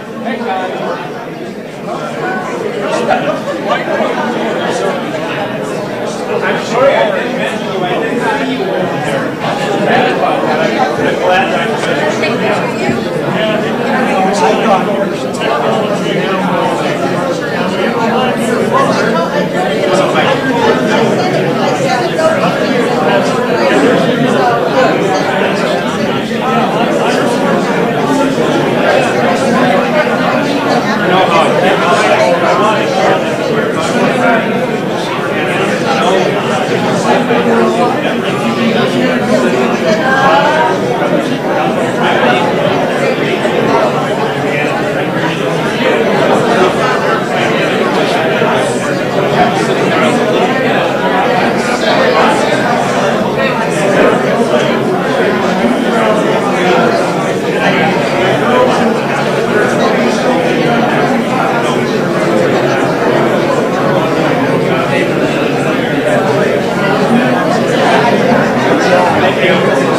Okay, if you're on the second panel, come on up and everybody start to go ahead and find your spot.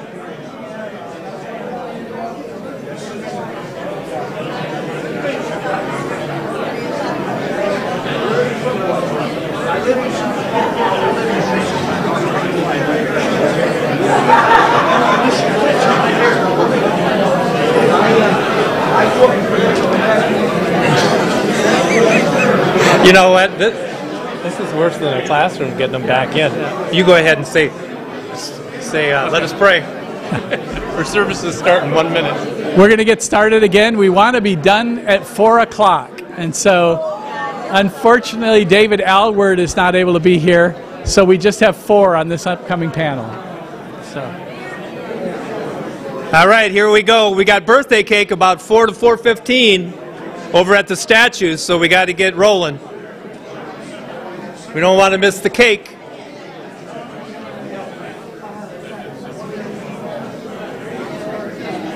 Hey, while we're waiting for everybody to sit down, if the tech people, come on out. These guys don't get a lot of thanks, but they've done a great job today, the tech people. Let's give them a hand.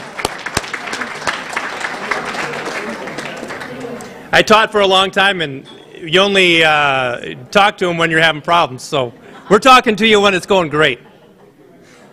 Okay, our second panel. Our first panelist is Boyd Bloomer. Boyd is a United Methodist minister. He's a former religion instructor here at DWU and a very, very good friend of Senator McGovern. Boyd Bloomer.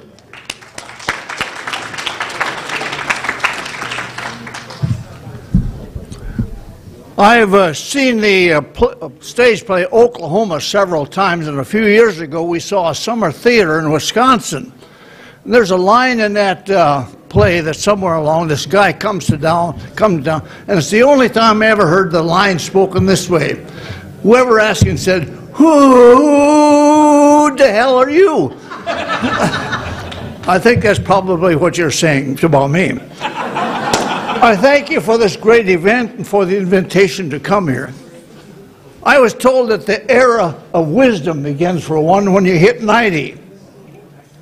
Attaining wisdom makes it difficult when to start a speech and more difficult when to quit. Now, John Wesley once talked about going on to perfection. In 8 years, I will attain that holy status of perfection, and I hope to know when to end by then. The Farmers Union was holding their annual picnic in Wiley Park in Aberdeen. The senator's campaign was just beginning, and Sherwin Nitton and his Cotton Kings were the featured entertainment. Sometime later, the picture you see here, I had the senator autograph it. And when I handed him the picture, he gave me this sly look, and he said, "Do you remember the soloist?"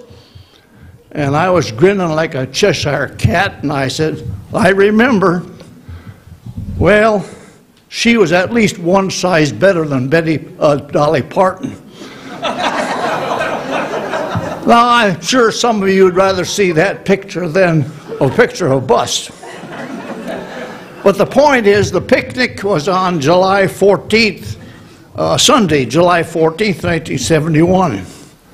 Our Bishop Armstrong, was living in Aberdeen at the time, and Mark Lemke's book, his excellent book, addresses the role of Bishop McGovern and others in the '72 campaign. The bishop called me on Saturday night, and he said, "The senator and I are coming to your little church." Well, the downtown church, the pastor there was heavily involved in the campaign of Leo Thorstens for the Senate seat. Thorstens was also a Purple Heart winner. Well, and they'd also, in their hopes that the senator would come, had planned a reception for him. Well, you know, on the farm, we had a saying, "Don't count your chickens before the eggs are hatched." Where's the next one? Well, oh yeah, that's where we're at. Well, you can see his name there. Okay, the next one.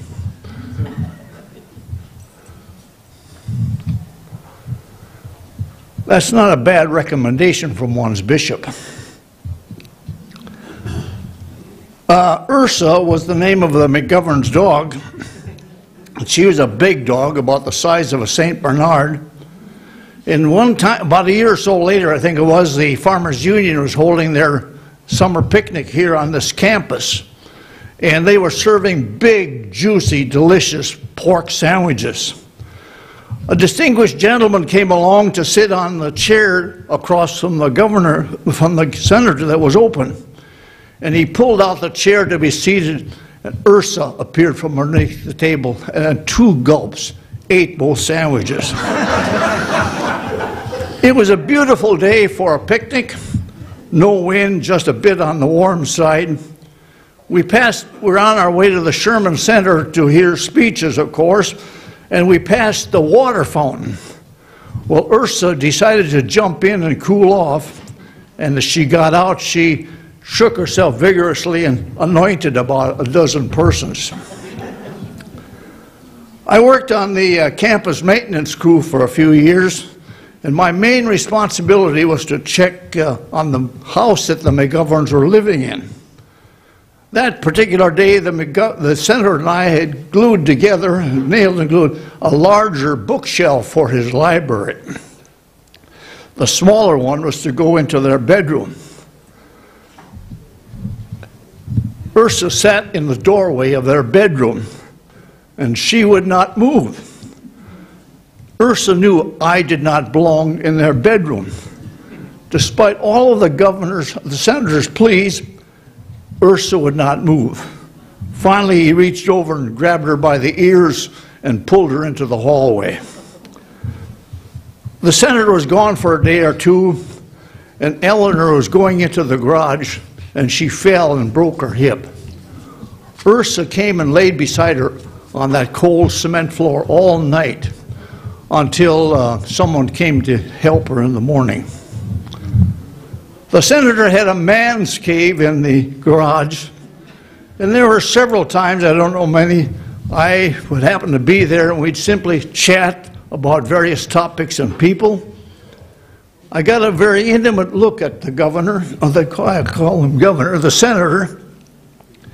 He shared the agony and the ecstasy of his soul while sipping gin and tonics and puffing on Cuban cigars. What a privilege I had.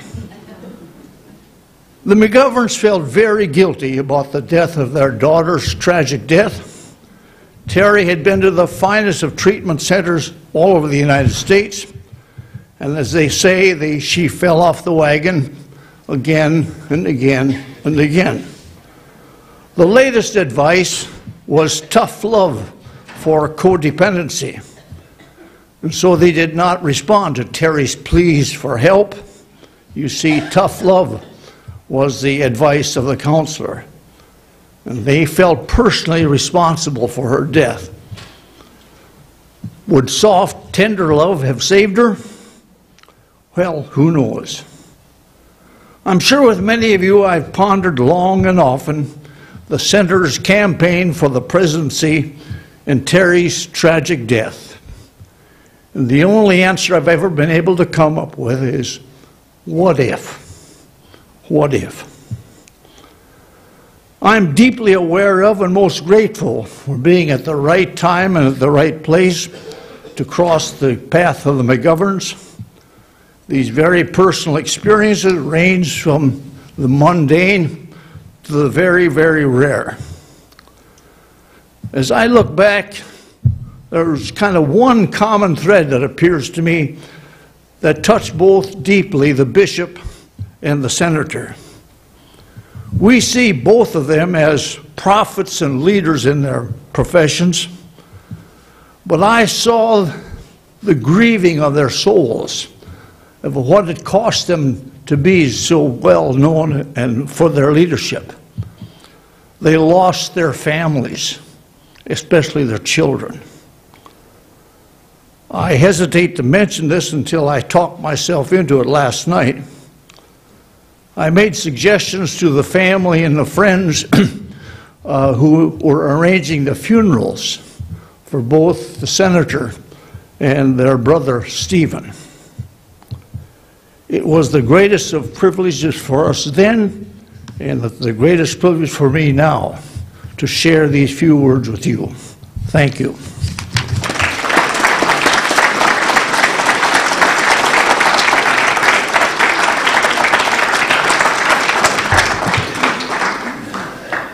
Thank you, Boyd.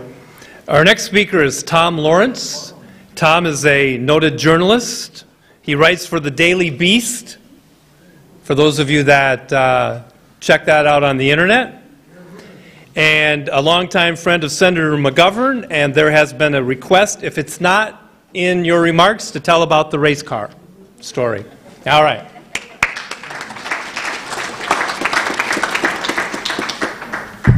Thank you. I wouldn't make the claim that we were friends. I covered George. I was a reporter and an editor for more than 3 decades. Lucky enough to speak to him many, many times. But one time he called me, which I was usually pestering him for a story. And in the summer of 2011, he called me up. He said, you know, I'm turning 89 years old here soon. I want to drive a race car. He said, can you find me one? Well, I'm not a race car person. I don't watch it all, I don't follow it, but I admire George McGovern and said, okay, I'll find you a race car. So I went around Mitchell. I was the assistant editor here then of the Daily Republic, and I found someone that helped me out with one, and found a young guy who said, yeah, he can drive my race car. So that weekend, I went and picked George up at his house. We drove out there. He told us all these stories, and this young guy, he didn't really know who George was, but he knew he should be respectful to him. So we got him suited up. We get him to the cockpit of the car, and George at the time was 89 years old, a little bit stiff. So I had this terrible memory of me twisting his leg, trying to fit him in this cockpit, but we got him in there somehow. And he posed, and he said, think I can drive this? And the kid said, yeah, probably. And sure enough, next week, he went to Hughes Speedway and did a couple laps. The year previously, he jumped out of a helicopter, a plane, and parachuted because President H.W. Bush had done it. So he wanted to emulate that. So when he turned 90, I was waiting until the next phone call. You know, what I was having to do this time is catch a live tiger or something for him, but he didn't get back to me. We have a picture on display in our library of him in the car. So. Yeah, that's probably the one I took. And when he was telling us the story about wanting to drive a car, he also told us of a time a couple years earlier, he had a heart issue when he was driving one day in Minnesota and lost consciousness, ended up in a cornfield. And he came to and he thought, am I dead? He goes, and he told us, he goes, you know, I'm not quite sure about heaven. But I thought, you know, if this is heaven, it's not bad. But then he realized he wasn't dead, he was in a cornfield. So he got out of it and lived, thankfully, several more years. And as I said, I covered him for the SSU Collegian. I met him in 1980 when he was running for the Senate. I was there on election night when he lost. He was furious. I was about right here. When he came out for the speech afterwards, he was not happy about getting beat so badly. The only time I ever saw him very, very angry. Covered him 100 years. I covered him. I worked for the Argus with Jack. I covered him. I was out in the Black Hills. Covered him for years. In 2008, I was coming here to play softball, and I contacted him and said, can I meet with you? And he gave me a personal tour of the museum. We sat down in the seats of his, the Dakota Queen, I believe, was his campaign plane in '72, and we went through his whole campaign history. And I told him that his first election in '56, he beat Harold Lovery, who was a member of my family. He loved my grandmother's cooking. He came to our farm. George, oh, he was a great guy. George said, I liked Harold a lot. After he defeated, I saw him in Washington a lot. And we talked about Carl Munt, because George had said and even written he hated Carl Munt. He said, oh, no, we worked together for 10 years. I got to know Carl and liked him quite a bit. Okay. Talked about Nixon. He said, you know, after Nixon left the White House, they saw each other. He went to New Jersey, had dinner at Nixon's home. One time they were on a plane together. Nixon pulled him over, had his security guard get up, and they sat together and talked. McGovern said, I can just imagine people walk down the aisle, you know, seeing McGovern and Nixon sitting side by side. And this was '93. And McGovern was thinking about running for president in '94. So he thought, well, who better for campaign advice than Dick Nixon? So he says, do you think I should run? He goes, well, George. He says, do you have anything original to say? Is anybody else not saying what you say? He said, I realized he really didn't have it, so he decided not to run. So the time he did not run for president because Dick Nixon talked him out of it. But he said, oh, you know, he liked Nixon. He said he was convinced Nixon had received psychotherapy because he was a different person. He'd known him for many years. He said by the 90s, Nixon had calmed down and was more of a reasonable, real person. So what I came to realize from Lovery to Munt to Nixon was McGovern was very fond of Republicans as long as they were dead.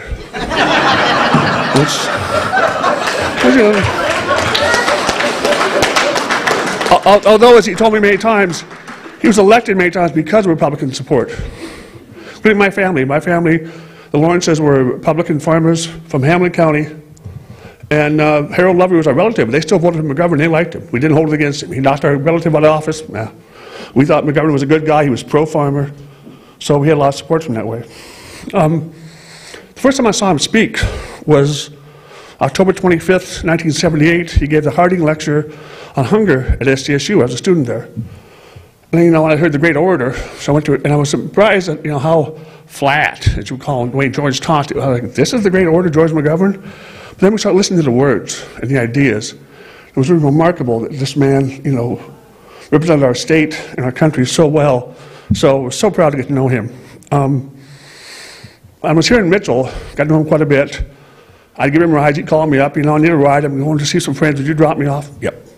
Now normally as a journalist, we shouldn't do that kind of thing. But for George, you know, I would do that.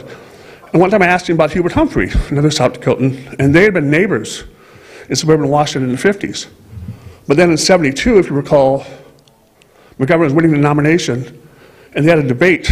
I think it was on one of the Sunday morning CBS shows, and Humphrey just tore him apart. Just was cheap shot after cheap shot.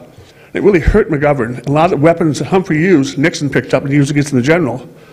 So I asked him, I said, did that hurt you that you've been friends for all these years and Humphrey really hamstrung you? He goes, well, Hubert, you know, you could tell he still loved him. He said he wanted to be president so bad that he kind of compromised his principles, but George didn't hold it against him because that wasn't his nature. You know, he was a very giving, tolerable, friendly person, even to, you know, nobody journalist like me. So I'm proud to have known him, to have covered him.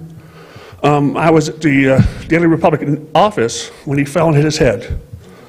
Came over the scanner, 89-year-old man down on campus. I knew who that was. So I got up there, just seconds after the ambulance got there.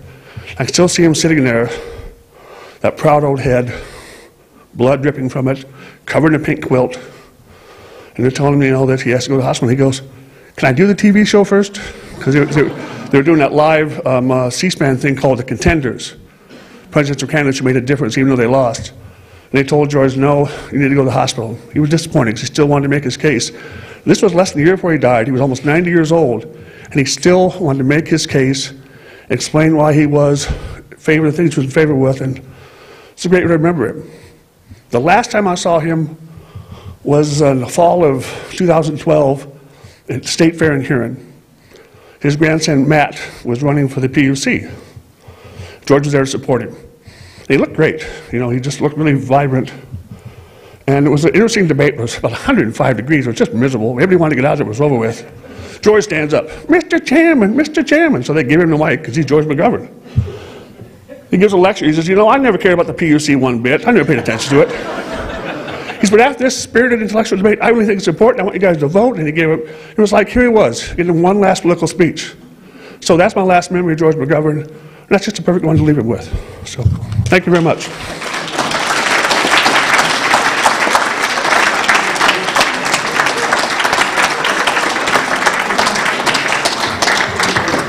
Thank you, Tom. Our next speaker is James Pribble. James was the executive director of the South Dakota Democratic Party from 1973 to 77. He served on Senator McGovern's state staff, and he was chief of staff for Governor Harvey Woolman. Jim, welcome.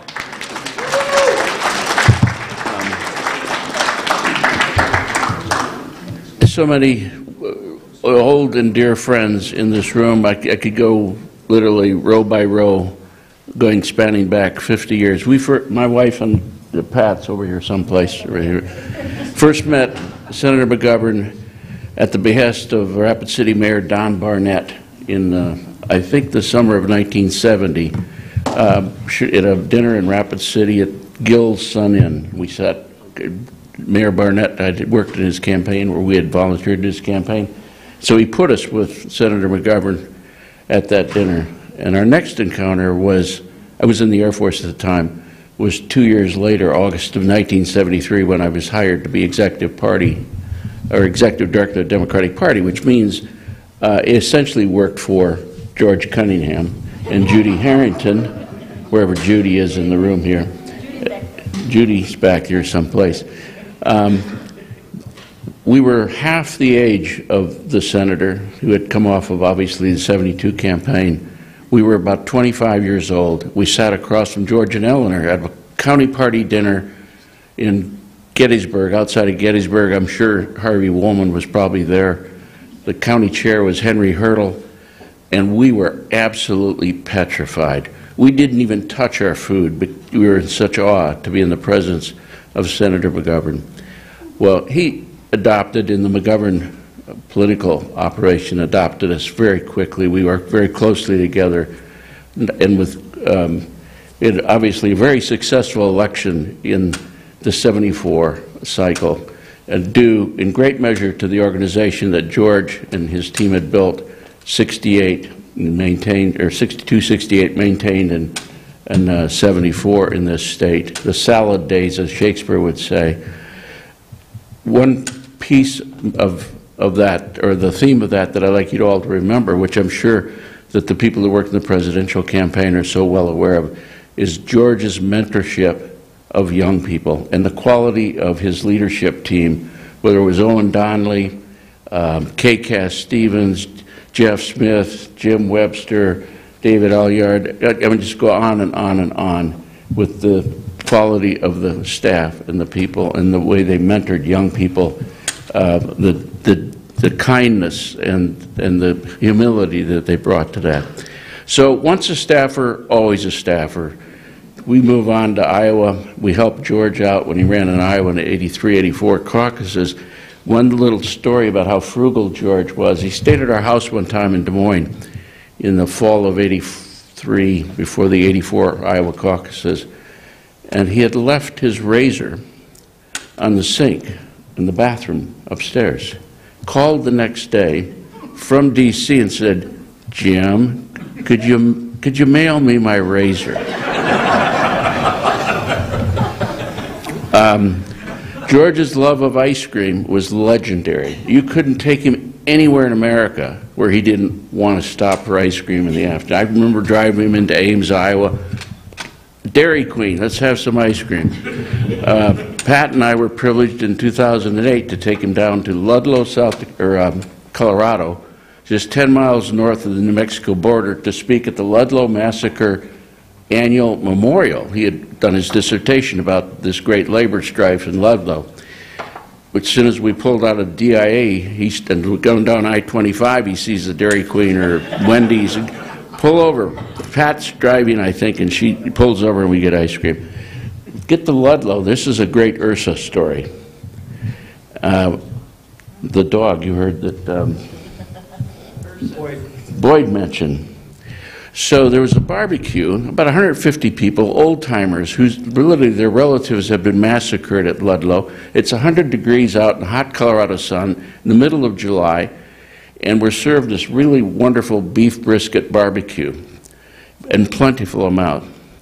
George gives a wonderful speech. The head of the president of the United Mine Workers is there, and various other political luminaries from Colorado.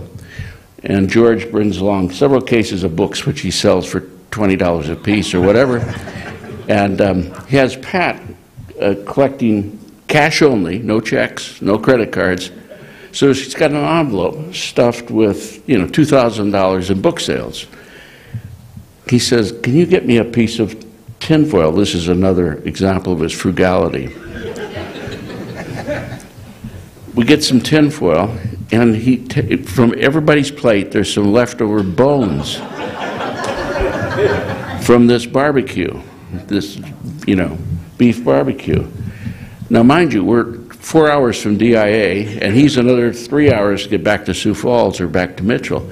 He piles up leftover barbecue, folds it all up very carefully, with tinfoil.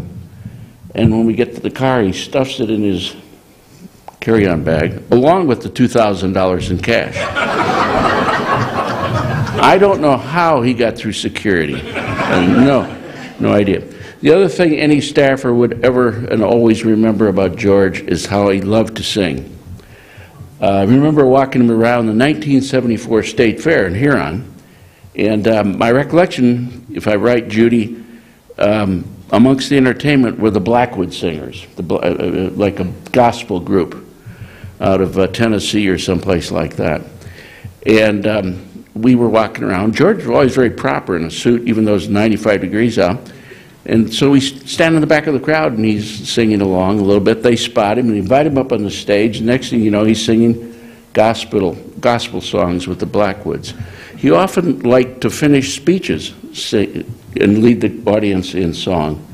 We had him, hosted him in 2003 in Boulder, Colorado at the Conference of World Affairs at the University of Colorado. Packed the ballroom, 2,200 people, 500 people outside would overflow. And after multiple standing ovations, by the way, the name of the speech was Wrong War at the Wrong Time against the Wrong Country. It was the spring of 2003, just before the invasion of Iraq. And, but at the end of it, he led the audience in song. And I think it was a Methodist hymn, Feed the Children, Feed the Little Children. I should have researched that and led you all in it, in singing it. He was so decent, so kind. We all have thousands of memories, and we are all so privileged to be in his universe. Thank you.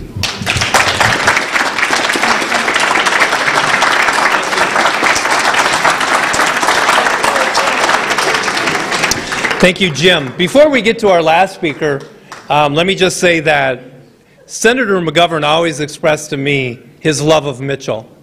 He said that no matter where he went in the world, no matter who he was with, he always considered Mitchell home. He was always so proud of the Corn Palace and Dakota Wesleyan and Mitchell High School. So hopefully all of you, a lot of you not here from Mitchell, but you'll consider this home because George did, and especially the McGovern Library. That's your home away from home. So hopefully you'll come back and see us all again many times. Our last panelist is Steve Maloney. Steve Maloney worked on Senator McGovern's 1972 and 1984 campaigns. He has driven his motorcycle from Connecticut, I believe, out to the McGovern conferences here in Mitchell, South Dakota, more than any other person, and he drove his motorcycle here for this event all the way from Connecticut.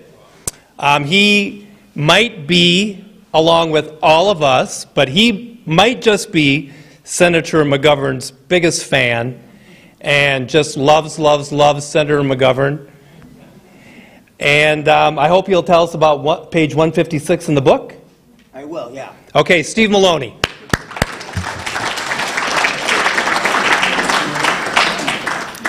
Well, here we are, a class reunion of everyone who was on Nixon's enemies list. And I'm here representing the Haight-Ashbury delegation. Now, in 1968, it was a bad year. Martin Luther King and Bob Kennedy had gotten assassinated, and the cops were beating up the demonstrators at the convention in Chicago. As a 15-year-old, it was inconceivable that this could possibly be happening. And Senator Abe Ribicoff from Connecticut got up and he said, with George McGovern as president, you wouldn't have Gestapo tactics in the streets of Chicago.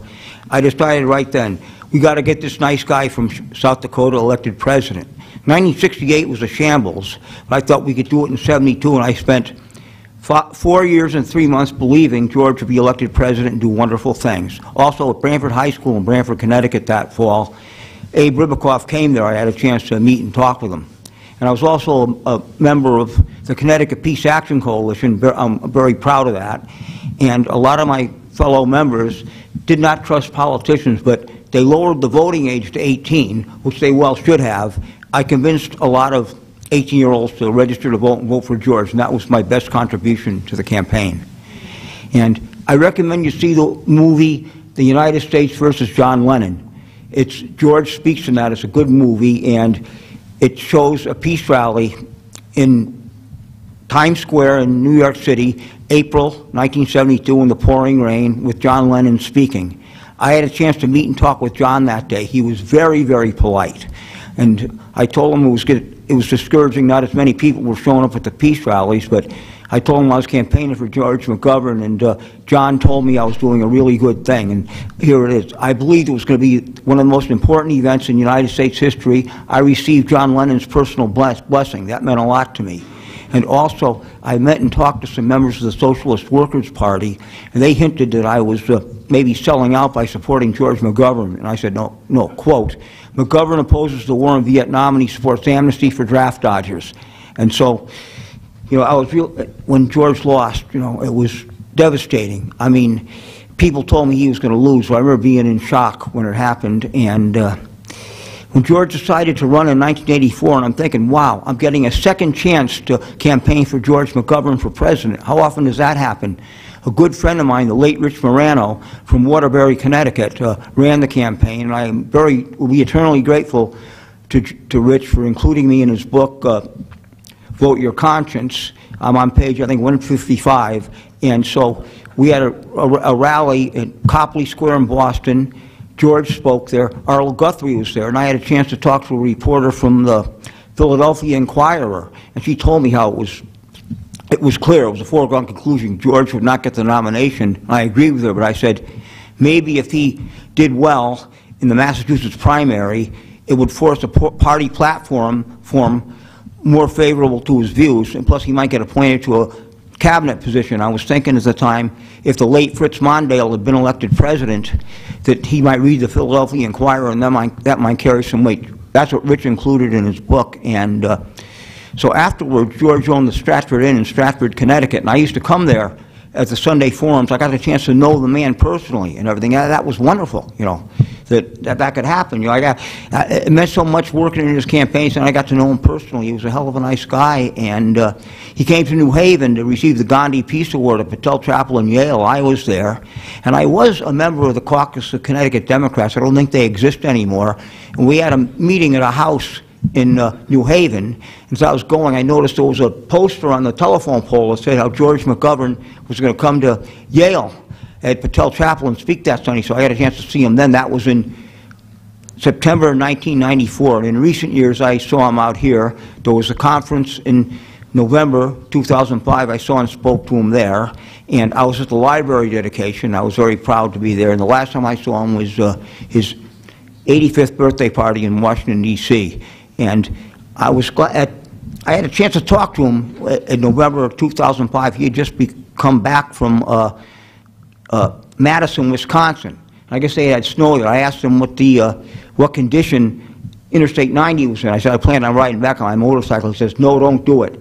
Well, I did. I didn't. I made it. Maybe it was risky, but I did. I made it. I think that made a hell of an impression on him. I'm just glad George had got a chance to see that side of me. That means a lot. And then in more recent years, I just wanted to say, people ask the question, do people make the times, or do the times make the people? The times make the people. In the 60s, they molded us as people, molded our consciousness. We believed in important things. Opposition to the war in Vietnam, in favor of civil rights, opposition to the destruction of the environment, and opposition to corruption in government. And those are important principles to live by. I think we're all proud of it. And we didn't read about this in a book. We were there. We were there in the 60s. We saw it with our own eyes. And friends, it's happening again. We're in our 60s. Thanks a lot.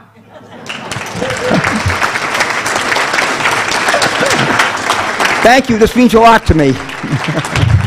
Thank you, John. Thank you.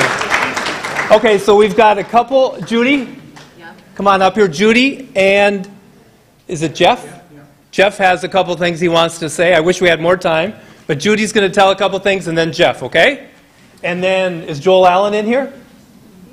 He will be, and he'll tell you what's coming on next. We want you all to go have cake, birthday cake, by the statues in front of the library. Judy. This is about the dogs.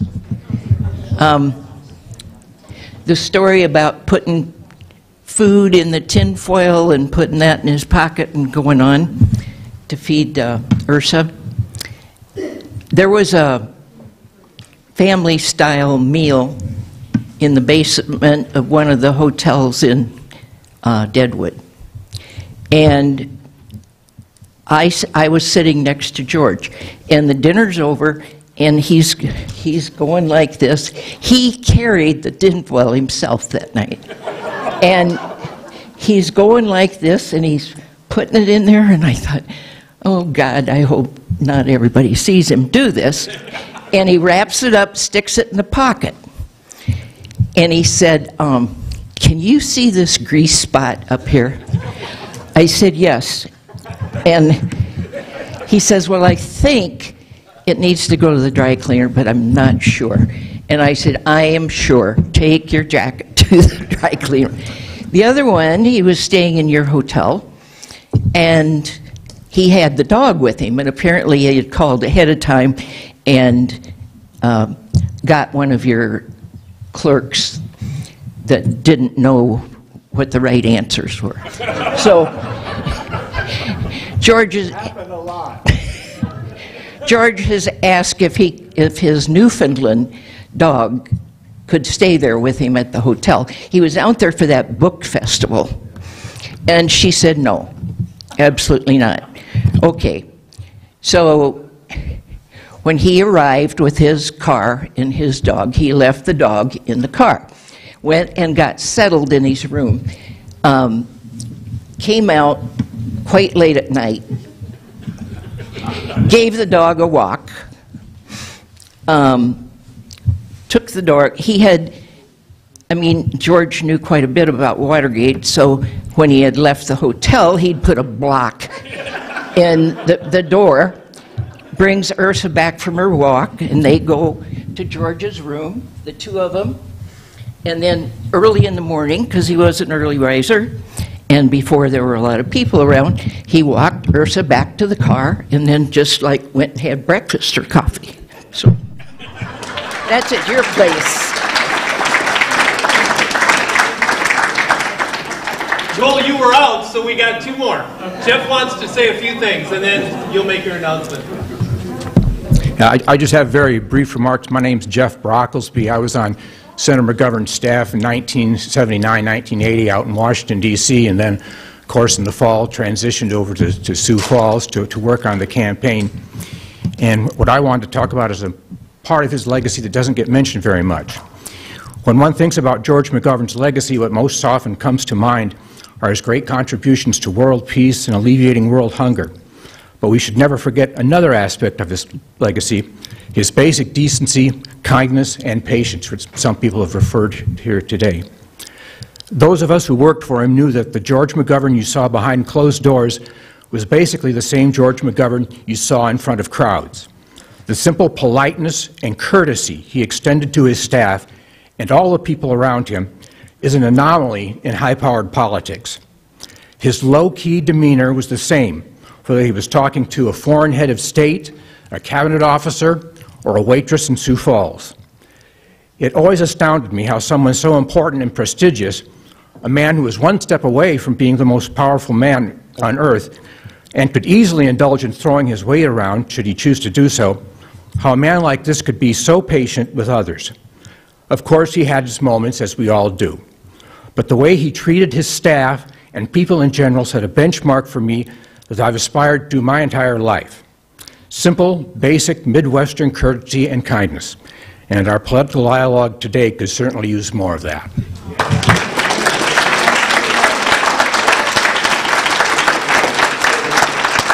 Okay, thank you to all the panelists and everybody that came. I think we can all agree that George McGovern was the greatest president that America never had. So the plan right now is we're going to move over to the McGovern Library, and if you haven't really seen the McGovern Museum recently, please take a tour of that. But one of the things we're going to do, we have birthday cake over there, and we are going to actually stand around the statue, and we are going to sing him happy birthday. And I know it's corny, but we're in South Dakota, so we're going to go do that. And then there's a book signing, but we need to move over, a display on all kinds of memorabilia from the 72 campaign and other things. So let's move over to the library at this time. Thank you.